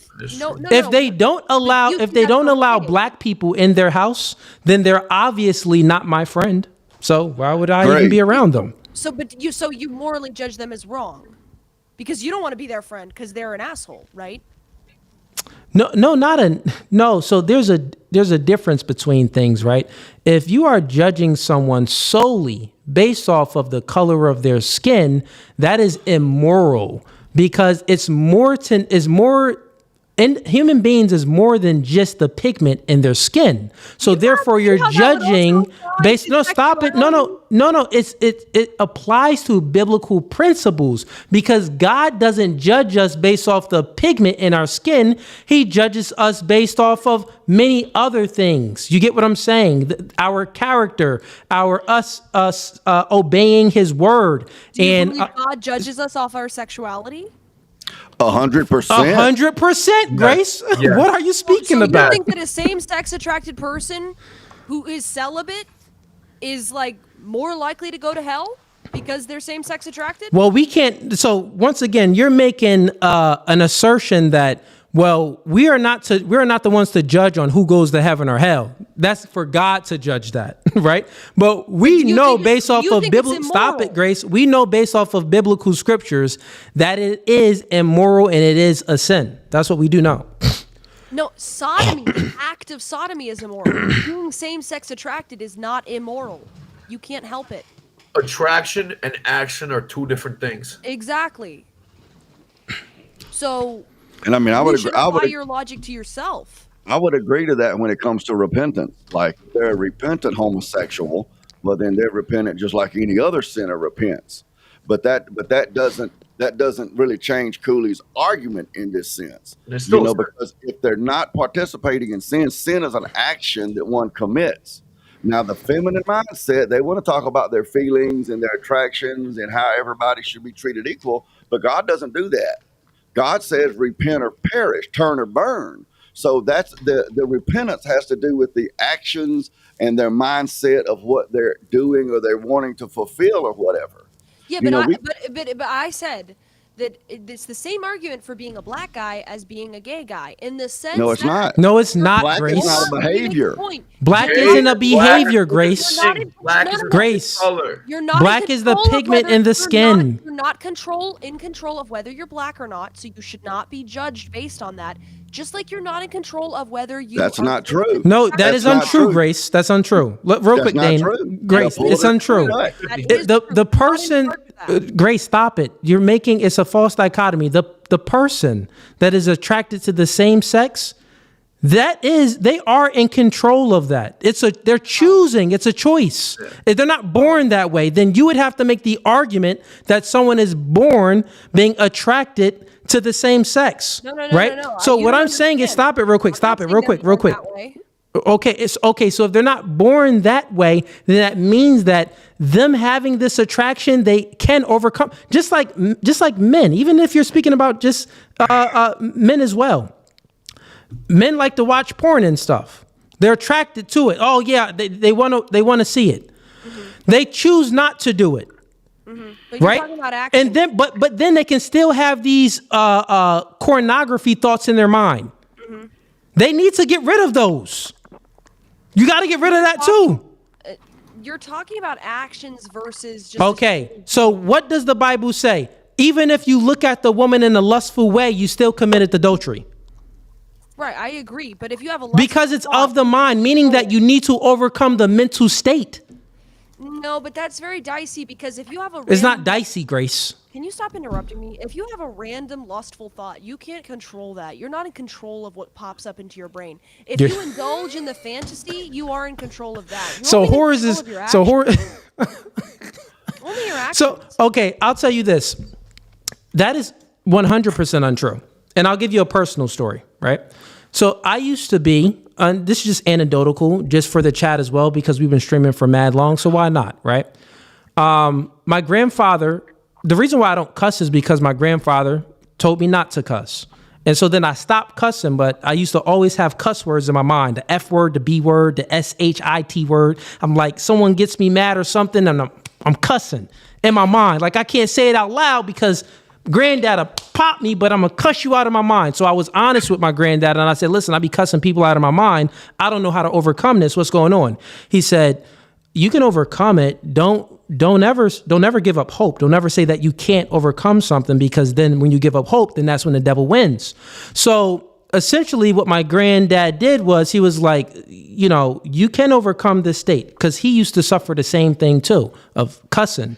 So he said, just stop. If you can control the words, that's good. But the next thing, you need to control the anger, because every time you're having these thoughts in your mind, is because you're angry. So you need to control the anger, then you can control the cuss words. The thoughts of cussing won't come in your mind. Once I was able to overcome the anger, I was able to overcome the words in my mind. I don't even think about the words anymore. So even anecdotally, it's able to be done by sacrificing certain things, by being disciplined. So I'm telling you, someone that has homosexual thoughts, they can overcome that. It's a choice. They're choosing to still think that way. Okay. The Christian who... No, Dane, please let me respond. First of all... Okay, Grace. That sounds like, to me, repressed anger, which is not a healthy way to deal with anger. Some anger. It's repressed anger, Grace. No, I overcame the anger, Grace. I don't think so. Also, yeah, because I don't think about cussing anymore. That sounds like vaguely OCD to me. But anyways, to get back. Okay, Grace, you had no refutation for it, so you said nothing. You're saying it's a choice. Why would anyone choose to be gay? Because it feels good to them. It feels good. It feels good to them. That it feels good to be gay? No, what he's saying is people that have certain experiences get to a point where they get pleasure out of it. Yeah, they get pleasure out of it. And they're confused. Most people I know that are in that situation, they had a traumatic experience.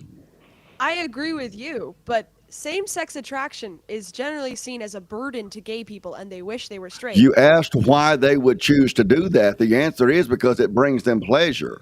But that's the answer. That's the answer, Grace. Chooses to have gay anal sex. It's a brutal process. It's not. If they don't choose to have gay anal sex, then they're being raped by a man. Nobody chooses to be disordered. That's what you're not understanding.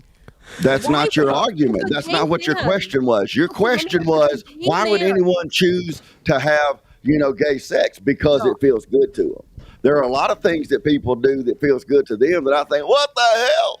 It wouldn't. I would think, why would you want to do that? But it feels good to them. If it's a choice, there are gay alcoholics. It feels good to them for them to drink. There are gay men Stop attacking who me, wish they were straight. Why don't there are gay men who wish they were straight? Why don't they just choose to be straight? Because they haven't. Go ahead, Dane. No, what I was going to say is there are different sins, right? There are different levels of sin. I know a lot of Protestants don't believe this, but there are different levels of sins, and different sins affect you differently. But Jesus himself said all other sins a man commit outside of his body, but the sexual sin a man commits in his body, that's a more severe sin. It's more difficult to overcome. It's more difficult to break the chains of that sin. And it's not just gay people. It's men who will say, one woman ain't enough for me, and that kind of stuff. Well, that's sinful too.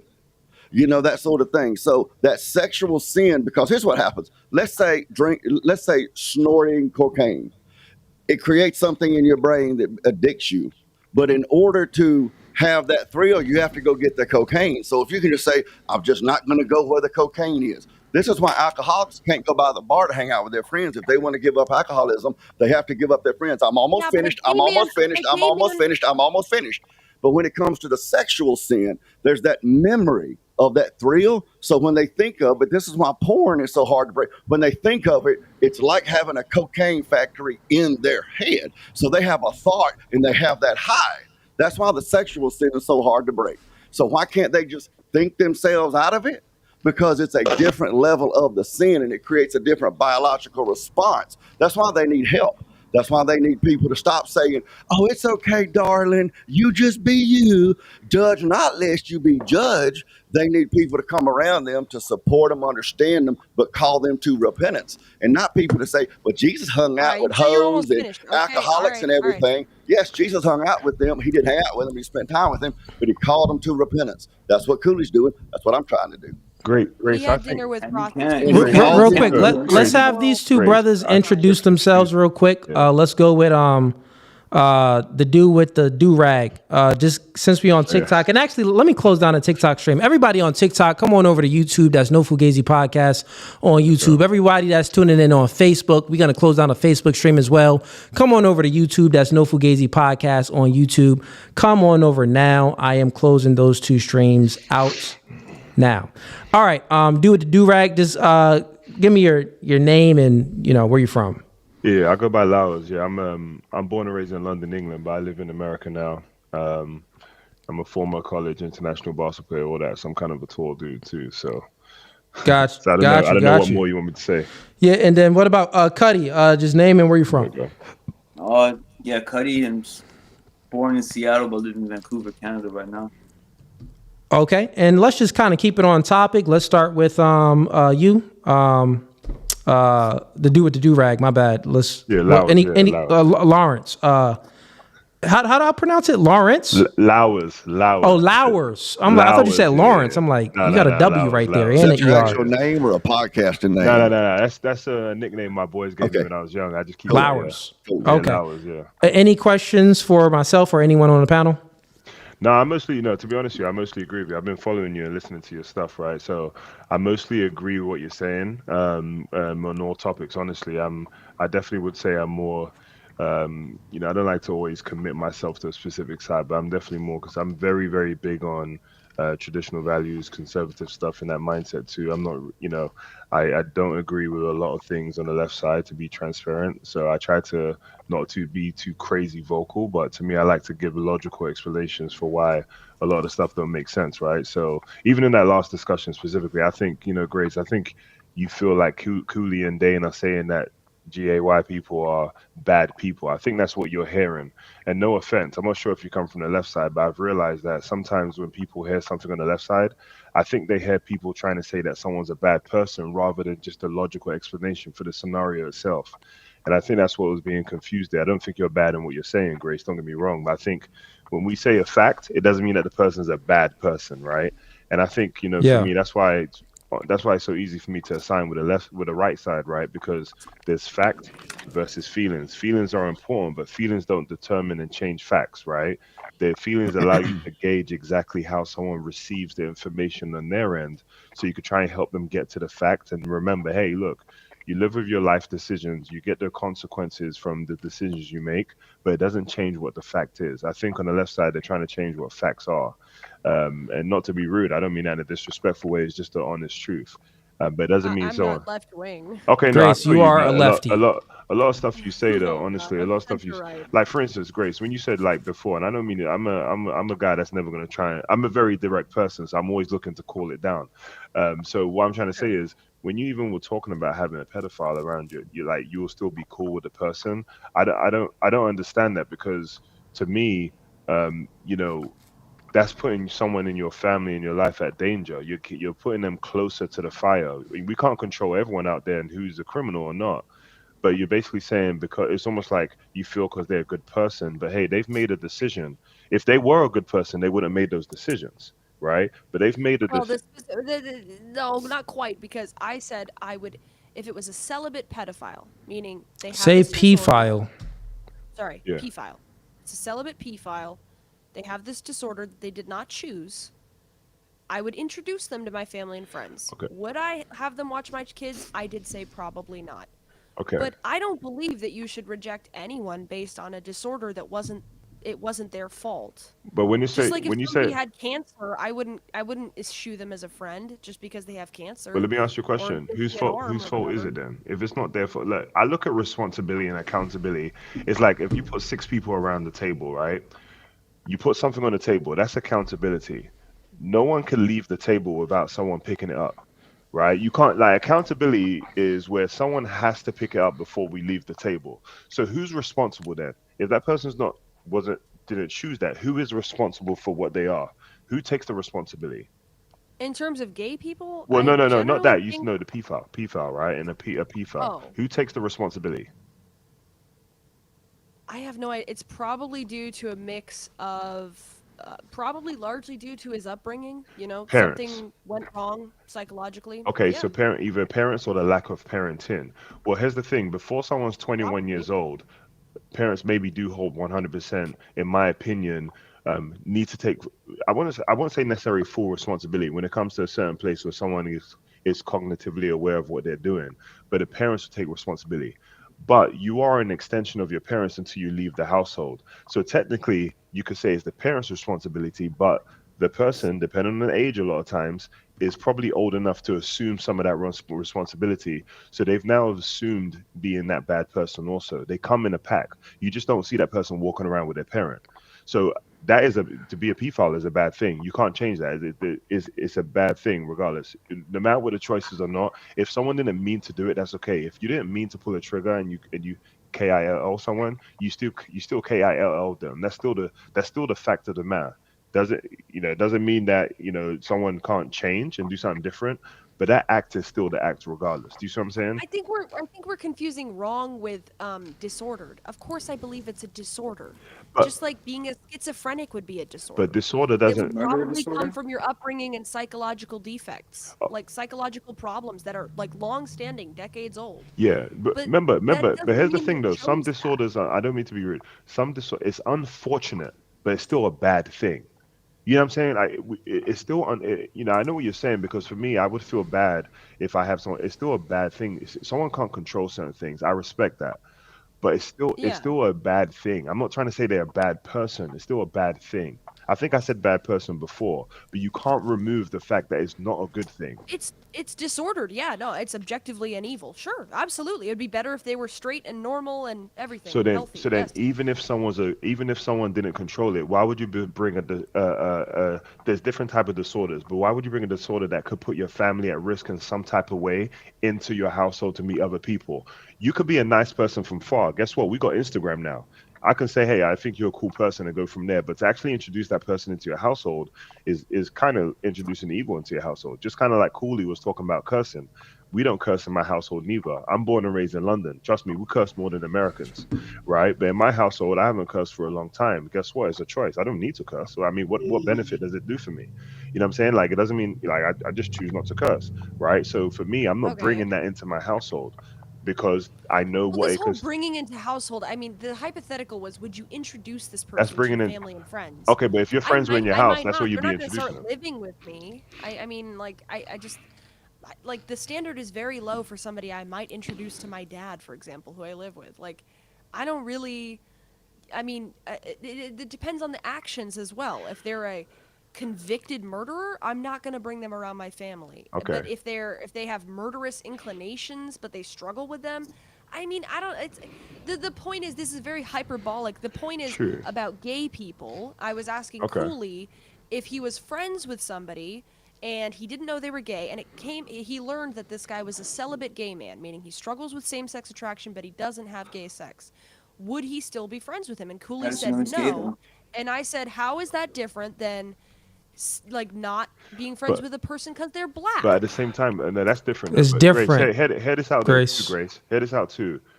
There are how many millions of people in America, right? If Cooley has a chance, he has the choice to have, let's say, 5 best friends. If someone does come out and that's his choice, why would he want that to be in his top 5? Like, you know what I'm saying? Like, not just to Why be interested. That's his wouldn't he? What if choice. the guy's a super nice guy who agrees with him on everything It- and true. even thinks being Well, he's gay is not just going to True, agree but with he me on has everything something, because but he's he has attracted some- to the same sex. Exactly. He has something in Mostly there. everything, if anything. Again, Yeah, but what if he thinks that's a disorder, so he agrees with you about that? Nah, he need to overcome it. It's very simple, Grace. You've already lost that part of the debate anyway. I don't know what you don't understand. I don't understand that level. People have to be Hold up. Let's hear Chaos. Chaos. overcome their sin perfectly. No, real quick. Chaos, go ahead. I said there's exceptions to it, but go ahead, Grace.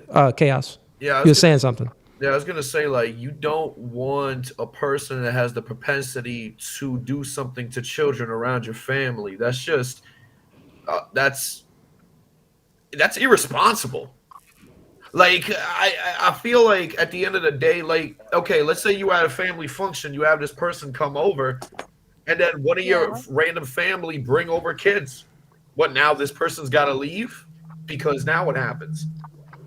But do you not think that this is somewhat paranoia about a celibate gay man? Like, okay, you're not hold gonna on invite him to for your a second. cookout? The first example was a P-file. I'm gonna give you guys an actual example of something like this in real life. I found, me and my friends, known him for like 9 years plus, we found out one of the homies was a P-file. You know what we did? We jumped him. No, we all jumped him. Yeah, we don't know where he is anymore.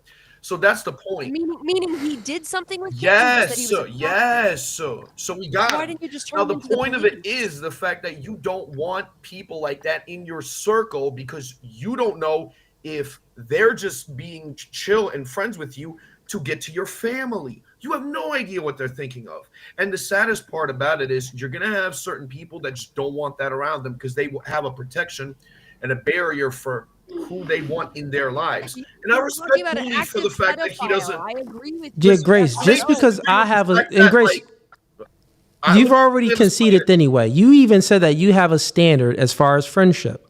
So you have your own moral standard that you set in place for the people that you're going to allow around, like a real friend that you're going to allow around your family and stuff. You have a standard. Yeah. But even when it comes, but the difference between me and you is that your standard would put your family in possibly in jeopardy because you would allow someone that is attracted to minors but never acted on it, but he's attracted to it, never acted on it, but he's attracted to it around your family. That's crazy.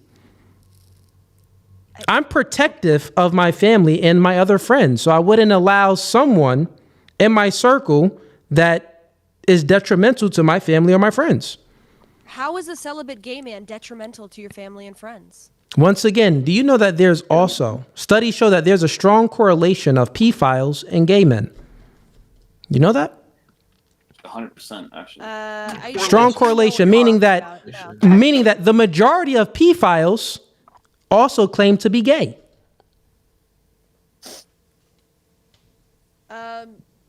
Okay. Yeah. The majority of gays do not claim to be pedophiles. Well, you know, that's not what I'm saying is that's not the argument. That's not the argument, Grace. What are you talking about? That's not the argument. What I'm saying is there's a strong. You're going back and forth because you can't win an argument. You're going back and forth between pedophile and gay people. When it comes to gay people, all I'm saying is if someone has the same sex attraction, my standard for me and to protect my loved ones and my close friends is not to allow people that have the same sex attraction around my family and my loved ones. And guess what? They don't want to be around them anyway. All my friends, we share the same ideology. Okay, well, I think that's an intolerant ideology, and I don't think that's Christian. Well, the Bible is filled. The Bible is filled with a lot of. Does Christianity? So why did God burn down Sodom and Gomorrah? Why did He burn it down? Like, okay, well, let's just keep them and let's be tolerant and let them have their own little town. Because God is intolerant. Every civilization dropped. Because God is intolerant, Grace. Turn and burn is kind of how He worded it. Yeah. Dad, Grace, what don't you understand? You're a fake Christian. Action versus disorder. Once again, you're not understanding. Grace, you are a fake Christian, Grace. Just admit it. If I can say this, Cooley. Sure, go ahead. Whoever. Who had a point? Cuddy, you wanted to say something? Go ahead, but if Cuddy. he wants to go first, I don't mind. Sorry. Grace, put it like this. Let's take gay out. Let's take everything out. Basically, if they don't have kids or family, they can't be around mine. right? So a gay person That's his doesn't share standard. family value. All right. Like I said, that's a standard. And like how we said, nobody cusses in the house when there's elders. Only family people will understand that, right? So it doesn't matter if it's detrimental or not. It's not a value core. It's not a core value. And Grace, it's as simple as in my home and within a lot of homes, you have to take off your shoes before you enter my home. You all, Right? you Even both my friends sound don't come near my control kids freaks. if they You don't sound have like kids. control freaks. This is actually a mental illness. It's called obsessive compulsive disorder. Maybe Yo, you could Grace, look into it. No, it's called Grace. you have preferences and standards that you don't It's called understand. men being patriarchs, which is ruled by the father. Which is ruled by the father. Hey, Grace, do you think it's something wrong? Around your family, I mean, I don't even know what to say about that point. Do but you yes, know that? Do you know that Real quick, let me ask Grace this question. Don't be friends. Don't Grace, be real friends quick with question, gays Grace. because they'll molest your kids. Don't be friends with No, single Grace, that's people not what because we're they're not saying, good enough Grace. for your home. Grace, Don't let people and cuss. you're Don't let people wear their What? shoes. And that's not Grace, normal? Your own control is it freak with weird? your own tiny Grace, control listen. freak hovel, okay, I Okay, gotta great, go. great. Thanks for having Grace, me. is it weird? Is it? Don't run. One question, Grace. Don't run. Yeah, she Did she ran run? because Hey, she that's couldn't what make any happens to good the left. arguments, man. Did she leave? She ran. Look, and you know what's funny is she wanted to say all of this before she left to try to like demonize us. To say like, oh, they're homophobic or all of this stuff. No one's homophobic over here. No one is scared of gay people. No one think that gay people aren't human beings. No, we think that they are human beings. But you know what? I have a standard. And the question that I was going to ask Grace is very simple. Do you think that it's weird if people have a standard of not allowing other people in their house with shoes on, meaning that when you come to the front door, take off your shoes? Would that be weird to Grace? Grace would probably say, no, that's not weird. Then I would say, well, why isn't it not weird, Grace? Because, you know, they want to keep their house clean. Oh, well, yeah, Grace. Same thing over here, right? You know, the thing is too, though, like an example of how women see themselves as the sisterhood, where they're a small part of a large group versus men see themselves in a hierarchy. Women have to have this feeling as if they all agree for them to work together. But men in the hierarchy, we can agree on some things, disagree on others, but we focus on accomplishing the goal. So like in that regard, you and I, Cooley, would have a little bit of a different take on that standard of what type of people you might have around your family.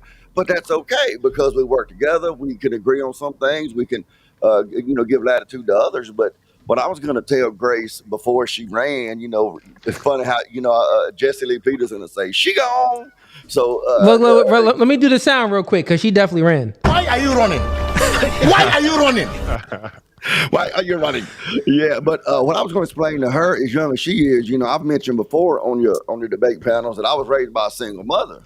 She was the best single mother God could give a fella, but she couldn't prepare me to be a man and lead and protect a family. So in my early years, because I've been married since I was 19 years old, okay? So I don't know anything about you guys. It's got them single lives out there messing with the women. I found one woman with low enough standards and we got married. So in my 20s and stuff, when I was raising, we had 5 children, so there was a bunch of them. So when I was raising them, I had a lot of mindset like she has as far as, understanding people. Even though I was in the church, I said, well, they're struggling with their sin. We don't want to. But at 54, now all of my kids are grown. I got 3 grandchildren. If my children, Paul told Timothy not to let people despise him for his youth. And that's not what I'm trying to do. But if my children were to say, oh, yeah, we got these buddies that are, LBT, whatever, BLT, honey on rye, I don't know, fellas, these monkey in the bush boys, and they're coming over and hanging around, I would advise my children to do differently than I did when I was raising my children, because as you live, you learn, and you grow in wisdom. So even though I leaned a lot more towards Grace's position as far as being more open and tolerant, and that sort of stuff, of people from different lifestyles with experience and looking back and seeing things that I've seen in other people's family that grew out of that, I would advise my own children to do differently because you grow. That's what wisdom is. But she's so young, she's in her 20s, and she's a woman. Yeah, I think Grace, I realize, I think she has someone that she knows that falls in that category. And as we were talking to her, she was defending that person. Like, she had someone that fit that specific category. And she's like, I can't see myself not letting that person come in my house. I can tell that because honestly, You know, when I think I get what you're saying, but I think is not even that deep. I think that she just adopts certain talking points because she was indoctrinated. So she was indoctrinated by the left and this woke mindset. So she just adopted all of these talking points. So she doesn't want to go outside of it, because we had many arguments with her, and you heard we would catch her in contradictions. We would fully refute her points. She would have zero refutations for any of our arguments, and she would still not concede. Well, why wouldn't she concede? Is because, well, she just wants to keep doing the same talking points. That's all it is. Like it ain't even that deep sometimes. Like it's more. I was going to say to Tiger earlier before he I left. don't even think that she cares about protecting people, because one, she's a racist. A full racist. She'll go to her stream and use the N-word all the time. But the thing over here, all the time. I could actually bring up a clip. Actually, I'll bring up a clip. I'll play this clip right now. It's funny. I don't even take the N-word personally. Yeah. Listen, I'm not sensitive. When I see someone say, I'm like, because most people take it personal. When I see someone say, I'm like, wow, that's interesting that someone will say it. For me, I believe I'm fully in control of my emotions and feelings, man. To me, words, like I'm such a big believer. I tell my son all the time, man. Whenever, even me and my wife, right? Whenever even we say a certain word that's off, we don't say it right. I tell him, why you respond that way? Like, it's words. You have to understand how to overcome these are words. People are going to say stuff. You know what? It's funny enough, I'm a big believer that in the school system, this might sound small, but I really think that this expanded things. Every time someone will laugh at someone else, we never talked about the person laughing. We always talk to the person, oh, you're going to let them do that? So I feel like we've created a culture where everyone responds like, oh my God, you're going to let them say that to you? And I'm like, I tell my son all the time, when anyone says something crazy to you, you can't hold their lips before they actually started speaking. Like, you literally can't take someone's brain and the idea that's coming to their mouth and grab their lips before they open. So if you live life trying to control what people say, like, that's a miserable life. And if you look at, I used a phrase earlier on Grace. Look, hold on. Look. Let me show y'all something. I got the clip right here. I send my Instagram messages. Someone sent it. So look at this. So this is after I was gonna bring it up. She was on for a while, but I remembered towards the end. I didn't want her to leave. But let me go ahead and play y'all a clip of what she said. And when we had our 1v1 debate, I obliterated her, demolished her. The people was coming in the chat making fun of her. It was crazy, right? And then she was streaming on her own platform. So she left my stream and then she was on her own stream. Here's this clip. Let me go ahead and play it for you guys. All right. Let me share my screen. Watch this. Hold up. I'm probably going to laugh. Hold up. Just watch this. This is going to be a good one. Oh, man. Hold up. Unless someone's literally threatening me, if I hear the N-word, I start laughing. Hold up. I gotta freaking save it to my. It's not playing from here because it's sent in a message. All right, let me get. I'm about to play it right now. Let me get it real quick. People be bold as hell online. Guarantee you don't have the same energy when you see that person in real life. Guaranteed. Yeah. For sure. But someone made a good point here. This Said guy that definitely has deep reach on that race. He was talking about you. That racism definitely requires. I don't care. Racism requires hatred. I believe that too. If someone says the N-word, that's not enough for me. Yeah. Like, someone has to actually be hateful. That's why for me, when you on the left side, you hear a lot of people, like, it's so funny. And I don't know how you guys believe, but these ignorant people that believe black people can't be racist is the dumbest thought I've ever heard in my life. Oh yeah, that blows my mind when they say what they do is they take the characteristics of actual oppression, which is prejudice with power. That's oppression. But they use that to define racism. It's not even logically consistent. But what you were saying earlier, man, first of all, I hope you got a podcast, man. Lawers, I'll probably look that. I hope you got a channel, man. But no, it's just I like the way you think and the way you communicate and articulate your ideas, you know. Like, who could argue with you with that British accent, right? I appreciate that, yeah. I'm a Scotch, Irish, Alabama redneck, so people, they hear my voice, they want to just, you know, argue with me, which I like it. But anyway, you were talking before about the emotional control. You know, I said to Grace earlier, I said something about getting back in her cage. And what I'm referring to is an old Saturday Night Live clip from back in the 90s whatever. And I thought about it when I said it, that they probably gonna misunderstand that. But the fact is that this feminism, this feminine thinking, this feminine mindset that's designed to work very well in the home, dealing with children and building and running the home, has gotten out into the boardrooms and the communities and school districts and stuff. And it has given the community that feminine, emotionally triggered sort of, behavior like that. And that's why, and it's not just America, it's all over the West, where it's all about how someone feels and, reacting to someone. Real quick, Grace tried to virtue signal. Oh, you don't want to be friends with gay people or pedophiles. Oh, well, I'm more tolerant, so I'm more virtuous. I'm a better human being than you. You're not a good human being. You won't even be friends with these type of individuals. Then, if you watch our debate, she always tries to make a black analogy when we're speaking about like gender. Like, well, there's a clear distinction. Like, the pigment in your skin isn't an action. This is like you were born that way. If we're speaking about like gay people, like she always tries to make this these false analogies. And she does it because she actually is a racist, right? Now, I agree with you. Like, I don't think that someone is just racist if they use the N-word. I don't think that. But then we got to think, well, why are you using it? What's the context of you using it? And then is there some type of hatred there? We're not mind readers, but whatever it may be. But there is hatred within the things that she says, I would tell you. And let's just play a clip. So here's what she went on this rant. She was crying after I had a debate with her. And here's a clip that I didn't get this. Someone sent it to me. Like, yo, you ripped her so bad. She was crying and she called you the N-word. So let me play this right now. 1 second. Here we go. Crying because I should have said, this is how women have equal power because my mom fucked up my self-esteem and I'm crying because I dated a fucking asshole like you.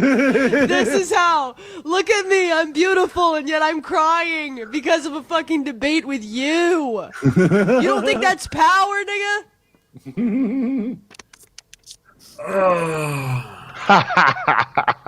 And she was up here virtue signaling like, oh, well, you're not friends with gay people. You're not friends with pedophiles. You're not friends with transgenders. Meanwhile, look at her. That's her. That's the individual that was up here. But the thing is, I'm so no Fugazee that I know I'm speaking to an evil, hateful individual, but they have their arguments. All her arguments is weak, bro. This is why I had her up here. I already destroyed her. I destroyed her again today. Dane destroyed her. Chaos destroyed her. Witkid destroyed her.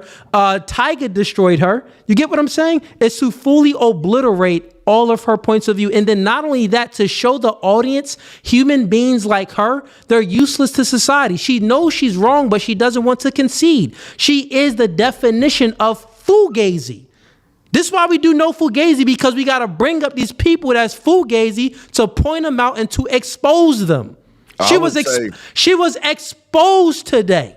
She thought she was cooking. She wasn't cooking in any of the debates. I would say she's the definition of Fugazee, because she's a fool. She's a fool, man. I'm so sorry. That's nah, so she lives in too much. Like, bro, you can't be saying that if you live in a house like, bro, you live in a white neighborhood. Stop it. Oh yeah. I don't know why that bothered me so much when I heard her say that shit. Because look, I live in a hood, right? There's a few white people, including myself, who be saying that with the homies and whatnot. Respectable, right? All love, you feel me? All love, right? I don't be saying this shit online. I don't be blasting it in any of the music that I do. I don't be blasting it on video. I don't be like, I don't understand. Like, you need to know when to say things, right? Context and when you were supposed to speak. Like, why would you go online and say that? I understand you chilling with the squad, you out there, you could be the only white person there. Respectable, they let you. Yeah, but you know what, Chaos? The crazy thing is, I don't care when people use the N-word. I debated people and they called me the N-word live on stream, and I'm like, go, that's totally fine. You didn't hurt my feelings. That's great. But let me ask you, if you was in front of me, would you say it? Let's see if we can set that up. I just want to see if I'm not saying that I would do anything to you, but let's just see if you would actually, you have the the masculinity, the manhood, the gall to actually just say it in front of my face. But the way you're saying it up on stream is you're saying it in a threatening way. I want you to say it like that. Like in a threatening way. Yeah. Don't just use the N-word because it's just like, okay, I don't care if you use the N-word. But if you say it in a threatening way, especially if you're a man, well, if you say anything to me in a threatening way, I have to defend myself. You're going to catch these hands, right? Because you're essentially threatening me. Yeah. So I don't care what word you use, N-word, any word. If you say it in a threatening way, there's going to be some consequences as far as me. But you know, people saying the N-word, that doesn't bother me at all one bit. I don't care about it. Hip-hop music has made it such a part of the American vernacular, though. Now, I don't use it, but hip-hop music has made it such a part of the American vernacular. Whereas when I was growing up, you know, this was back in the 80s. I know it was a long time ago. It was all about We Are the World, you know, Michael Jackson and Ebony and Ivory. No, it wasn't Michael. Stevie Wonder, Paul McCartney, Ebony and Ivory, all that kind of stuff. Yeah. The culture was moving towards reconciliation, teamwork, and homogeny. But then with the onset of Barack Obama's administration, it became a polarization. See, so I come from a different background, and I know people, a 54-year-old man, especially from South Alabama, they think, oh, no, when he was growing up, you know, he had sheets hanging in his closet, you know, that kind of stuff, and that's just not the case.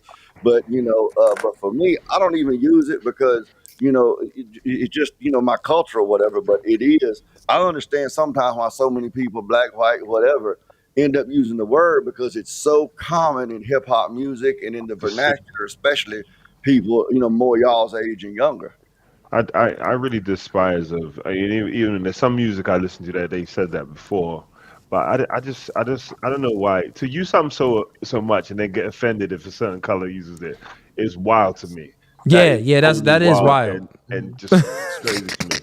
Yeah, that is wild. Like if you saying the N-word all the time and then someone just says the N-word, that's wild. But the difference is in between this Grace situation, she is basically virtue signaling. Like, oh, well, like I'm high almighty. I'm tolerant all of this stuff. But then we see how she acts when she's not on no Fugazi. You know what I'm saying? Prettiest girl in the room. It goes back to that prettiest girl in the room that women do. Go ahead, 2 Cents. 2 Cents wanted to say something. Go ahead, man. Yeah. Oh, you got muted. Go ahead. I appreciate you bringing me back, man. I lost connection. But yeah, I understand the dynamics. And when I speak to people that's from overseas and stuff, I know they don't know. I don't fault them for that. And it's certain things in decorums that we don't know and understand. But you in the United States, if you've been living here for long enough, you know certain things you do and you don't do. And you said one thing tonight. I don't do the family, kids or wife thing, but you say I teach my children to be smarter and skin thicker than that. See, and that's a beautiful thing. That's why to this day, man, N-word. Hold on, my phone. Oh yeah, N-word. I'm like, bro, you think that word make me want to knock you out, man? Like I want to knock you out before even the conversation. Yeah, it would have to be a threat behind it. Like if you say, like if it's a threatening, if you say anything in a threatening way, then yes, it's gonna be some. Right. I'm gonna have to defend myself. You know what I'm saying? Yes, even those IG clips when someone's singing a song and they do that little funny little back and forth when they sing it and the white guy. The N-word. The white guy's about to say it and the black guy looks at him. I know it's a joke, but to me, it's it just shows how ignorant some black people are, in my opinion. To like, even if someone just mentioned it, that like, even if they did say it, like, what is the offensive part? That's your boy singing a song that one of your people created, and he's just singing a song with you. So I know it's supposed to be comedy, but even then, like, why would you even get offended if he did use it? To me, it's just okay. To me, there's no. That's logic, the emotional drive. That's the emotional drive of the feminine mindset. Okay, it's the same thing as you got a wife. You didn't invent the word honey. Ain't nobody on this panel calling my wife honey and baby. It's the same thing. If you don't understand normal decorum, things you can say and don't say, you can do it. Like I can encourage every white person, please say it. But you just have to deal with the repercussions behind it. You can say everything you want to my wife and my kids, but is repercussions. So let's make a distinction. Yeah, but the repercussions could put you. The repercussions if you respond in a way that is over. Like I heard this term all the time back in the day, right? If you throw a pebble in the pond, and you see a tsunami, was it the water or was it the pebble? There was something in the water. So if you take offense to someone throwing like a little word in that situation, then you're gonna, if you do something crazy, guess what? Your family don't have a father, don't have a husband. That person's still living their life. So let me create a clear distinction to what 2 cents is saying though, because 2 cents is actually making, you're actually making 2 cents right here. Okay. So here's what the sense that he's making. If someone is speaking to if a man comes up and I'm with my woman, right? He knows that I'm with my woman and he knows that this is my woman. And he says, hey, sweet girl, like, hey, honey, like something like that. Then I know that that's disrespect. So therefore, I'll allow my woman to put him in his place. I don't need to respond to him, to no man, you know, but I would expect my woman to be like, ew, don't ever call me that. That's disrespectful. Don't ever call me like, don't ever do that. I'm with my man. And even if I wasn't, don't ever speak to a lady. I'm a lady. You don't speak to ladies. Like my woman would handle that. Right. But it's disrespectful. Yeah. Now, if a white person is all under context, if a white person says to a black man, you a nigga, where's the context behind it? The context would have to be, well, just like if you call me, you a B word, the bitch. Any type of word like you calling me something is a cuss word, I would still map it onto disrespect. I wouldn't map it onto threatening though. I'm not gonna beat the person up if they say, oh, you the N word. Oh, okay, great. Just like if someone called me the B word, okay, great. I'm not, but okay, great, right? So there's a distinction between disrespect and when it gets to the point where it's a threat, and when it gets to a point where it's not disrespect, like if the white person is rapping a song with their friends and they say the N-word, there's no disrespect there or anything like that. Right. You get what I'm saying? Yeah. What Grace did, the clip that we played, Grace did wasn't a threat. Yeah. What Grace did was disrespect. That's what that is, right? But I allow people, the reason why I allow people, I wish you didn't run because you ran off, right? Because this was what I had next for her. But to point out, well, you're being so virtuous right now, but you look at this clip here. It's that makeup. It's that makeup. What you doing? Man, you exposing that lady. I already knew, but go ahead. I saw it. I knew you was gonna do it. You had your stuff. You already knew what was up, but I didn't know. I mean, the thing is, we got to keep it no fugazi, right? When I debate certain people, I've already debated her and demolished her, so it was no point for me to have her up because we were debating the same thing. The point of me having her up was to actually allow other people to debate her. Because certain clips got a lot of views and people was like, oh, she's dumb. I want to this. So it was basically to expose her ideology, her false ideology even more, her false mindset, and just expose how she's a fake Christian with Dane obliterating her, Tyga. So many people came up and washed her where she had no good arguments at all. That's what it was, to just expose her.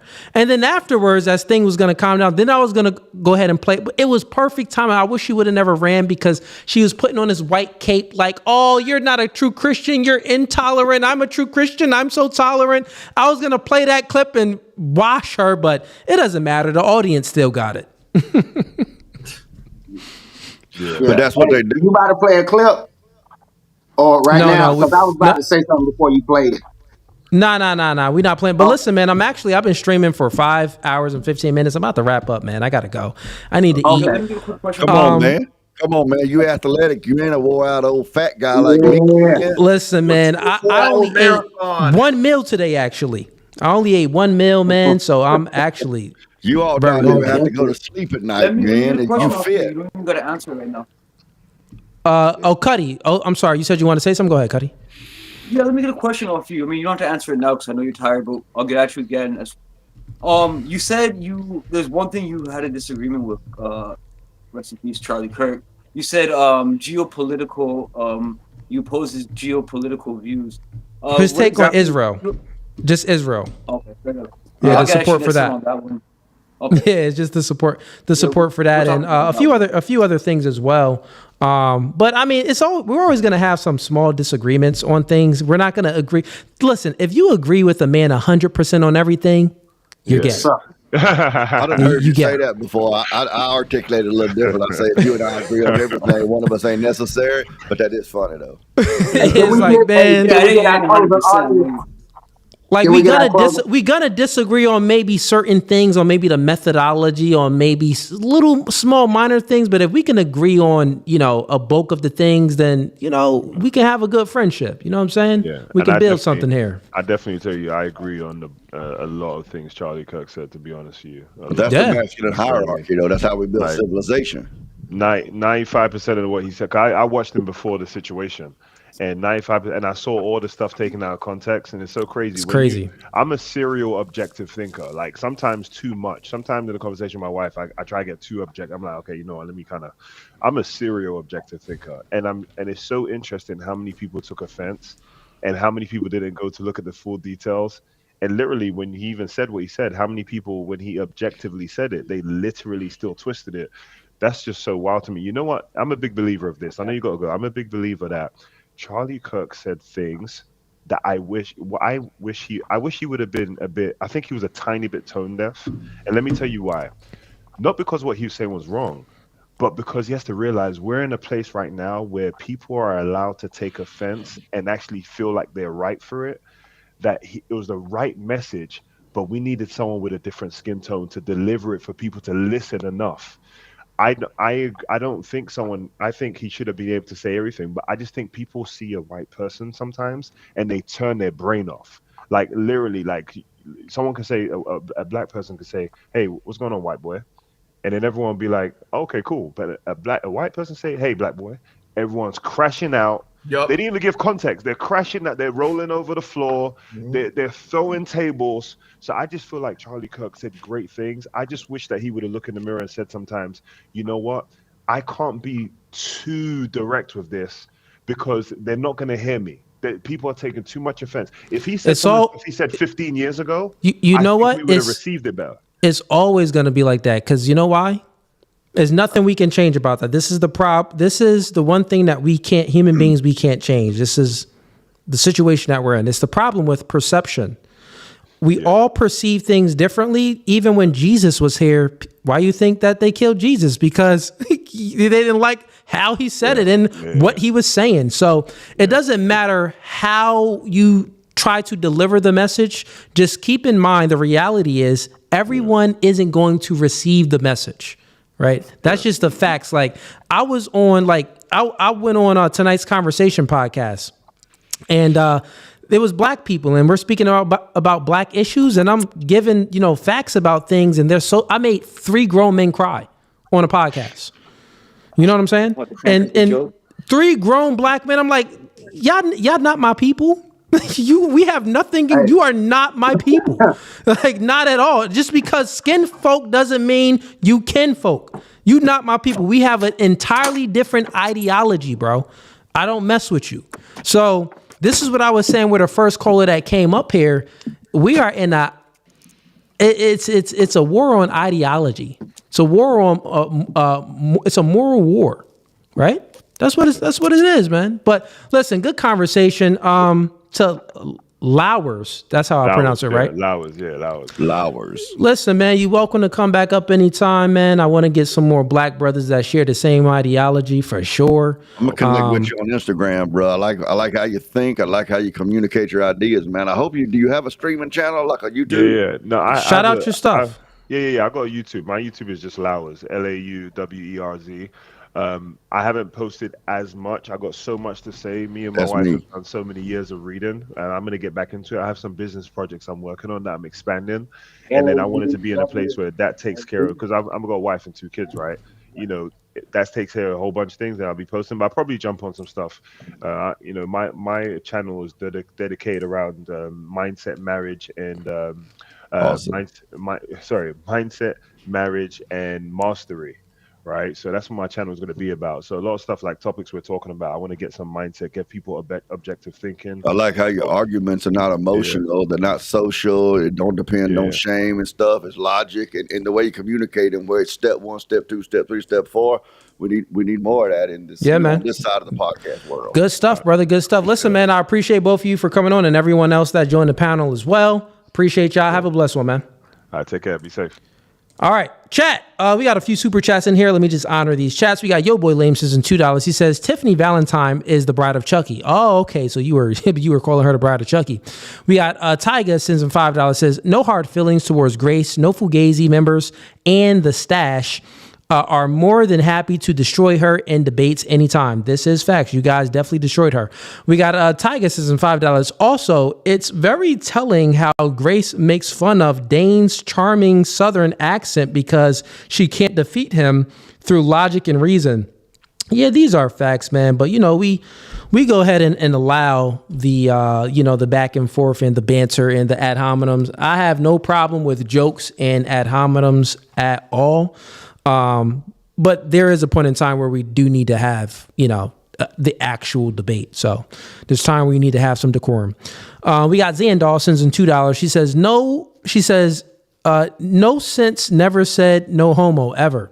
All right, fair enough. Listen, chat, thank you for everyone that's been tuning in. Before you go, don't go anywhere. Click the like button before you go. Also, we are going live this Saturday at 9 p.m. Eastern Standard Time. 9 p.m. Eastern Standard Time, going live. We're around 8:30, 9 p.m. Eastern Standard Time. Full girls panel. And it's a Halloween show. So I'm going to be dressed up. Ease, my co-host, he's going to be dressed up. And all the ladies is going to be dressed up. So y'all seen, if you've been tuning into our last 3 Halloween shows that we had, I've always dressed up and I come with some, cool costumes and stuff like that. So I just got my costume. You guys are going to love it. It's going to be dope.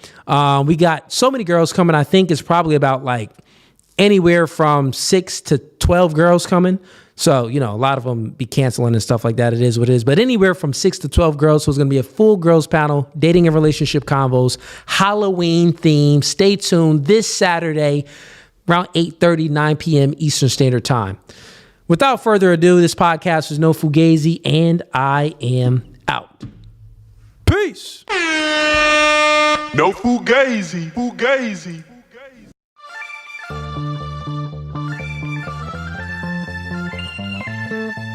And y'all see the suit too, man. Listen, new studio, new podcast by the spirit, not by the letter. Bro, we can go verse for verse all day long.